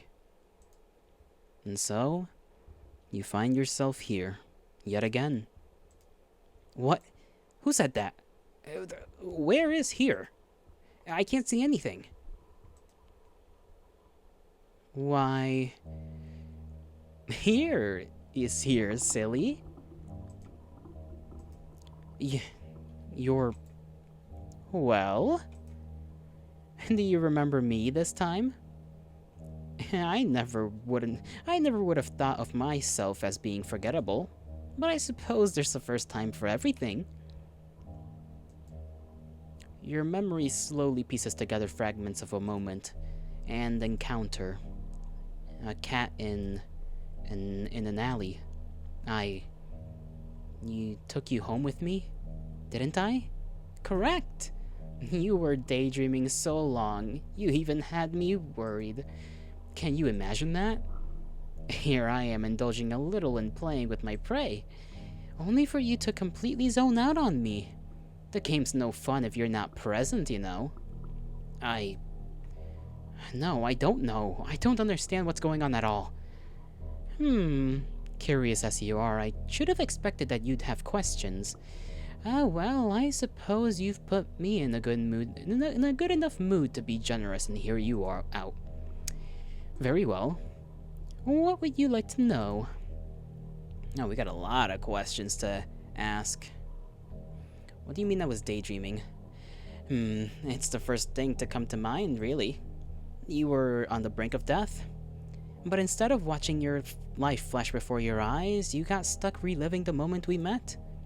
Subconsciously coming up with scenarios in which you managed to survive. Well, maybe you would have, but I couldn't resist messing with your imagination a little bit. You did just start ignoring me out of nowhere, after all. You know by now how much I love attention. Your little thought experiments were rather amusing.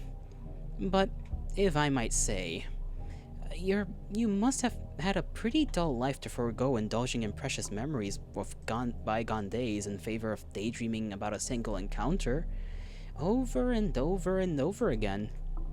I've heard of having regrets in one's deathbed, but this has been ridiculous. Ridiculously intriguing, that is. Or perhaps, rather than regrets, I was the one you found intriguing? Or I was what you found intriguing. Am I still dreaming? You're lucid, I'd say, since you're finally remembered me and all. Seems you're finally ready to end this farce, amusing as it has been. What would you like to know? Where are we right now? Inside your head, silly. And the real version of ourselves are halted in time back in your reality, though I doubt much time has actually passed. These things tend to happen in the blink of an eye, after all. Well, usually anyway. What would you like to know? Why do you keep killing me? Oh, don't be so dramatic. I don't keep killing you. I haven't even killed you once yet. Those were just thoughts and ideas floating around in your head. And I admittedly had a little fun with it. Can you blame me? I would have gotten bored just waiting for you to wake up. I even made me kill you in the end. Or you even made me kill you in the end. Yes, I suppose I was curious to see if you actually would. You certainly didn't hold back. You must have been quite angry with me. It's fine, though. You know what they say about curiosity, yes? It was my own choice, and besides... I got you back, didn't I? What else would you like to know? You're a cat, how are you talking? What do you mean? I've been talking to you all along. Intriguing as your imagination is, it would have ran wild without my help. I was guiding you the whole time. Didn't you hear me in your thoughts? Like this? But you're a cat, how are you doing this? I am quite powerful, yes, but also not so much. What does that mean? Besides, what makes you so sure I'm a cat? My appearance? I doubt I resemble any cat you've ever seen before, right? What the hell are you if you're not a cat? I didn't say I wasn't a cat, did I?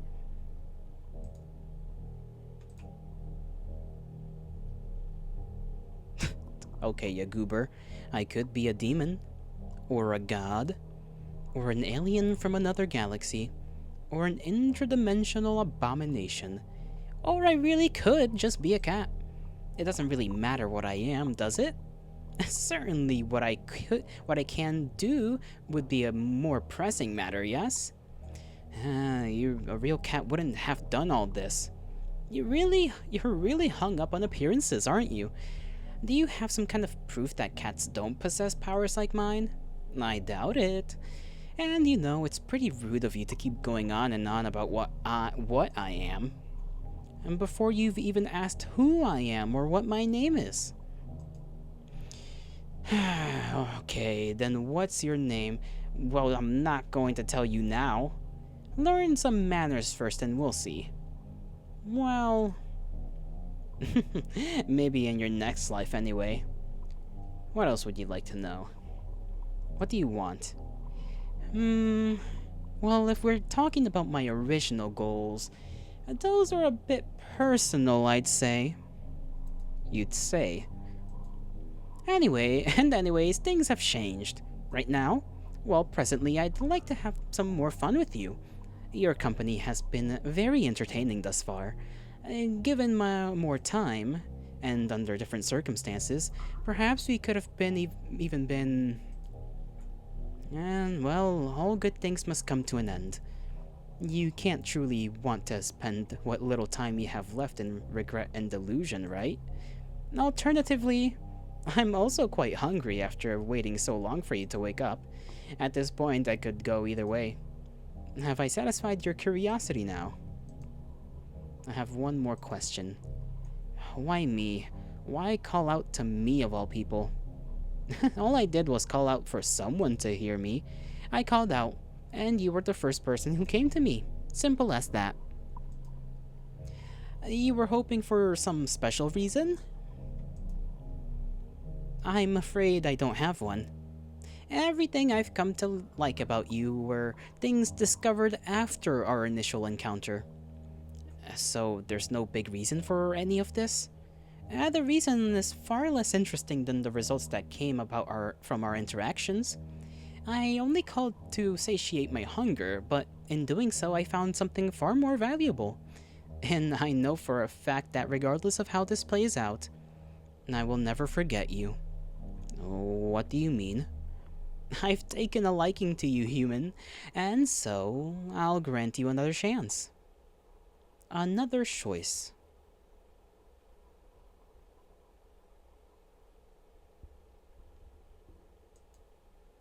This place. Let's save before that. Maybe get any options. You remember this place. Being chased. Being hunted. Being afraid. So afraid. That fear that so attracted me to you. That instinctive desperation to survive. I crave it all, as I am the origin of those delectable emotions. You are already mine. But I will still permit you the chance I will still permit you the chance to accept the reality of your fate. Human, join me, or perish. I see.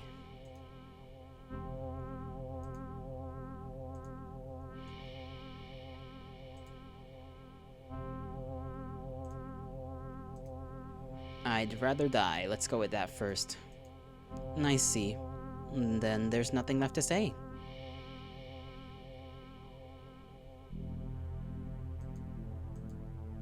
Resigned to your fate, you finally turn around.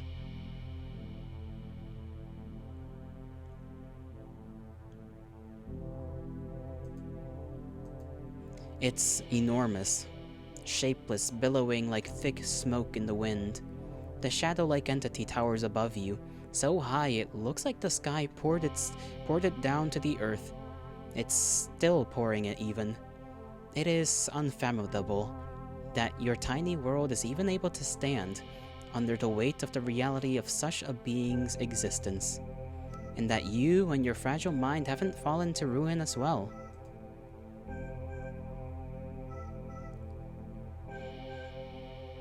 You step forward into the monster's miasma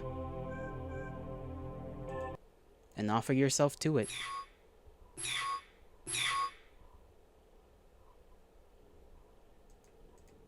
Darkness. Surrounded by pure and absolute darkness, you are very subtly hit with the feeling that you are not alone. Like you just stepped into an unbearably, impossibly crowded space. Your ears even start to ring with the sensation of countless conversations, words, whispers, screams, all overlapping, but you don't actually see or hear anyone or anything. You're alone, even as your senses lie to you, trying to make you think otherwise. You're more alone than you've ever been. Lies. Lies. Lies. Listen. Listen, please. Is someone really... I can't see you. Where are you? Nothing. Nothing left to see. Only hear. Hear us. Listen, please. Are you all trapped too? In this place? No place. Us. All you see, hear, feel is us. Us. And it. We are victims, prey, like you. We are many, beyond counting. Our bodies gone with time. Wills left behind. Us. Us. We became what you see. This place is us. Need you. Need your help. Help. But what can I do? It too greedy. Make mistake. It too many. We are many. Now strong. We are strong. Made it strong. But make mistake. Mistake. Error. Flaw. Weakness. Then why not escape yourselves? Too long here. Too long. One. We are one with it. Bodies lost. Minds, wills, us. All corrupted. No body. Can't escape. You too. You. We. It. One. All of us. All now one.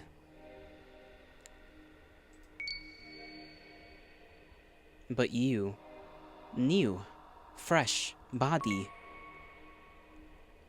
Still have body. Escape is possible. Because still one with it.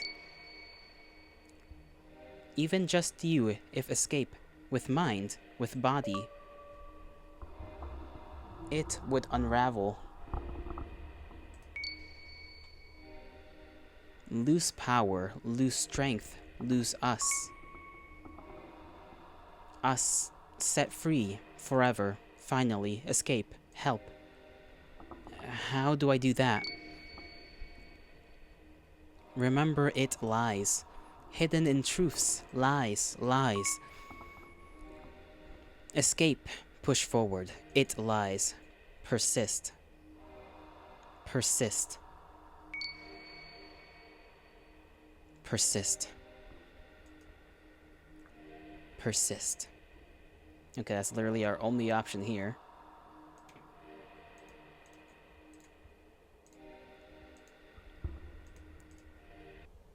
You ignore their words. Oh? Deep down you know there's no way someone like you could win against something like it. The cat. Trying to be pointless and blah, blah, blah, bunch of words. A pointless effort. The hopes of those words, their wills, it would all be wasted on you. So, accept your fate. And choose to perish.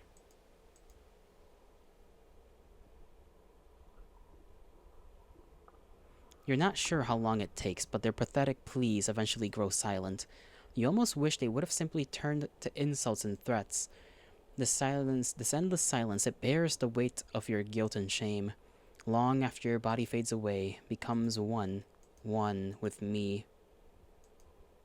And the dot, just question marks, perish the thought. No. No, this is another daydream, isn't it? You're lucid again? In here? But how did you... Well... When you've been dreaming about the same day over and over, you kinda start to notice the pattern. Listen, I'm nothing special. I don't really have any friends. I don't like crowds or going out most of the time. And more often than not, I'm alone. Even in my home. One bedroom, one bathroom, and one me living alone in it. It'd be easy to say that I don't have much to lose. My life is admittedly pretty boring. But it is my life. And if this is my dream, then you are not calling the shots anymore. Oh, he's tweaking out. I don't think you understand what's going on here.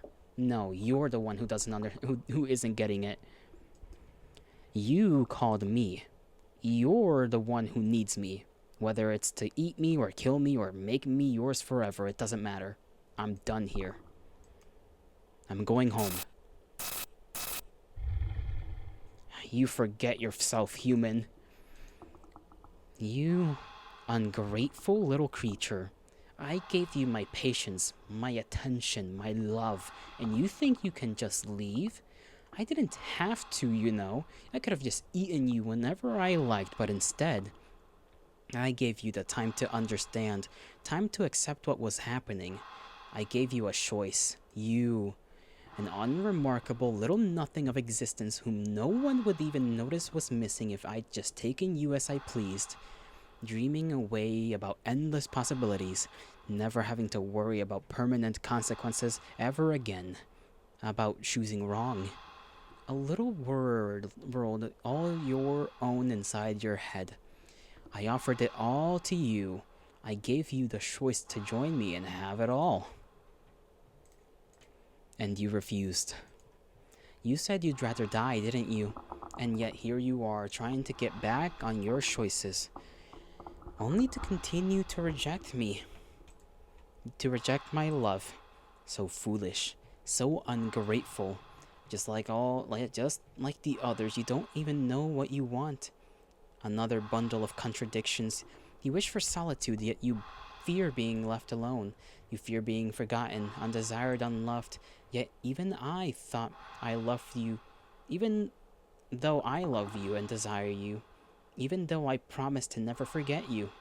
Even though I am the only one willing to never leave you. You still reject me. You stupid little child. I'm done waiting. You do not get a second chance. You made your choice and you will accept the consequences of that choice. You are going to stay here with the rest of these ingrates. Forever.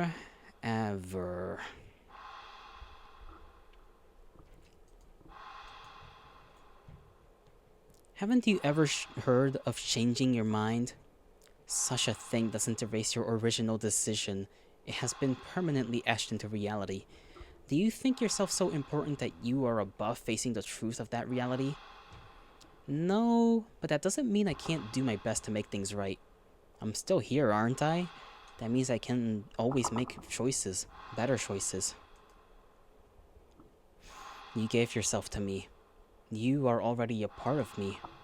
This might be your pathetic little delusion, but don't forget that I'm the one in control here, human.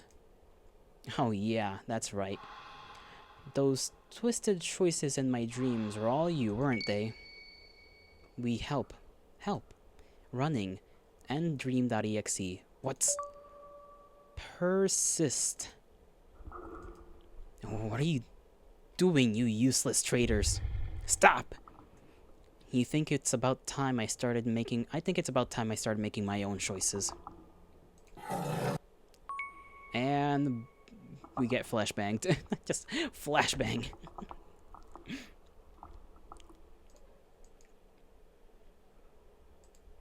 I'm back in the alley. It's not there. Good. I think I need to get home. I step forward out of the alley. This is gonna take some getting used to. I step forwards towards the entrance of the thankfully empty alley. I'm almost out of this place, almost home, when suddenly...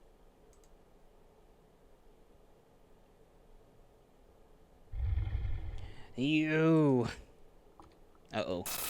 You're not going anywhere. Right? Okay, we're just dead. Don't give in to it.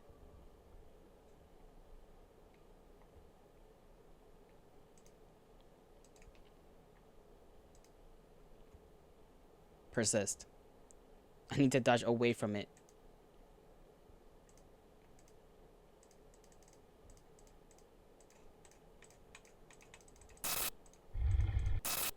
Okay, here we go. Go back. I'm stupid. Persist. Back. Right. Go home. Okay. Damn it, it overrode my choice. Where the hell do I go? Dock Park. Anywhere but here. Back. Back? Left? Okay. Right? Right? Ah, damn, gotta escape. Got you now. Right. Okay, we got this. We got this. Get back here. We can quick save. Watch a movie. Old in the theater. Left. Right. Left. Crap, at that end. Stop running. I don't think we will.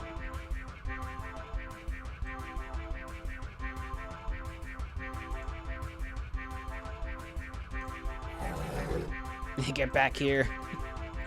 We're gonna get tired at some point. I'll go watch a movie. New cinema.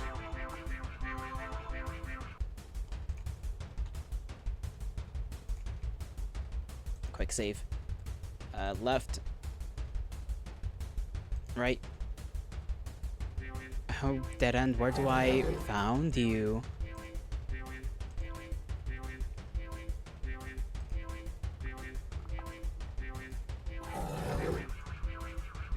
You're very good at this so far.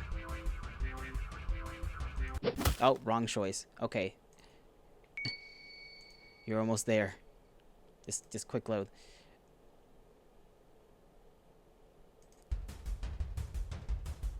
Left. Right. Back. Left. Right. It's quick save right there. Go to Carnival.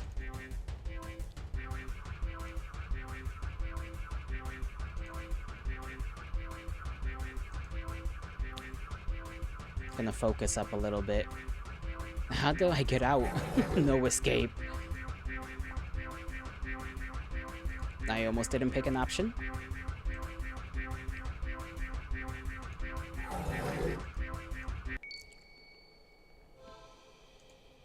Did I do it? Tread unwavering. Many us escape. Many free now. It's losing us. Losing strength. Your escape possible now. No! You are mine! We go ahead. We go free. Thank you. Thank you. Thank you too, all of you. Are we good though? I won't forget you. My choice is back. Go home. No! Quick save. And, okay, good thing I quick saved. You have the strength to escape, I know. At the end of this chaos, you will be okay. That's good to know.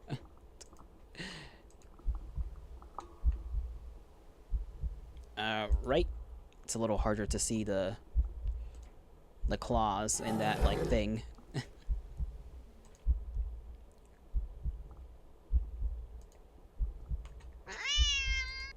Not the kitty cat. Left. Kitty cat sound. It's like, come back, please. It's like, nah, I don't think so. I don't think so, bud. He's saying, don't leave me. Nah, you are gonna be left behind. I'll die without you. Mm-hmm. Well, that's what you deserve.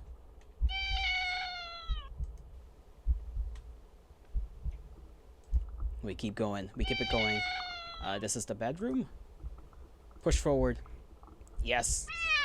Wait. And we're hopefully in the clear. Please let it be in the clear. Let us be in the clear for once. Wait. And then dot, dot, dot. I'm back. Back where it all began. The alley. And in the cardboard box at the back of the alley.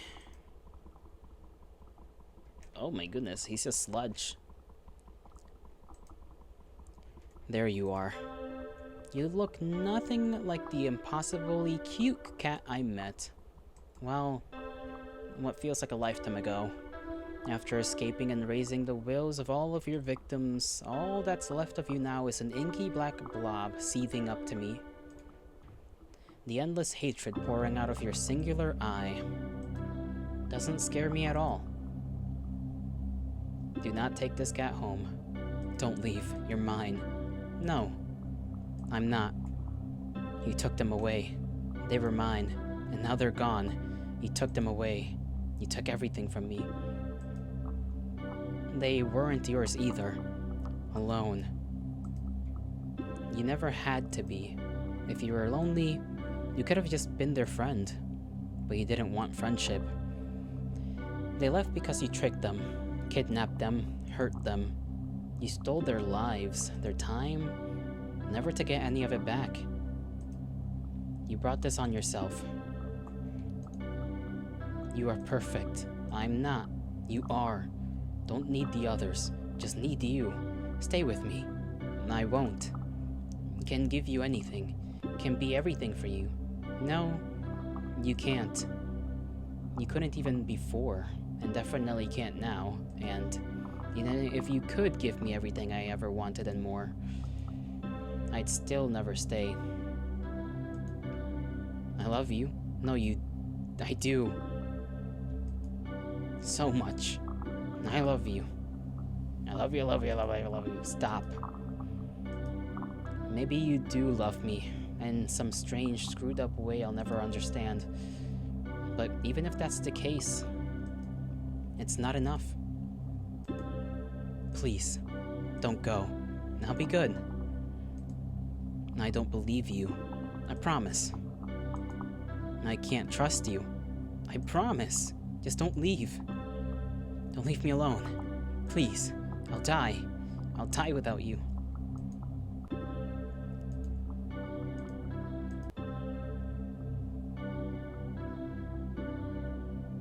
Now I'm just doing one last threatening gesture. I hate you. Now that I can believe. There's nothing left to say.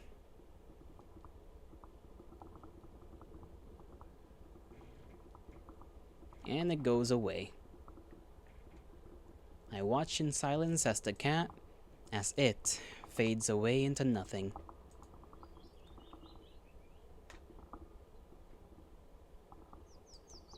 And goodbye. With one last glance around the alley, I turn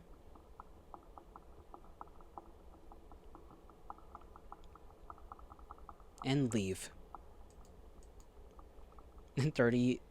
Ending 38, do not take this cat home.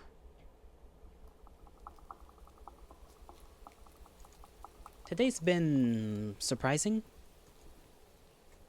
Yeah, pleasantly so.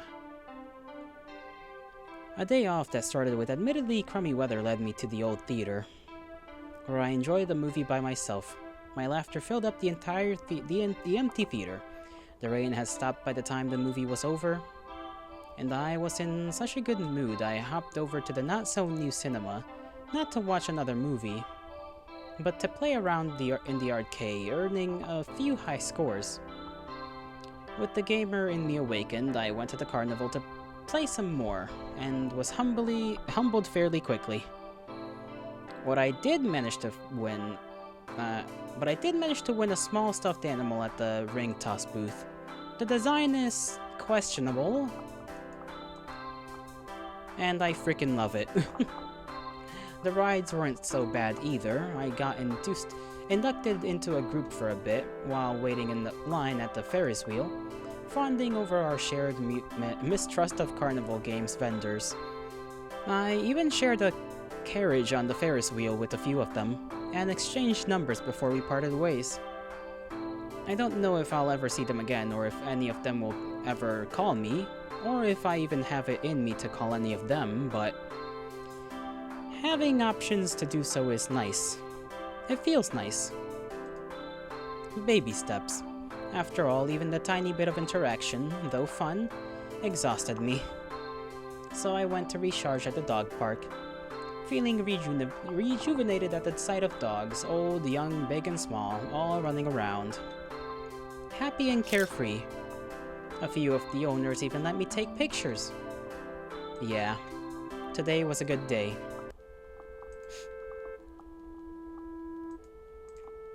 I don't always think about the cat, or it, I guess, all that much these days.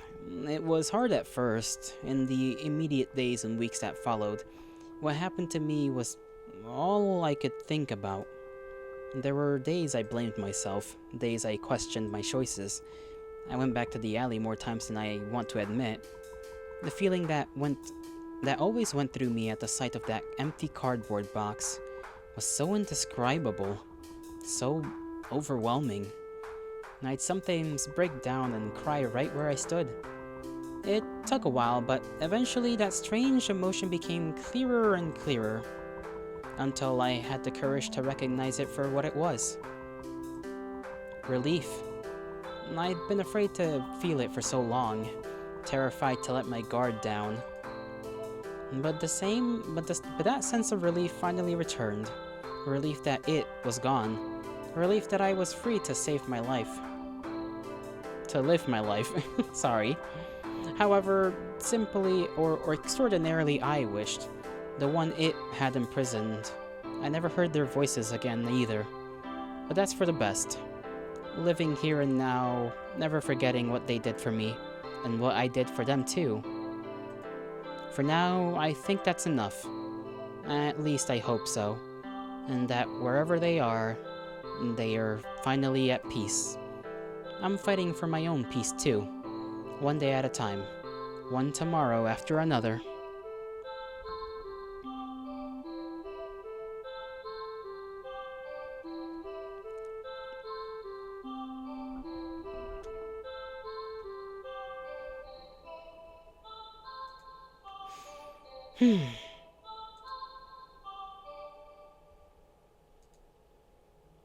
Finally, I head home to my little apartment. One bedroom, one bathroom, and one me living all alone in it. Well, almost anyway.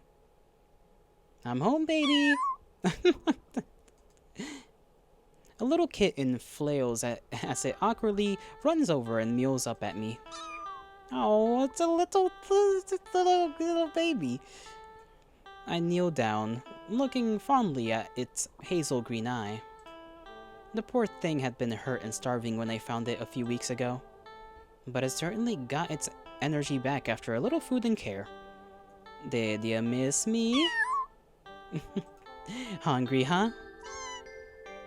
Little baby. Me too. It's been a long day. I smile helplessly at its cute little face. Let's find you something to eat, okay?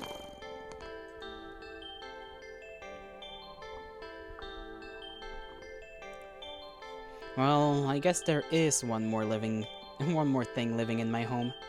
And at least for now, I wouldn't have it any other way. Ending another day.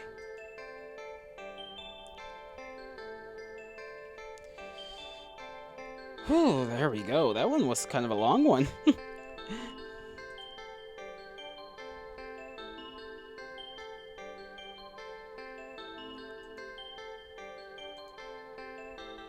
Holy moly, that my throat's feeling kinda dry. And I am sure as hell hungry too.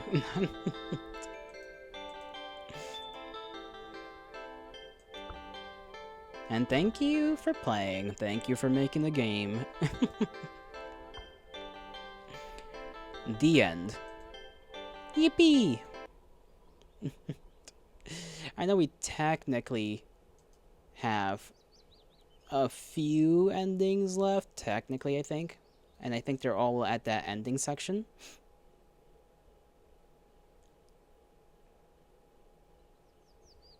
Well, we got one, which is obviously taking the thing's hand, so to speak, and going along with it. But I think I'll end things off here. It's been long enough. I shall bid thee farewell. I hope you all have a great rest of your mornings, afternoons, evenings, and nights, wherever and whenever you are. May the gods bless you, may the stars shine in your honor, and I shall see you all tomorrow. Bye bye.